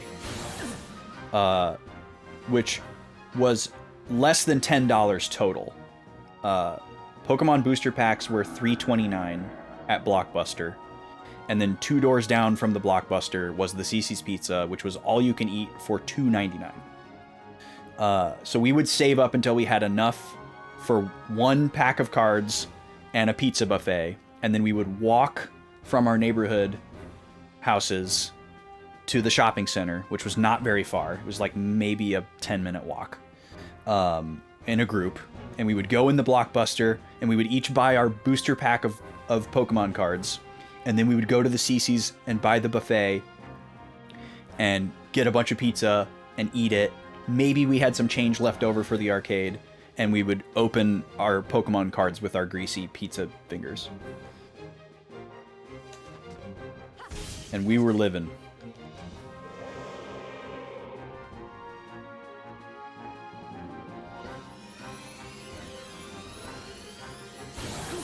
You didn't get an allowance as a kid either? Store in town had a SNES rental. One of the games there was a Secret of the Stars. Not a lot of people know that game. Oh, come on, dude. You'd collect cans around town, take them to the bottle depot. You had enough money for the weekend rental. Nice. I remember doing that with my dad. My dad would go to the coin recycler. He would save cans. Because we were big Coke drinkers. I mean, I drank all sorts of sodas, but Coke was definitely my favorite as a kid. My dad was a Coke enjoyer as well. He didn't drink a lot of them. He was like more like a, you know, one a day, one every once in a while kind of guy. Not out of like health reasons, but like being cheap reasons. So, you know, that kind of coincides well with the coin recycling or the can recycling. And I remember we would drive over to this shopping center and there was just this freestanding, like, it's not even a building because you can't go inside of it. It was just this machine like in the middle of a parking lot that you could drive up to and feed cans into, and it would like spit quarters out for every certain like weight or amount of cans. And it always seemed like a little bit random, which was even as a kid kind of like anxiety inducing. I remember when I was really little thinking that the machine was making the quarters out of the cans. I thought it was making the cans into money. I was like, this is neat. I didn't know that this was how money was made. It's made out of cans. Hi, Nima. How you doing, Poochie? Man, Nima's been having some really unexpected anxiety the last couple days, and I feel bad for her because the weather has been immaculate. Usually the weather is the only thing that makes her suffer. You know, if it's like cloudy or windy or rainy, obviously, or, you know, if there's like fireworks or loud noises. But it's been like the most perfect, clear, immaculate weather for like the last 3 days. So I don't know what's bothering her. I can't figure it out. And it's not like really bad. Like she's not behaving like she would if it was like actually stormy. But normally she's just like perfectly chipper, happy-go-lucky when the weather is like this. And she's not. So it's unfortunate. I don't know. She's probably just like hearing something that's, you know, so far away that I can't hear it. Or there's like a storm system like 10 miles away that I can't see, but she can feel the change in the barometric pressure. Because she's magical like that. Because she is dog. Oh right, Xion can get poisoned. We might want to give Xion poison immunity. Secret of the Stars is so obscure that almost no one heard of it. Yeah, it's a very unknown game. Hungry Goria was playing it a while back. I watched a little bit of her playing it. The knee-jerk reaction, like at a glance, I get a lot of the same vibes as like Phantasy Star, just as for like some of the aesthetic stuff. I don't think the gameplay is necessarily similar. I don't know. I mean, they're both turn-based RPGs. But I don't know very much about it, other than that it exists, which I guess is more than a lot of people know. You're definitely not its only fan, though, Shane. There are dozens of you.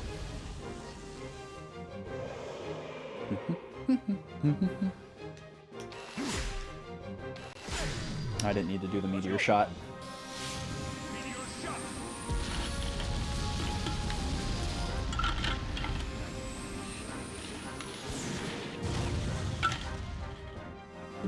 Yeah, literally dozens. Exactly.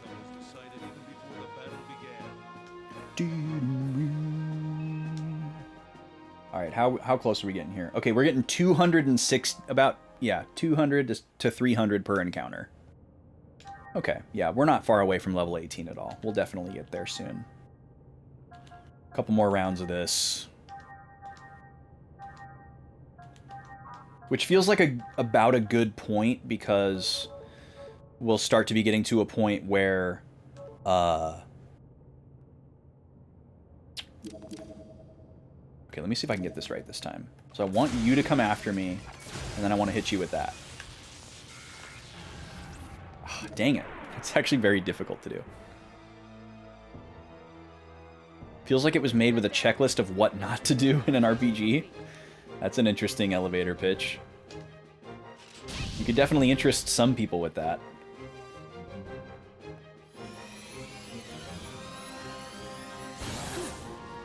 Yeah, that Arrested Development reference, creative, like, totally subsumes Arrested Development. Like, it ascends, its reach goes so far beyond.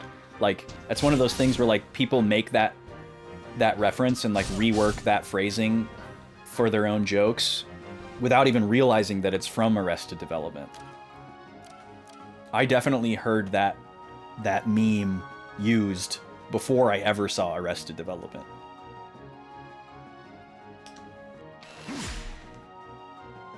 It's a great one, though. I actually haven't even finished that show. I need to finish that show. The lady and I were watching through it because I had never seen it, but was interested to. And you know, we canceled our Netflix, which is what we were watching it on. So we just haven't been able to watch it since we haven't had Netflix. We just realized that we weren't really using it for anything other than that. So it just didn't feel right to keep it. So we got rid of it. I gotta add poison immunity to Xion, I forgot.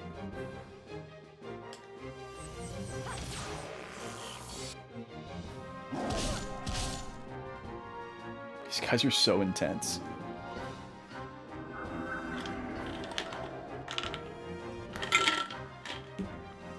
Boom, boom, boom, boom, boom, boom, boom. Do, do, do, do, boom, boom.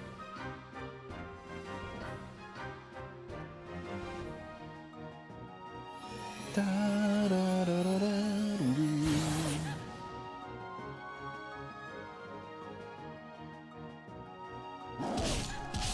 Okay, Xion might die. Let's see. We can do meteor shot here. That'll actually be good. Let's go. Maybe we can get lucky and do a crit here. Just wipe the field.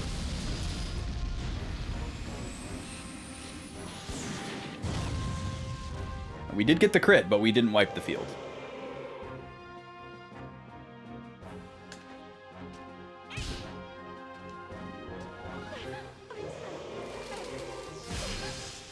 Okay, yeah, Xion's on the ropes here. But we should be good now. We can do 56 to this thing. There we go. Alright. I gotta give Xion immunity here. We got about 3 or 4 more battles to do, and then we should be done. Skills.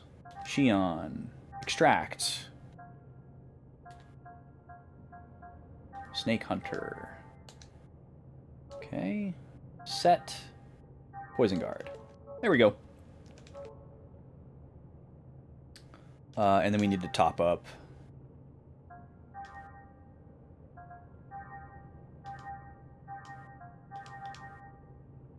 That works.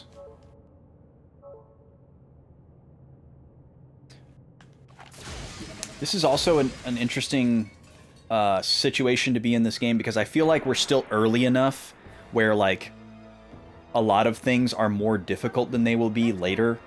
You know, like, it's really common in an RPG for, like, health management to be more challenging early on because you have less, like, healing prowess and just, like, a smaller pool of skills to choose from. And I could see that becoming a lot easier later on. You know, like, we might have passive skills that restore health. Or, you know, we'll have better items. We'll have more money so that we have more plentiful inventory. You know, all those kinds of things that happen, like, as you get deeper into an RPG that kind of make it easier. On top of the fact that you just get more familiar with how the systems work. So I think it's still early enough to feel like I'm kind of in phase. It still feels like we're very early on in this game. Like, a lot has happened, and we've gotten a lot of, like, narrative and lore, but we haven't really played a whole lot. And we haven't really been tested by a whole lot of different situations. Like, it's kind of worked to just kind of whack things for the most part, which is also a very early game feeling.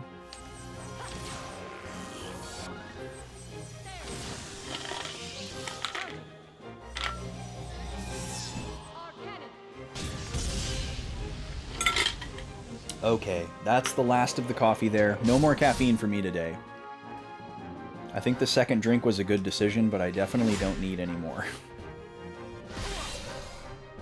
Let's go.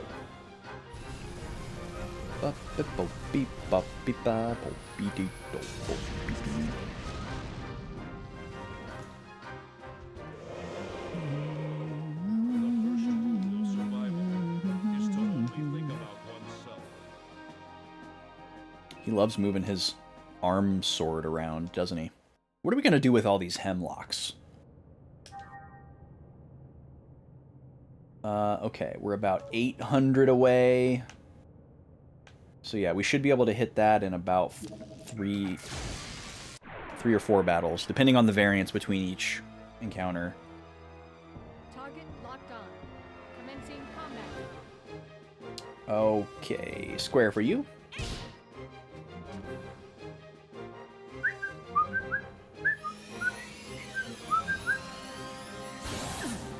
Stockpile the items for when you really need it, but then the day never comes. Yeah. I am very guilty of doing that in a lot of RPGs. I feel like I've gotten a little bit better about it through streaming. Because a lot of times when I play RPGs on stream, I don't play quite to the nth degree that I might play off stream. And I'm more incentivized to just be like, nah, let's just use this elixir. Like, it's going to help me right now. Just do it, you know? I probably won't regret it later. Or like, I weigh the here and now, and it's like, I'm more likely to be glad that I did this than I am to regret it later. Or I'm less likely to regret this later than I am to just never use the item. You know, it's more likely that I'll just never use this item if I don't use it right now, I guess is what I'm trying to say. So I might as well just use it. You know, if the situation presents itself, it's like, oh, this is a great situation to use this item, so I'm just going to use it. Let me see if this goes through all of them. It's line and pierce. Nope, just massive damage to the one in the front. I was really hoping that there would be a way to hit through to them in a line. I feel like there is, but it's not happening. Yeah, it's tough because you don't know how easy the items are to obtain later. Yeah, exactly. It's really easy to get caught up in all that. But I think that's just a case of, like, knowing too much, you know? Which I'm a huge victim of as well. Self-inflicted.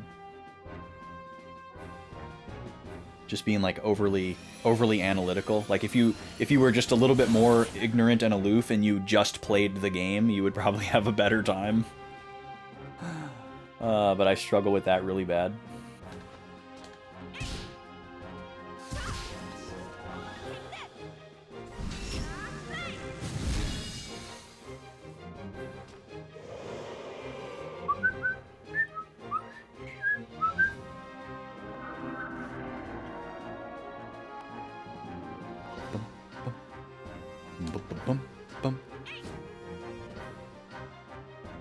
And Shion's getting a lot of turns.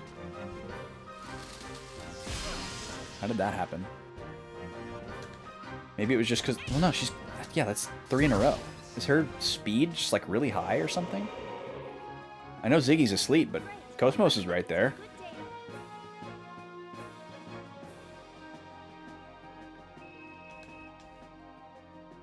Alright, 2 more battles and we should have our level up. And then we can do some skill point spending and try this boss again. And the little guy is sitting so still that I needed to make sure that the monitor wasn't frozen. He ended up not wanting to go to nap. He was like really hyper. So he's in his toy box, we call it, the playpen. Okay, I need to use a couple more ether packs here. How low are we getting on those? Oh, we're doing fine. We're picking them up as we use them, so that's really good.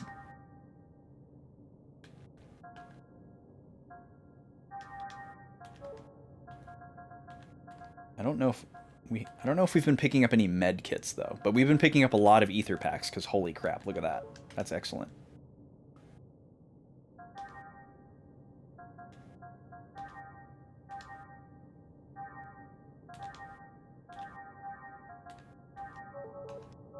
Okay. Let's do 2 more battles. 2 is perfect because then I can skip the stinky fairy flies. And we'll just do the 2 lizard man encounters here.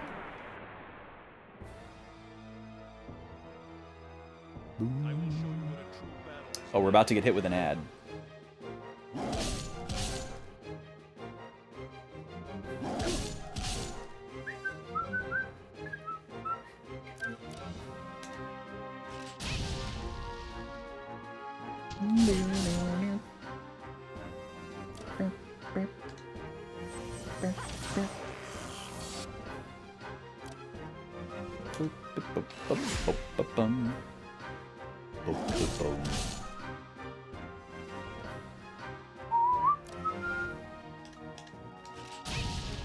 Yeah, Xion must have like really high speed compared to the other characters.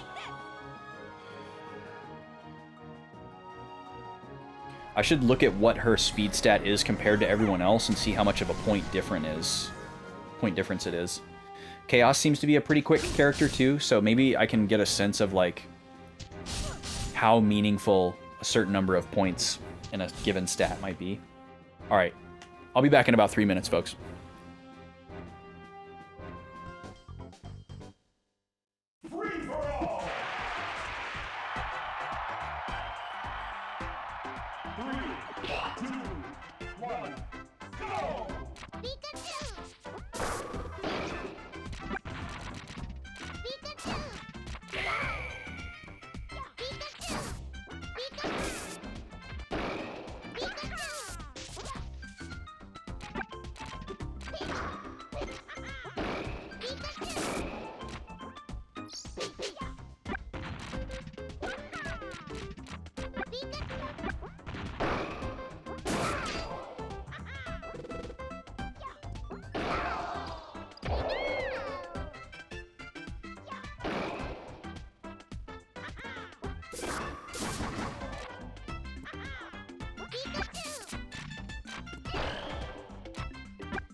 3, 2, 1.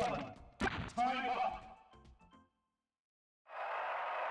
This game's winner is Pikachu.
Okay, I'm back. Pikachu wins round 1. You may have noticed, astute viewers may have noticed that he also won the warm-up. So it's 1-0 for Pikachu. We also got the rare sleeping victory animation, which is probably good luck. So 1-0 for the blue corner. Still 10 more rounds to go, obviously, to find out which one of these two is the best. But so far, knowing what we know, Pikachu is favored to win.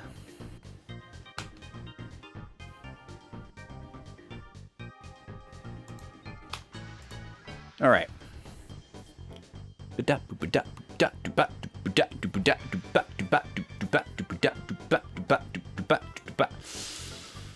All right, let's get back to the game, shall we? I've got all my, just double checking, I got all my scores updated? Yeah.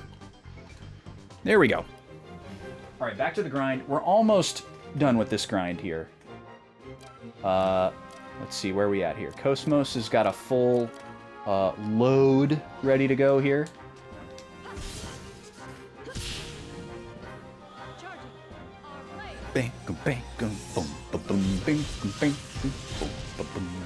Goodbye. Here's your midstream reminder about the birthday subathon. I'll take this opportunity to talk about it again, chatter about it again, even though I did the whole spiel earlier, but some of y'all probably weren't here.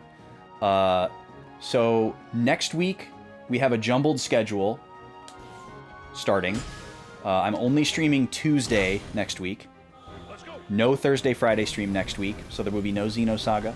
There will actually be no Xenosaga after today until October. Because next week, there's no stream on Thursday and Friday, just Tuesday.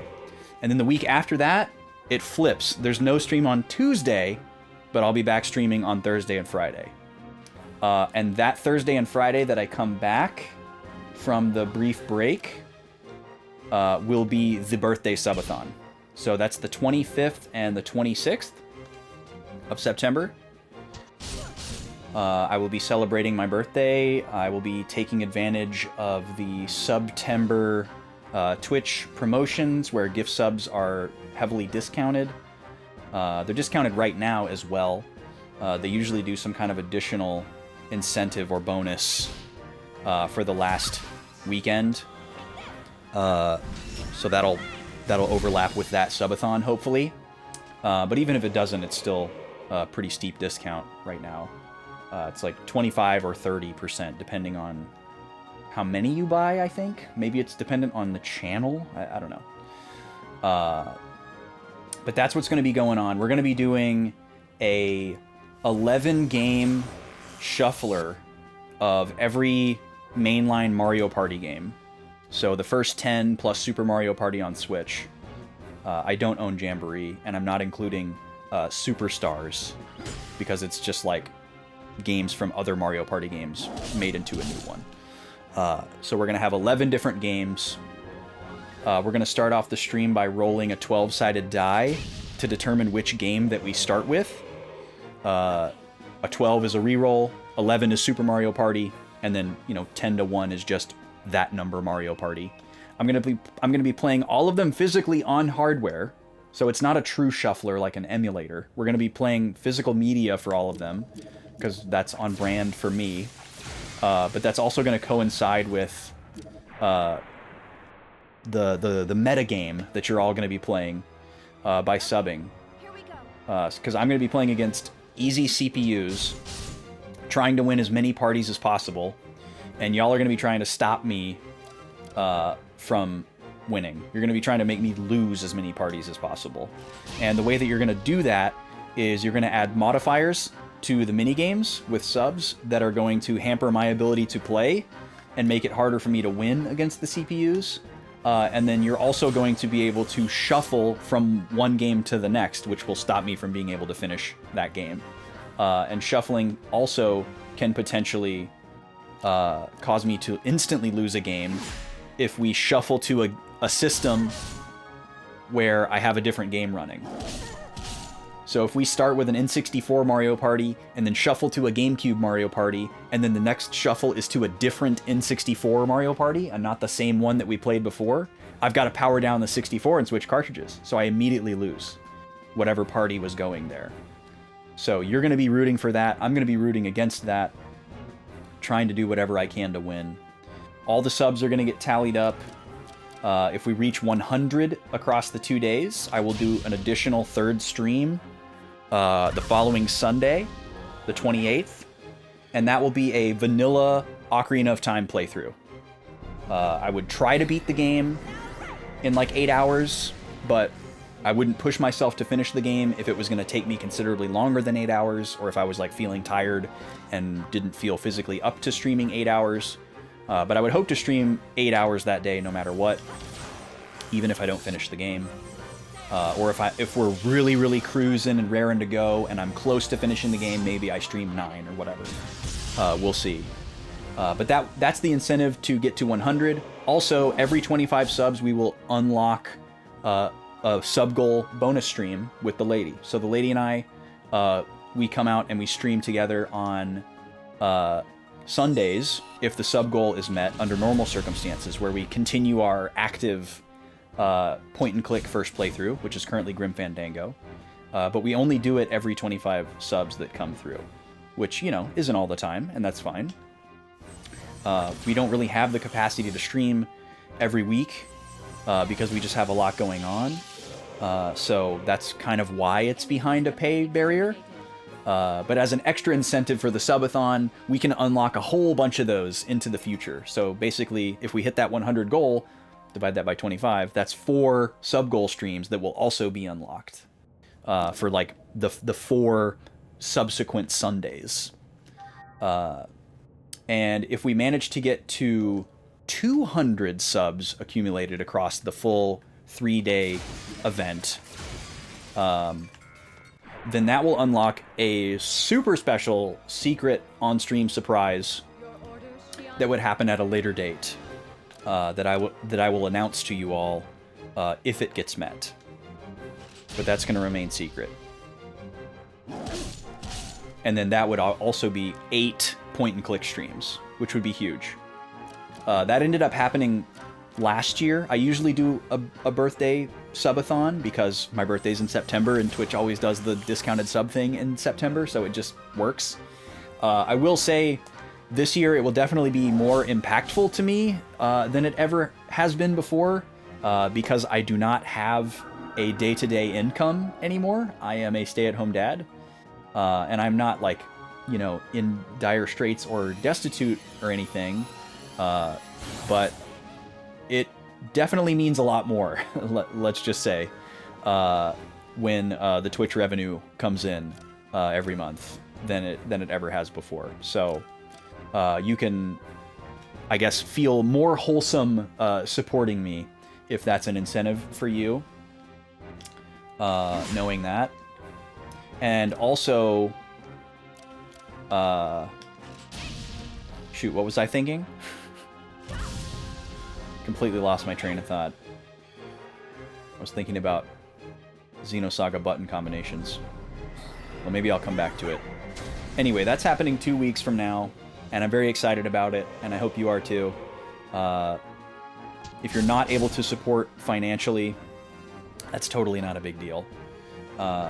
Just happy to have people hanging out. I'll have some measures in place to where we can shuffle the game around and do interesting stuff if there's not any heavy participation. So I don't want people to feel super obligated to you know, throw their money around, because I know that can get a little awkward. It's in the name of fun. Oh, but I guess I didn't finish explaining how the actual participation will work. One sub adds a minigame modifier to the next minigame, and they will involve ways that will make the minigame harder for me to win. So the 6 different modifiers that we'll have are eyes covered, ears covered, left hand only, right hand only, reverse grip, and controller upside down. So it'll be very difficult for me to win most minigames with any of those modifiers.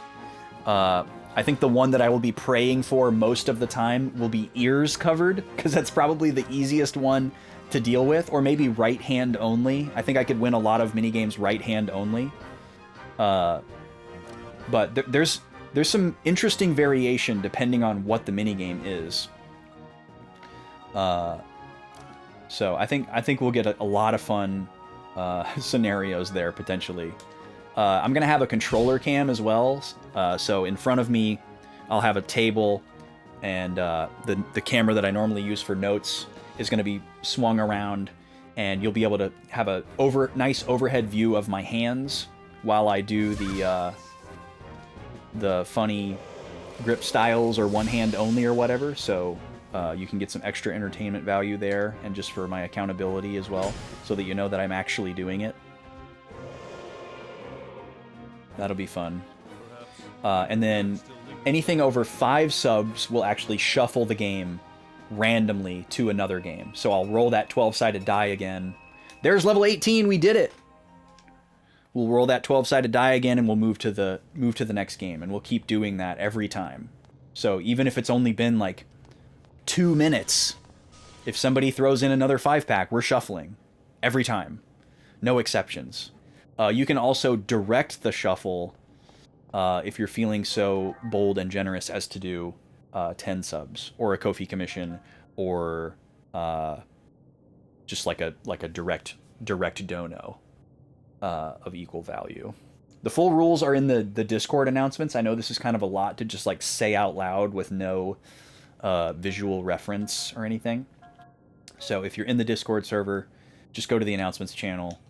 You can see the full breakdown of how everything works there. We are ready to attempt this boss again. So let me top everybody up to near full health. And then we're going to change our formation. We're going to put Chaos back in the party. So here's our level 18 squad. Let's see. We need an ether pack for... oh, we can just use Xions. We actually don't need to do that. So Xion can top us up the rest of the way.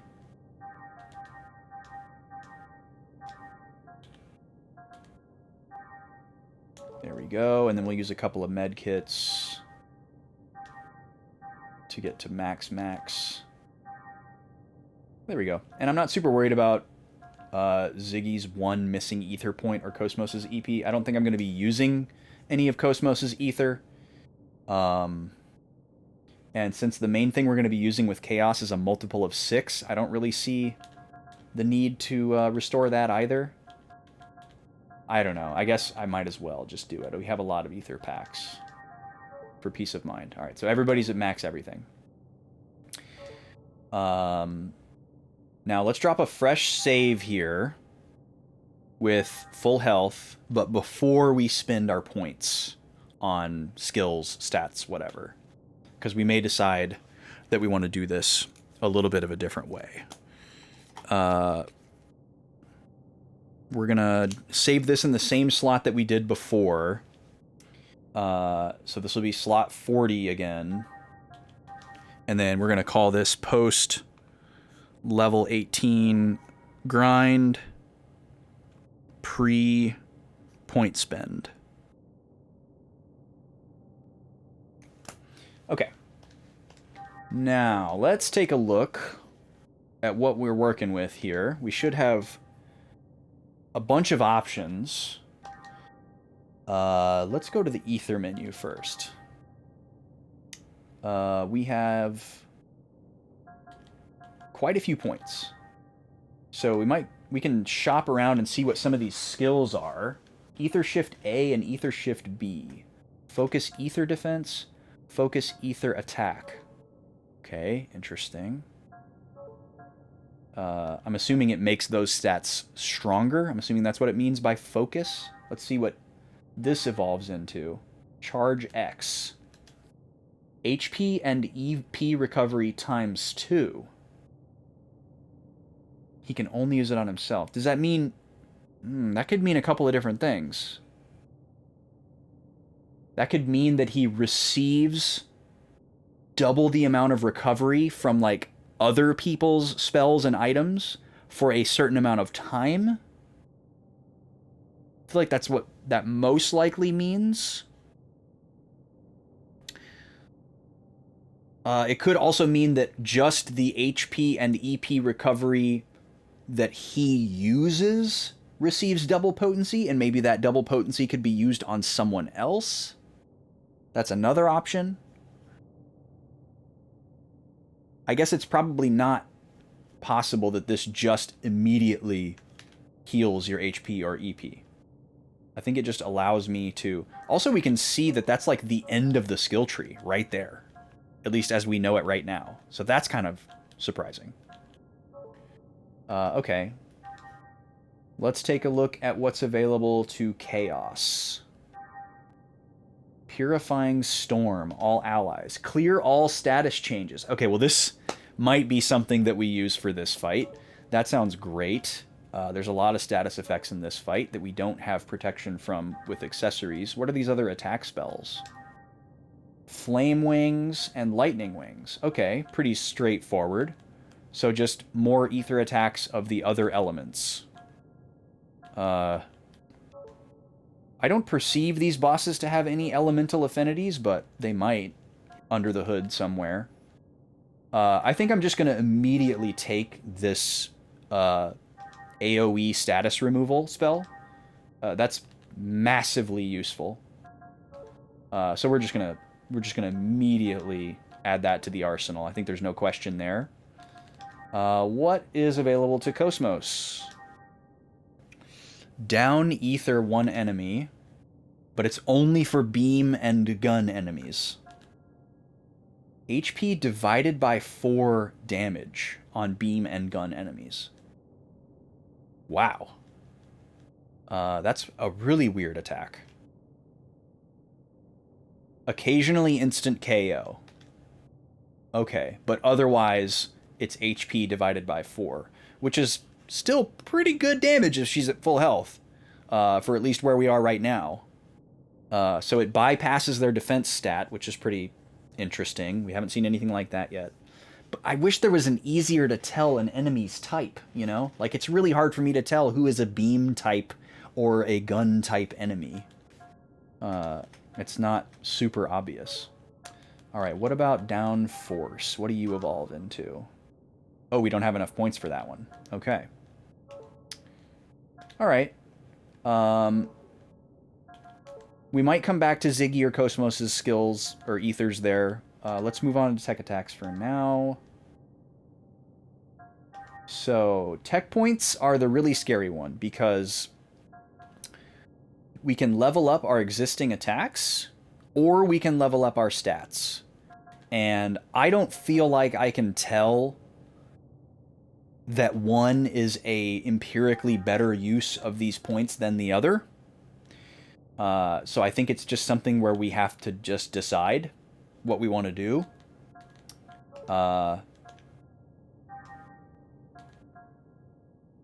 We can increase the potency of them, or we can just increase our stats.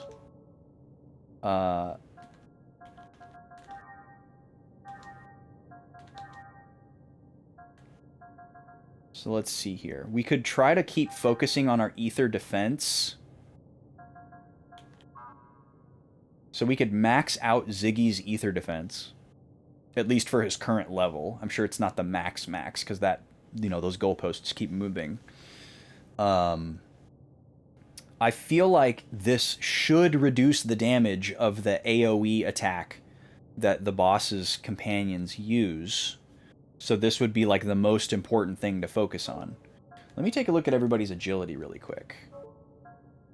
Chaos is 8. Xion is 8. Okay, so agility points make a huge difference. Huge difference. Because 8 seems to be, like, really fast. And then 6 and 7 seem to be, like, significantly slower. Maybe we're just in, like, a really specific spot with, like, enemies, where, like, a lot of these enemies have, like, 7 points or something. So it's making it seem that way. But it seems like agility points are pretty valuable. We also aren't able to use tech points to raise agility, so that kind of makes it seem like it's higher value as well. You know, this could be like the speed stat in Tactics, where it's like everything in a way. More turns would definitely equal an easier time with any enemy that we run into. So Chaos has the same problem where he can't improve his ether defense.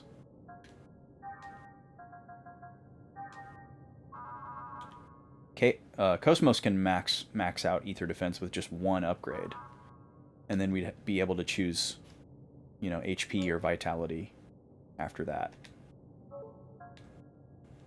I'm definitely leaning towards upgrading my stats before upgrading my tech attacks.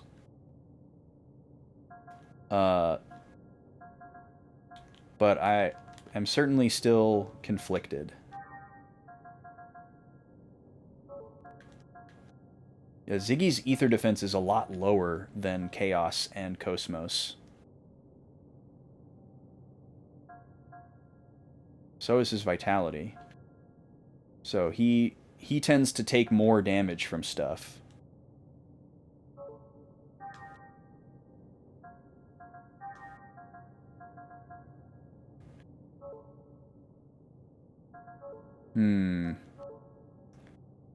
Because the tech attack upgrades don't really tell me a whole lot about, like I know I'm increasing the attack power, but how much am I increasing the attack power? You know, I know that I'm spending 130 points, and it's going from level 1 out of 3 to level 2 out of 3, but what does that mean? You know, are we talking 10%? Are we talking 50%? 100%.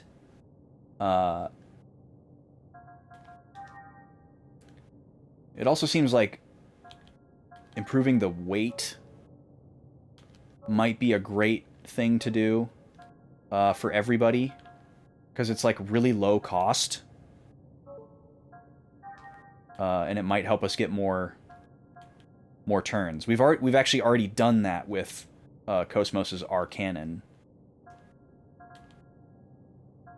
But yeah, it's like 40 points to max out the weight. Well, actually, no, it depends on the skill, I guess. But it's very low cost. So maybe we could just look at which ones we're using the most.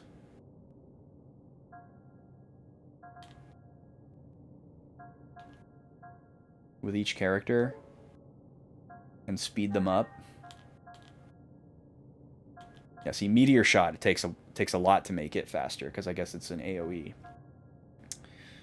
But we'd probably want to increase the power of Meteor Shot first, because it's not hitting super hard.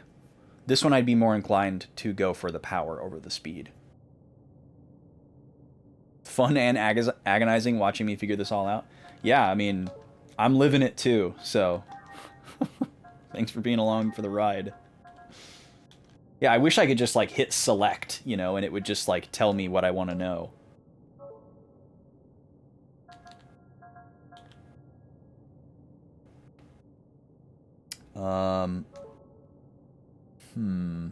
Where to start? Where to start? There's so much decision paralysis here. And I'm getting really caught up in it. I think, and again, this is, I gotta remind myself that we're just experimenting here. This can all be undone. Let's try, we're just gonna do kind of a weird mix of things here. So, Chaos isn't gonna be attacking a lot, because he's gonna be healing a lot. So I'm not gonna mess with his stuff. Let's see how expensive it is to max out Meteor Shot's power. Oh, I did the wrong thing. So 250 to go up 1. It's probably like 600 to go up to level 3. And we only have 530 points. Recover faster after using Tech Attack. Oh, you know what we should also do? Can we... Oh, that's right. We have to have Meteor Shot in the far slot. So this really sucks for this fight, because we want to use square attacks instead of triangle attacks. But we can't. I guess the other thing we could consider doing is putting Meteor Shot's speed up so that we can do it without 6 AP. That would be cool. We don't have enough points for it, though. Not going to bother with that. And with Cosmos, let's see, which one are we the one that we're going to use the most is our Blade. So let's focus on that one. We could probably max this out pretty reasonably. Yep. 20 points, no big deal. And then we could level this up by 1 level. And then we could either choose to go up 1 more level or do stats. Let's take a look at her stats again and see what kind of options we have. We've got HP and Vitality and Ether Defense. She only needs 1 point for this, so we can give her that.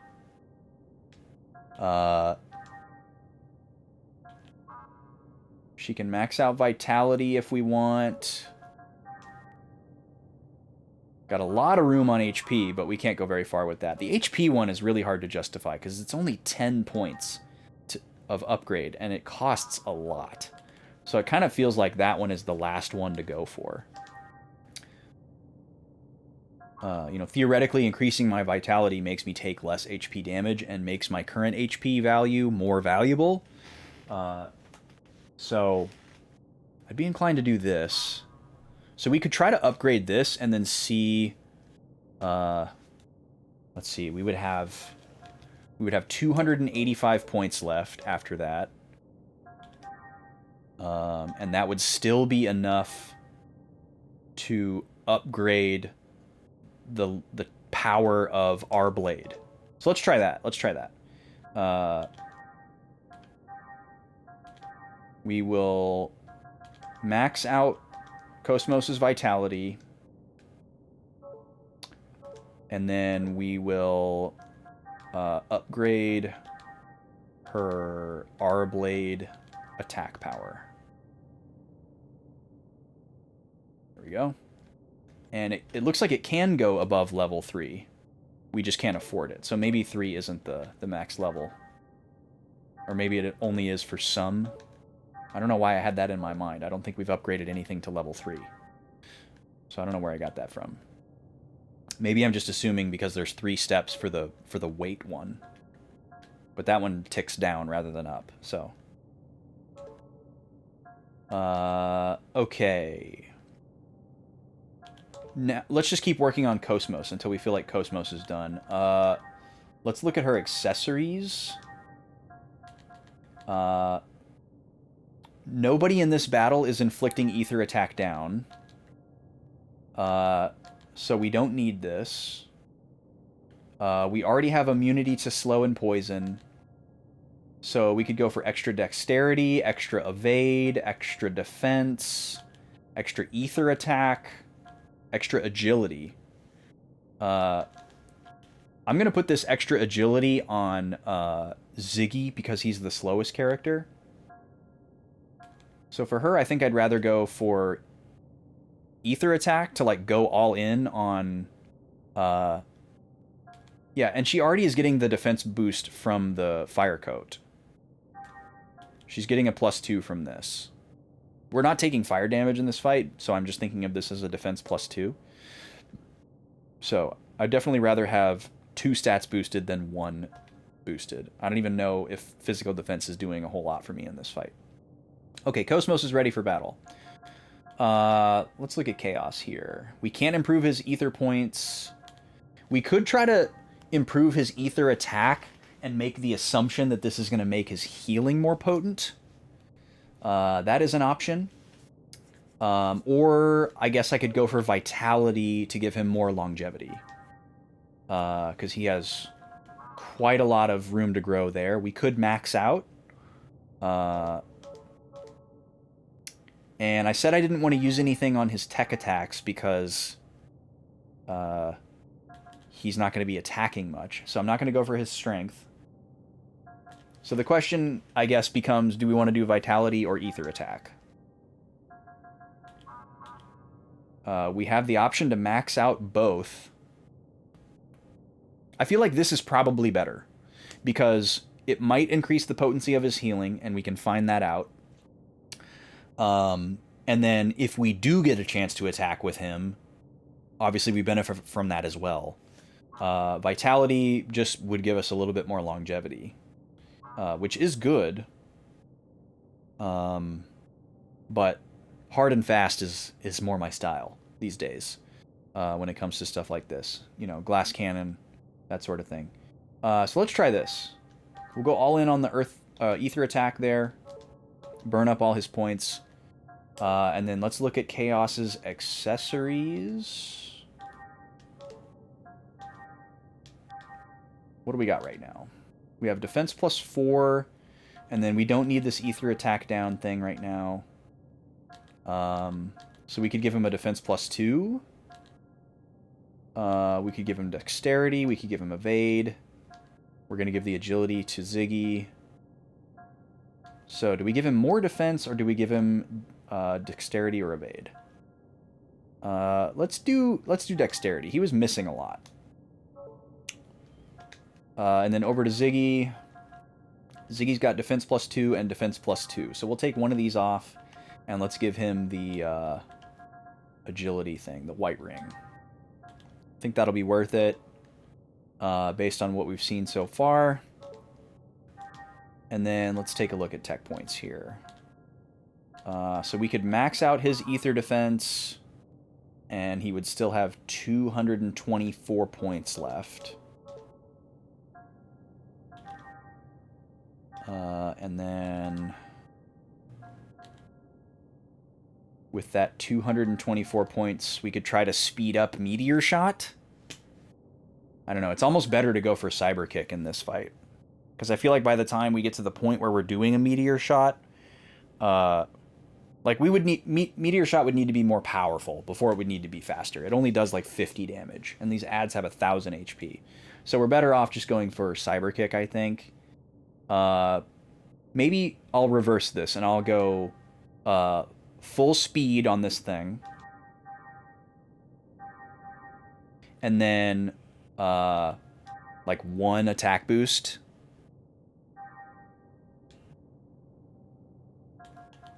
And then we could do the rest in stats. That's not quite enough to max out his ether defense.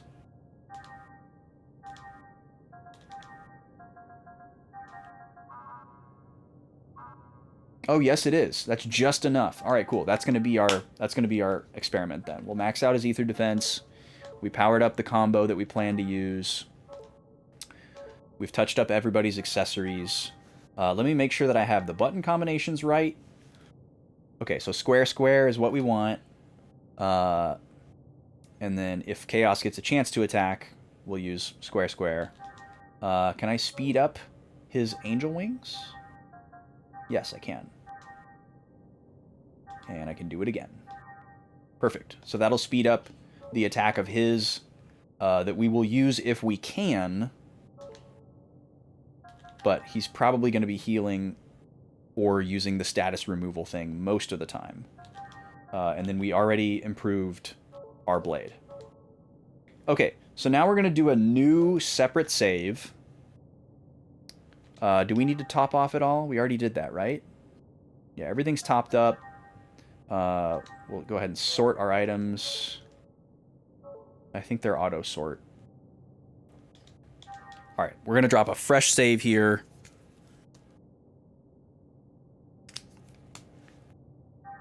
This will be slot 41, and this will be post point spend pre-boss. And basically, if this gets me through the fight, I'm just going to commit to this point spend and we move on. I'm not going to like go back to the previous save and see, oh, well, can I beat this boss with just the level ups and not the point spend? Wait, no, we're not saving here. We're saving here. I don't care that much. We can always get these points back. We have items to get them immediately, and we can grind more if we really need to. So, we're going to go give this another attempt and see what we can do. I feel good about it. What do you think, Gobi?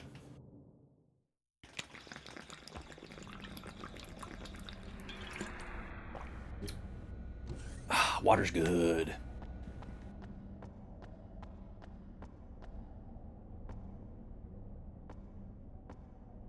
I guess this would be a pretty good screen to grind on, too. You got 3 of these lizard men encounters that you can pretty quickly run into.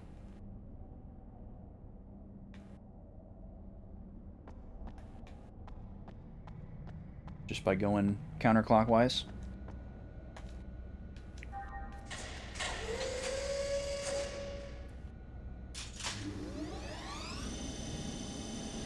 But I don't think it would be much faster than the way that we did it.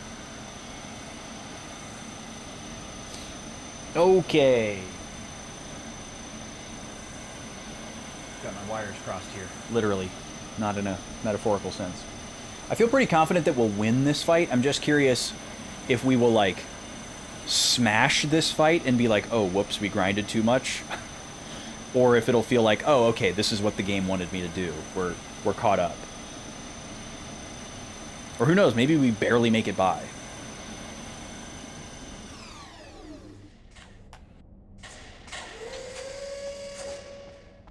That sound. Something about that sound.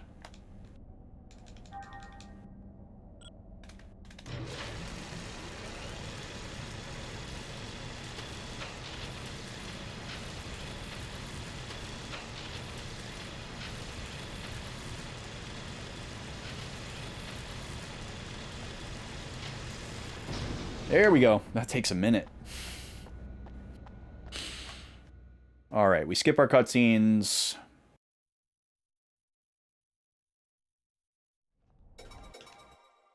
And we do our fight.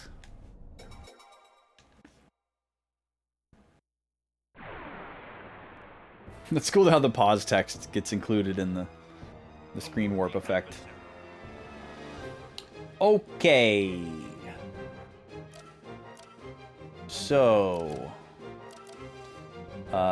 first turn, we're going to charge up.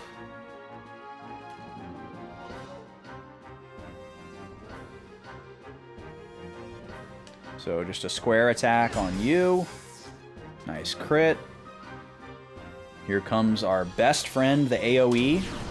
Now, how much have we reduced? Oh, that's a lot better. 70 is much better than 100. That makes a big difference.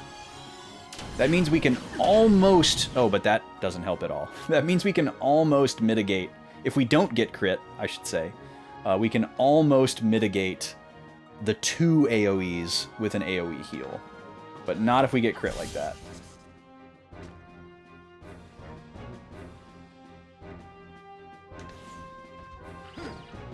Oh, come on, Ziggy. I upped your dexterity. How could you betray me like that? Thanks for having faith, bless you. Okay. We're gonna do Angel Wings on this guy.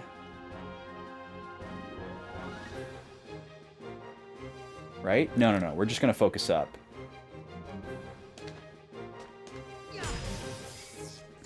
So we boosted the power of this thing. And we also boosted the wait time of it, which I don't even fully understand what that does.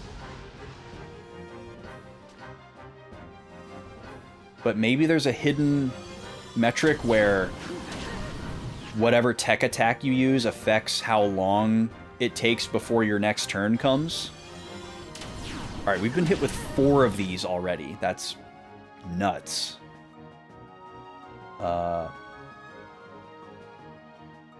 Hopefully we can hang on until Chaos's next turn and get the AoE heal in. Let's see.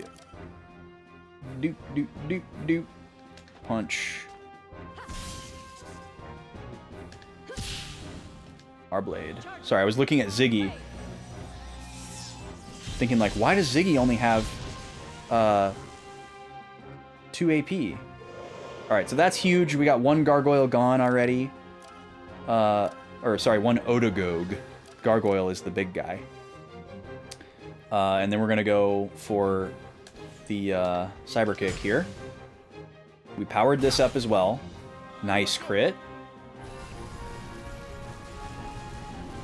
Oh, and I can boost in Cosmos, so I might as well.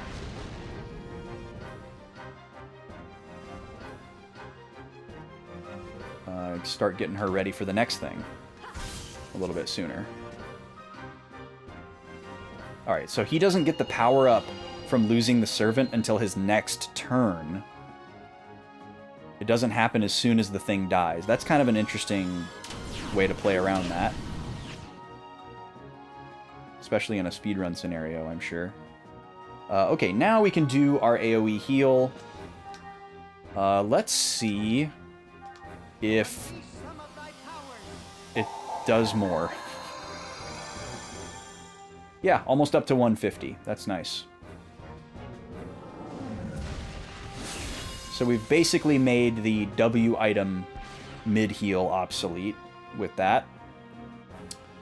The enemy is boosted. That's not good.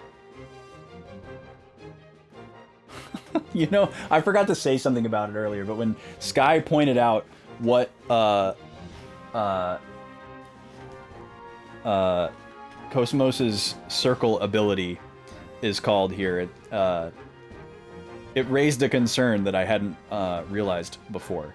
But we're not going to talk about it.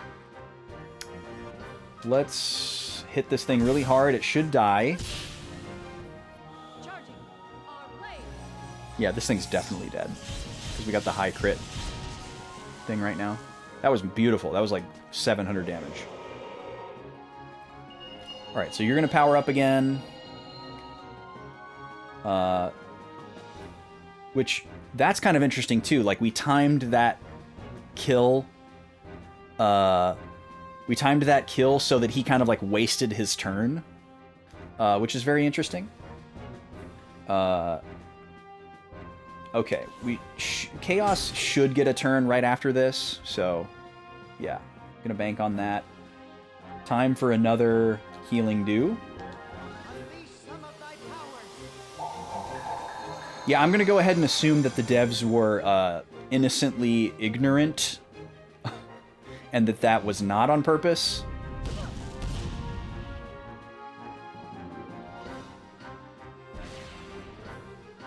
Okay, he's boosted in. This is a little scary. We kind of just have to hope that he doesn't attack Cosmos. Oh, come on! You can't miss on me like that, Ziggy. You're supposed to be the perfect battle specimen cyborg. 295 is still pretty good, though. Of course he's attacking Cosmos. He sees the kill, I guess. Shutting down. Okay. Let's boost in Ziggy. And we'll do a little 1-2 item heal here. So we can revive Cosmos. And then I'll have Ziggy use his healing magic on her. Which is way better than the mid-heal item. Oh, he can only use this on himself. Okay, never mind. He can't use that on somebody else. Okay, so he is going to item heal. But this will get everybody, hopefully, out of kill range.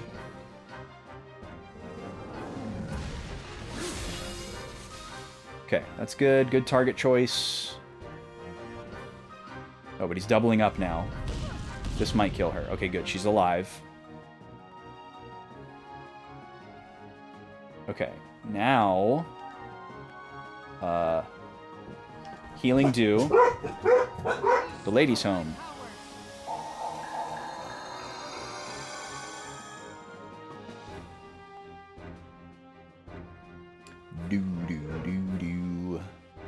Alright, we really need to start laying on some damage here, so...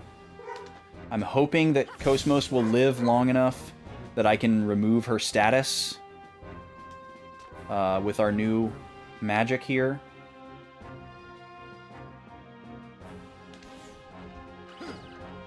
Oh my god, dude. Oh, never mind. Cosmos is dead. Oh! Okay, I don't know how she got the defend. Don't really know how that works. It would be very dangerous for me to use this turn to remove her status effect rather than to heal her. So maybe I'll boost... But I should really use his turn to attack. Okay, let's...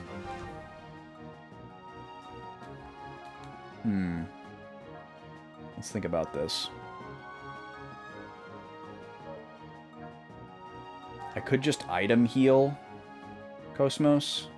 It doesn't get her out of kill range, but I kind of just have to... Like, neither does the AoE heal. So I think I have to just do this and hope that she doesn't get attacked. And I can hit her with another one. He's boosting, so odds aren't good there. Alright, we do our attack here. Another cyber kick. Thank you for critting and not missing. Can we get like 200 here? It's probably like a $150. Yeah. Not a crit. That's too bad.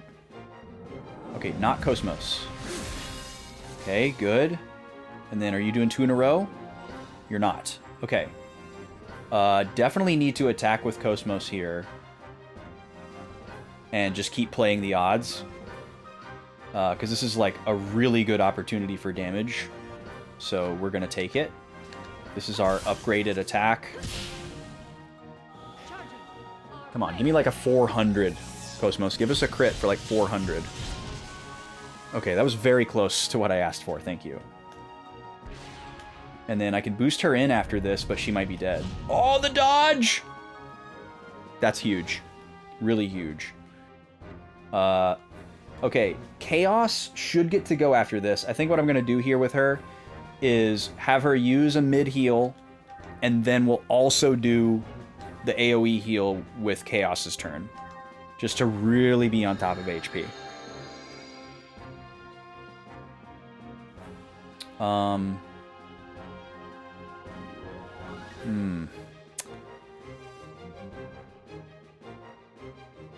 I could try to remove the status from her, but it just feels really low value. I'm also at 6 AP.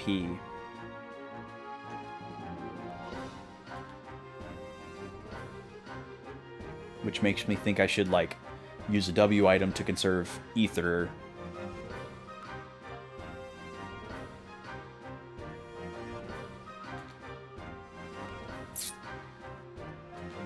Yeah, let's do it. Okay, so we're gonna W item instead. Now everybody is definitely out of kill range.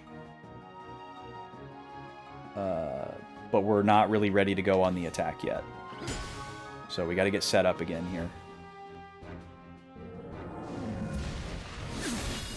That is unfortunate. That's good though, because we can just have him heal himself next turn, and he can heal himself a lot. Alright, we need her up to 6. Chaos. We will not have Chaos heal here, so that he can do something else. Let's just have him get up to 6 AP, so he's flexible next turn. And then we're going to do Bodyguard here. Or not Bodyguard. Recharge.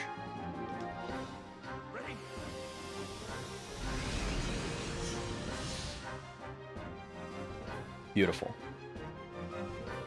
Now attack Ziggy again. Nice. And it's not a crit this time. So that was a huge net positive. Okay. Time for another R Blade. Give us another crit, please. Beautiful. Alright, we're getting down to it. He's below half health now. So his AI could change. That's something we'll want to watch out for. What do we want to do with Chaos here? We could have him attack while we're kind of on the front foot here. I think that's what I'm going to do. Oh, come on, dude. Please give me, like, at least 200. Make this worth my while. Oh, okay, that was a huge waste. I shouldn't have done that.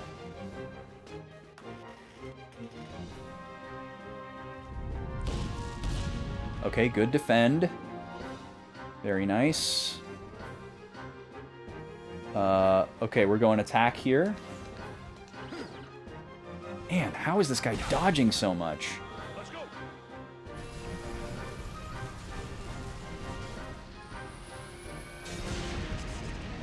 I'll boost in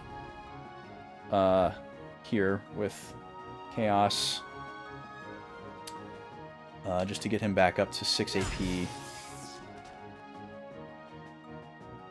And then I can immediately go again after this if I want to. But I might save it for when we, like, really need a heal. So, I think I'll just leave it alone for now. Boo, boo, boo, doo.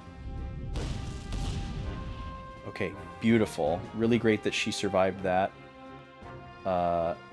Chaos gets to go right here.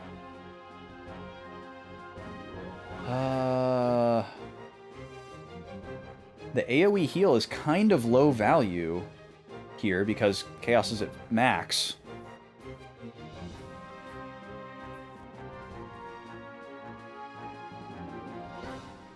I think what I could do here is just... There's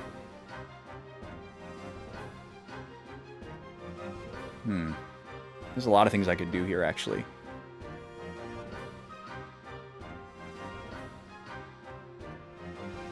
I could W item and then boost in to do the status heal, just to like get ahead of that. Or yeah, let's do that. Let's do that. Let's W item the mid heal. Wait, no. Triangle. There we go. It's really easy to press the wrong button in this game for me. And then I can boost in right after this. Okay, Cosmos is going to do some damage here.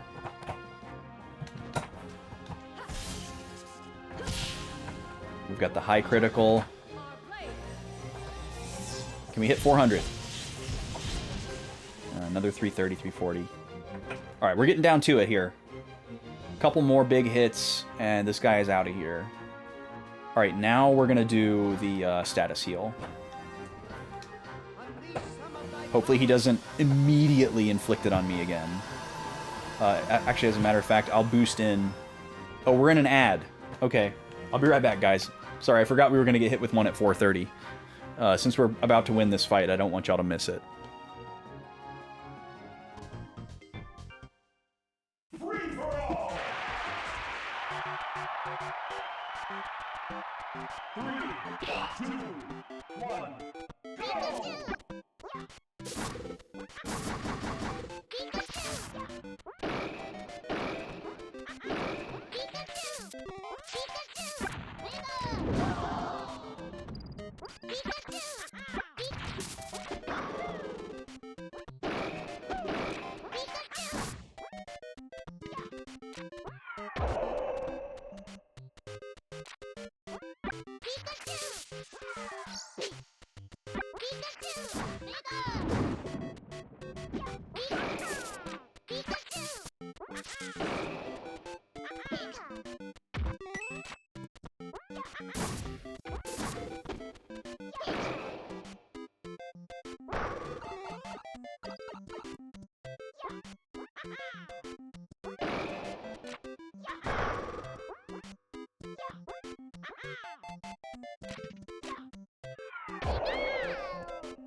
5, 4, 3, 2, 1. Time up.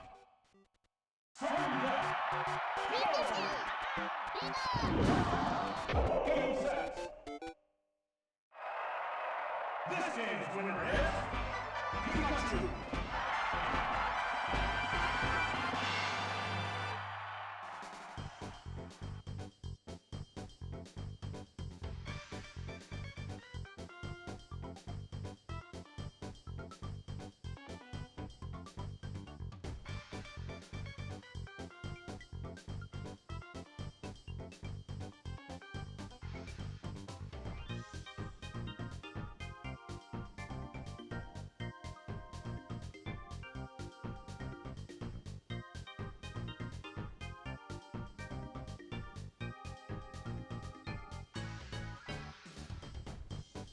Okay, we're back. Sorry, I took a few extra minutes there because I wanted to say hi to the lady.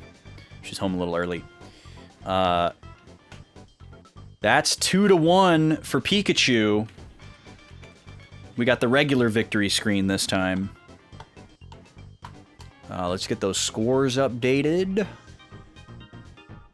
There he is.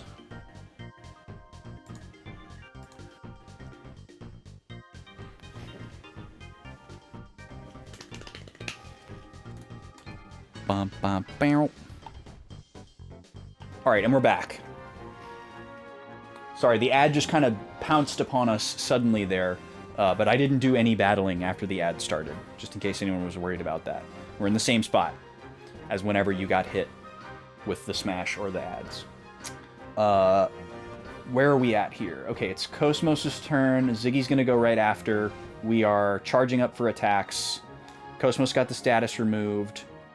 But she's still a little bit low on health. But I think we'll be all right. So we'll do a onesie here. I was a little bit locked in. You're right. Same thing with Ziggy here. Of course he misses, and then it should be Chaos here. Oh no, he's gonna go with his big attack, but not on Cosmos. That's good. Definitely concerning for his defense to be down, but I think we can make it to the end of the battle without having to address it. Let's do an AoE heal here. Unleash some of thy powers. We're almost there with this one. We got 2 big attacks coming up with our 2 big attackers. And that might be enough to do it if we get lucky rolls here.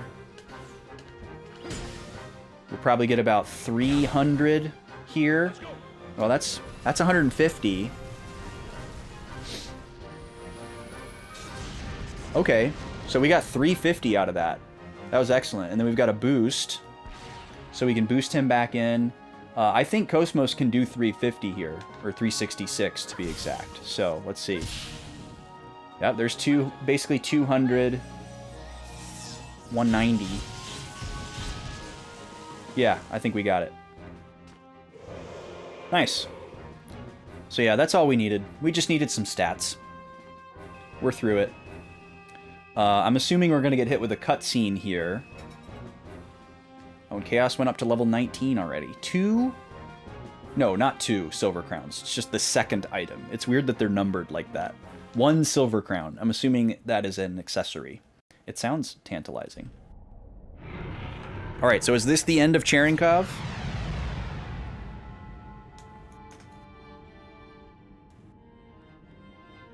Behold the light that spreads before your eyes.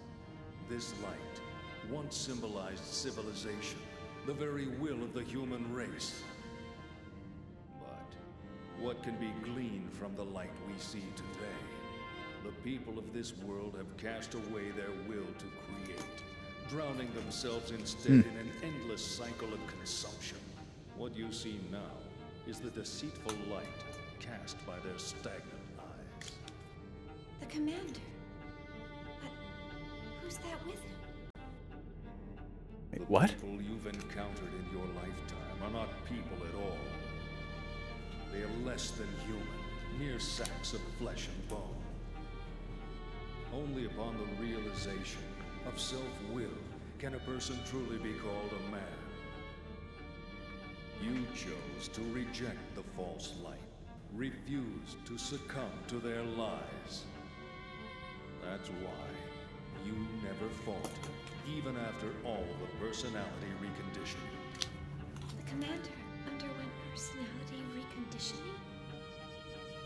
Long ago, man was forced to leave behind his homeland. This was brought about by the masses who extinguished the very light that drove their will. So how about it, Cherenkov? Let us rekindle the torch, so that human consciousness may once again be resurrected. For our sake, and that of our God.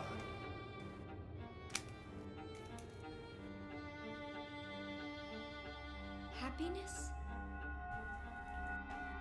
Were those my feelings just now? No. It must have been the commander's feelings. Commander, what was it that you were searching for?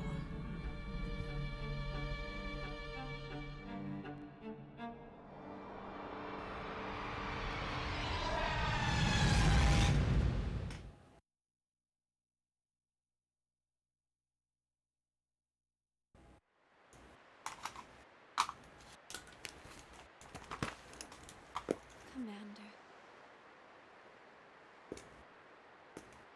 I never really existed at all.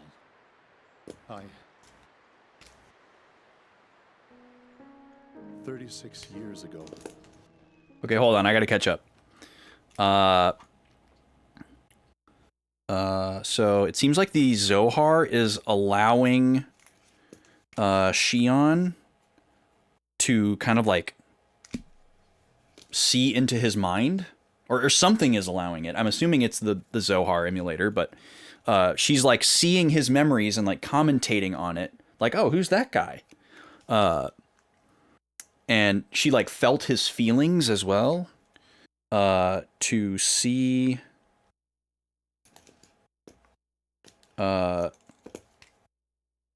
Cherenkov's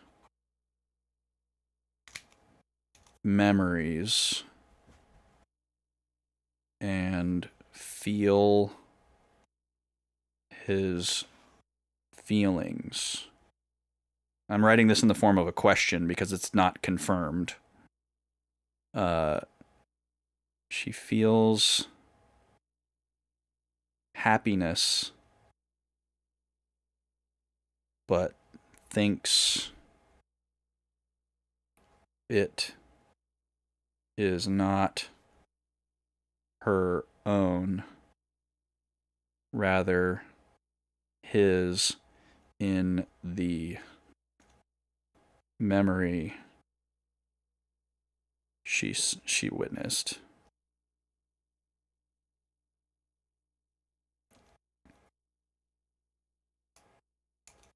Okay. Highlight this so we can come back to it later.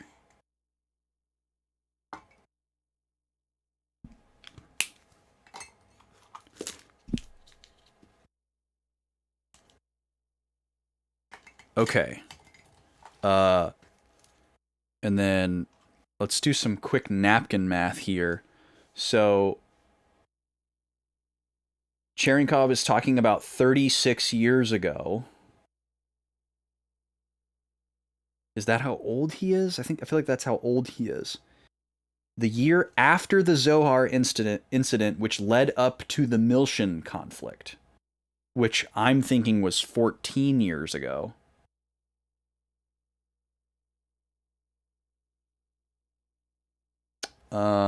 Okay, let me just write this down verbatim so I can parse it out later. How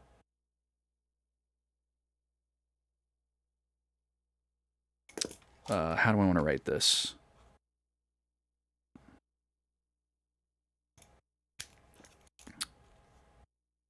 "36 years ago, year after Zohar incident.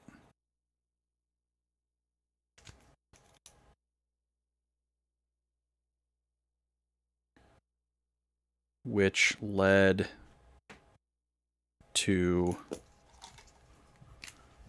Miltian conflict.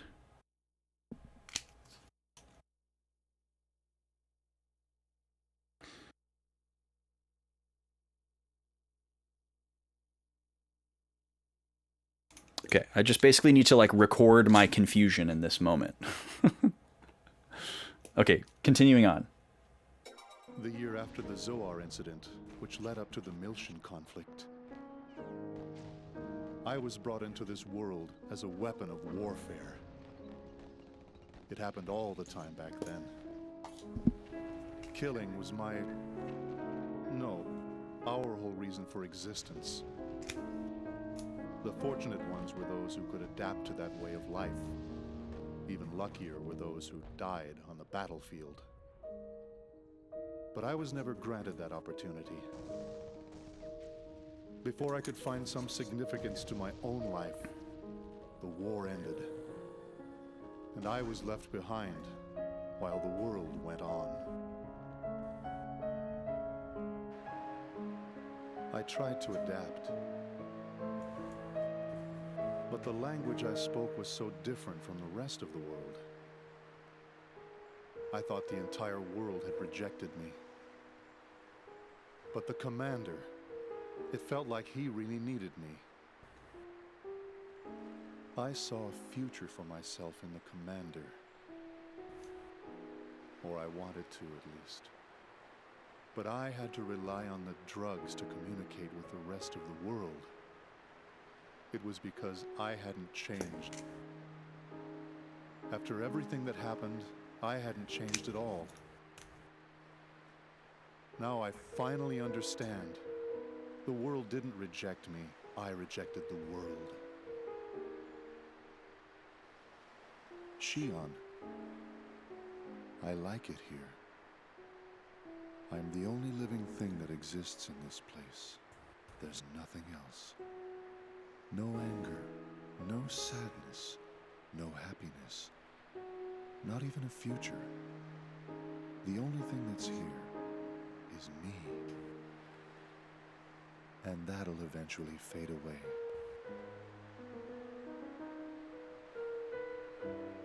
It feels good. This is exactly what I've been searching for all this time. Shion, you'll eventually find yourself here too. I'm sure of it. It won't be much longer. That doesn't sound good. I can tell.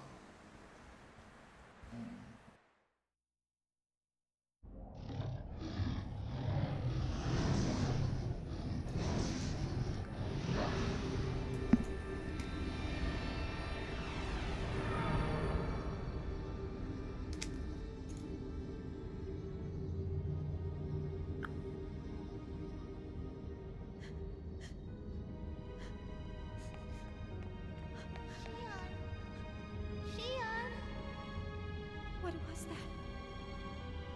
Where's Commander Cherenkov?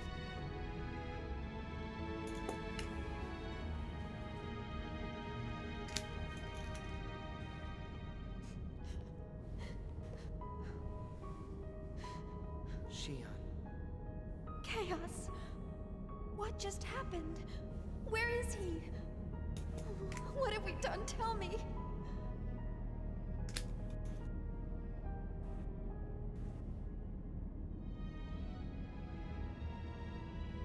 Ziggy, did something happen? Ziggy? It's nothing you need to worry about. I'm sorry. Was that really the commander? Tell me, Chaos. Surely we didn't. Shion. The truth isn't always a pleasant thing to know. Chaos. Are we all going to end up like him? We're still here, and none of us have turned into Gnosis. Perhaps we can take solace in that. Here, stand up.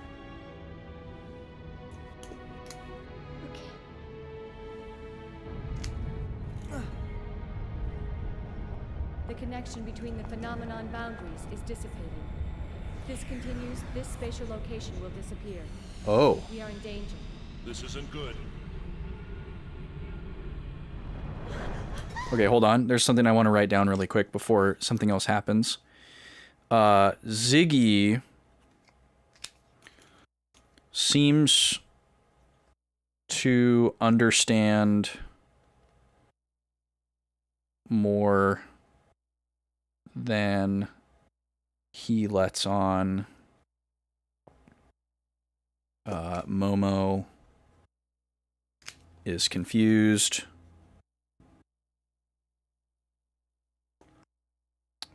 But he reassures her.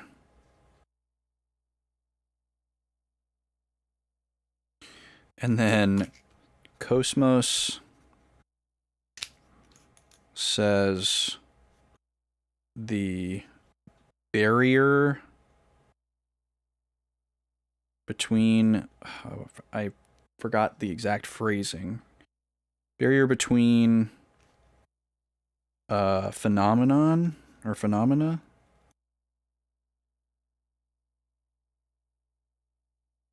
is weakening.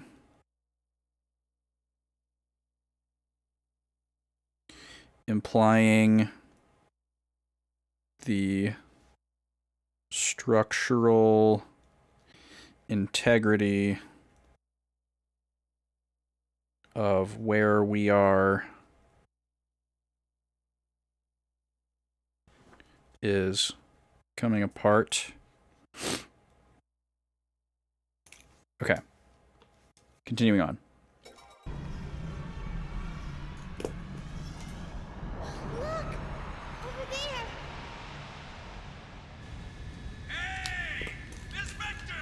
Huh? You still alive? Chief, are you all right? Captain! Alan!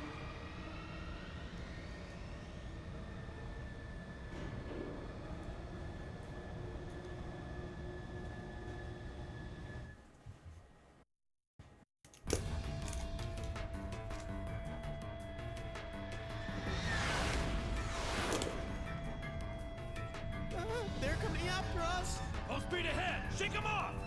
Aye, sir. Man, there's a ton of them!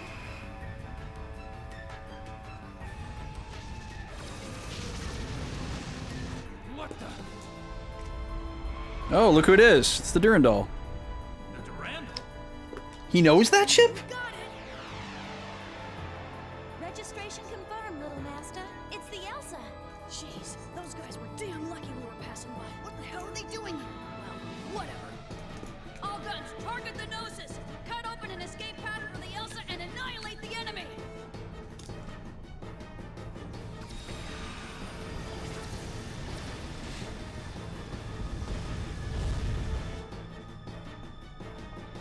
Sounds like the fighting started.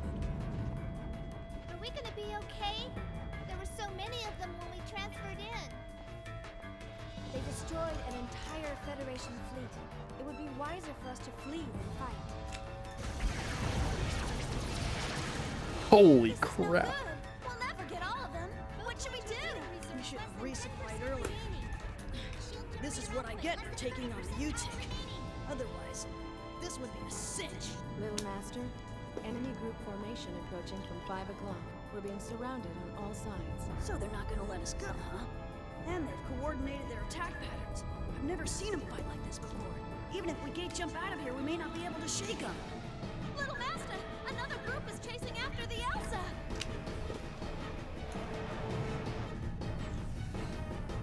Captain! Hey, you all right? Tony, can you lose them? I doubt it.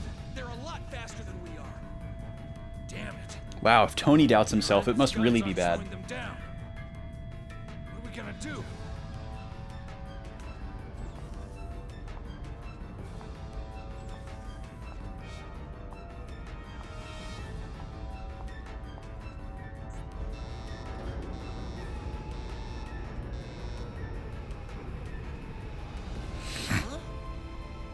Number 17 is open? Was somebody still down there? It's Cosmos. Shion, you dummy. What is she? I'll put it on the monitor. Cosmos!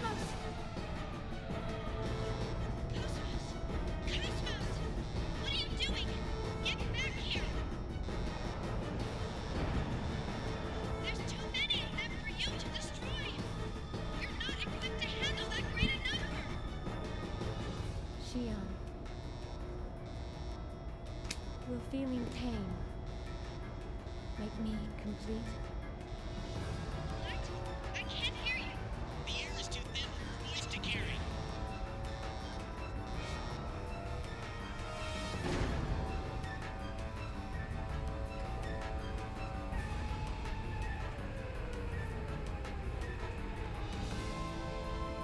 The heck is that? Oh, that's part of the ship. How does she move in free space?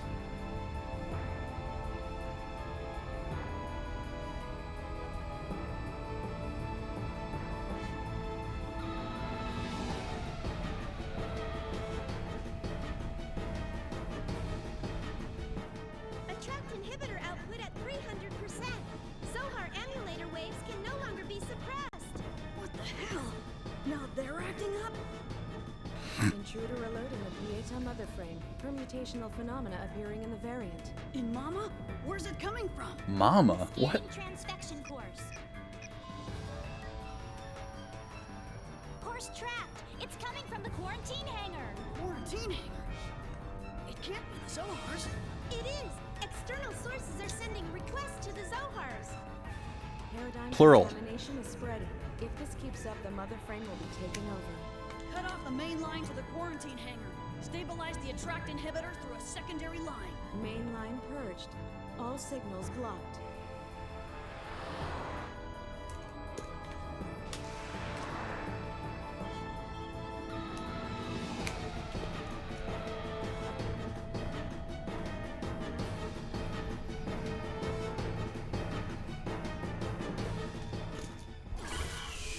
Oh, I forgot about her weird tummy.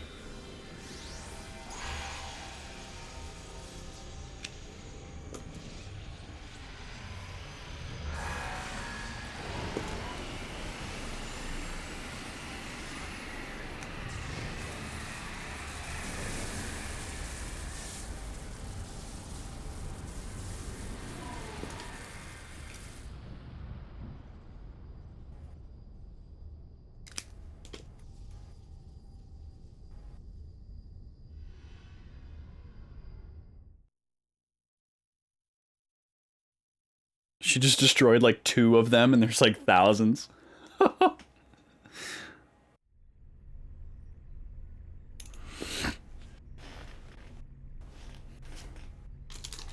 Heck, that wasn't so bad.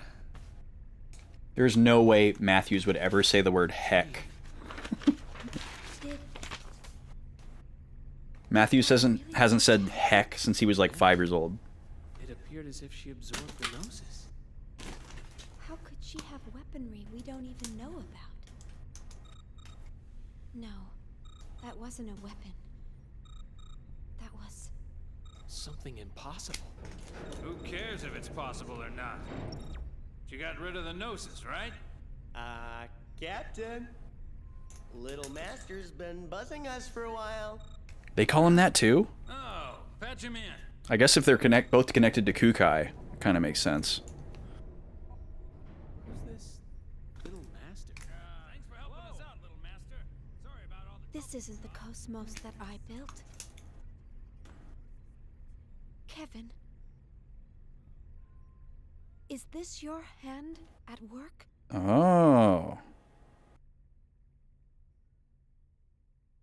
Is this the real cosmos that you wish to create?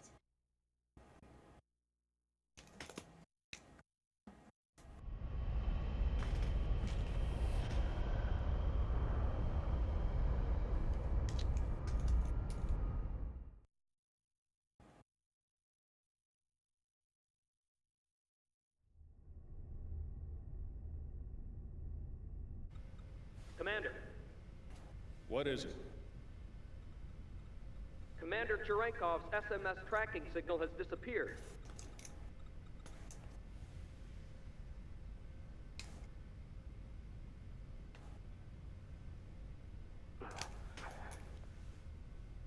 And the UMN?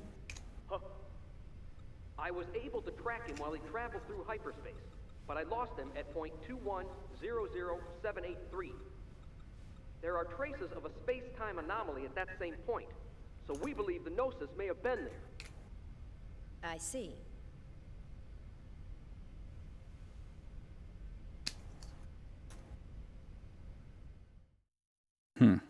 Okay.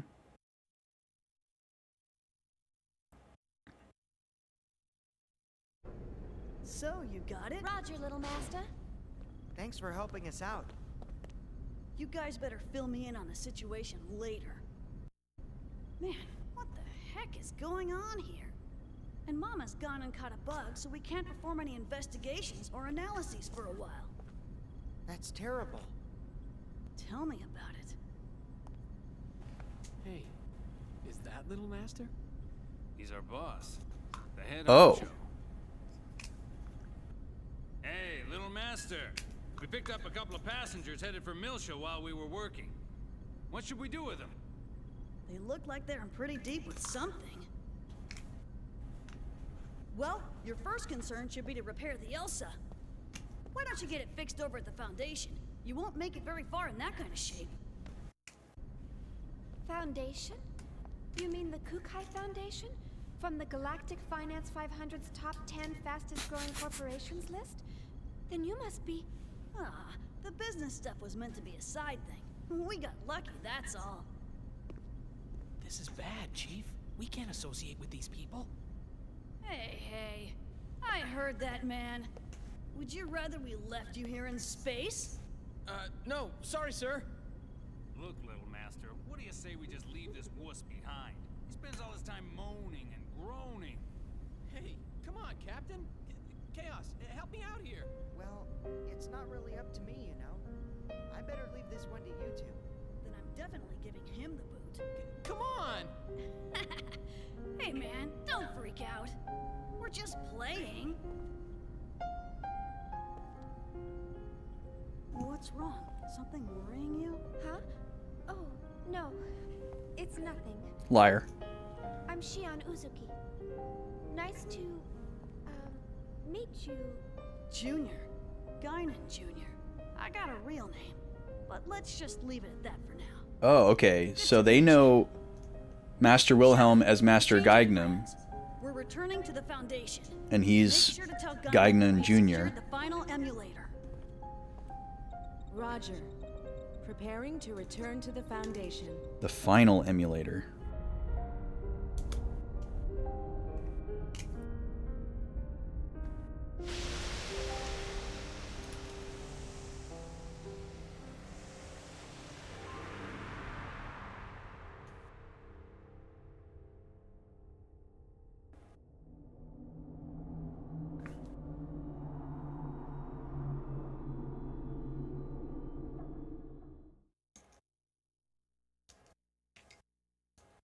Oh, we get to save right here. Perfect.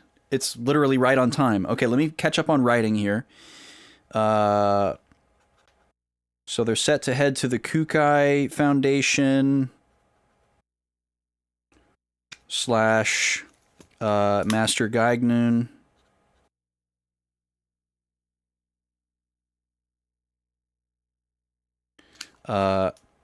Who is either also Wilhelm / the Kaiser, or I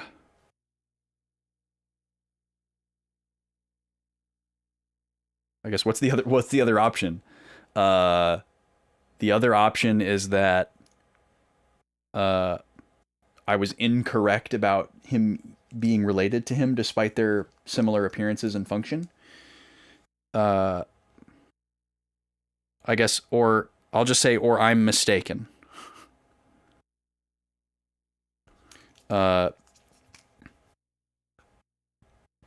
Junior withholds his quote-unquote real name from Shion. Okay. And then we're going to save right here. This is so amazingly convenient. Yes. Make sure I don't press the wrong button there. So this is going to be save slot 42. That was a lot of lore there to come right at the end of the stream. That was exciting, though. So there's a lot of interesting little tidbits and implications and action and character development all happening in rapid succession there. A couple of new threads being set up with a couple others kind of tugged along or resolved. So we'll call this post boss movie time. So I'm assuming that this is just like a break in the middle of more cutscenes, and we're not going back to gameplay yet. So when we come back to this game the next time, we're going to be jumping right into probably more movie time, which will be almost a month from now, unfortunately. So let's take a moment to revisit the schedule one more time before we go, because this is very important. I'm sorry if you've already heard this once or more today, but we're gonna hit it again. Today is the last day we're playing Xenosaga until October 2nd. October 2nd will be the next time that we play Xenosaga, because next week I will not be streaming on Thursday or Friday at all, and then the week after that is going to be the end of September birthday shenanigans extravaganza subathon, trademark pending, where we do the Mario Party Shuffler. You all send in your subs to make it harder for me to win, and try to shuffle the games around and make me lose as many parties as possible. And I try to beat the odds and be a super gamer and win as many parties as I can. More details on that in the Discord. But essentially, one sub will spin a wheel to add a modifier to the minigame that will make it harder for me to win. 5 subs will shuffle the game to a different Mario Party. And we're going to do all of this on hardware. So a shuffle could potentially end a currently running party if it's on the same system. And 10 subs or more, or a equivalent value Ko-fi commission or direct donation, you can direct the shuffle and you can choose exactly which Mario Party game we shuffle to. And those can happen at any time throughout the stream. There will be a limit of 1 modifier per minigame, because I don't really have a way to do more than 1 with the nature of them. If we get to 100 total subs throughout the 2 days, there will be a 3rd stream unlocked on the 28th, which is this Sunday right here. And I would do an Ocarina of Time vanilla playthrough with a really wild and wacky and weird, you didn't even know it was possible dungeon order, which will be really exciting. I've kind of been jonesing for some Ocarina of Time vanilla lately. I think that'll be nice and cozy and fun. Another thing that'll be easy to kind of hang out and just chill with, similar to Mario Party. Focus on chatting and hanging out and shenanigans or whatever. There will be special snacks and drinks and all that kind of stuff too. It's going to be a very fun time. So I hope you can join us for that. I will be back on Tuesday with Boktai, but that'll be the last stream before I break away for this brief 1 week off of stream while we travel and go do some fun stuff. So that's what's going on. There will also be some more schedule jumble happening in October, but I'm going to wait until we get through all this stuff to talk about it, because you guys are already on information overload. So let's find someone to raid. We were blessed with a save screen there, so that we could end on time. That was really nice. Let's see where we want to go.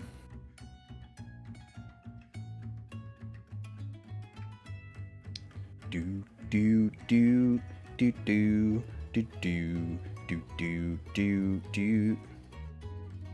Oh, let's raid Jackie.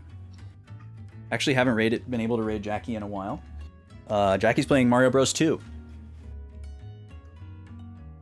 Let's go see what's up over there. See if we can annoy her.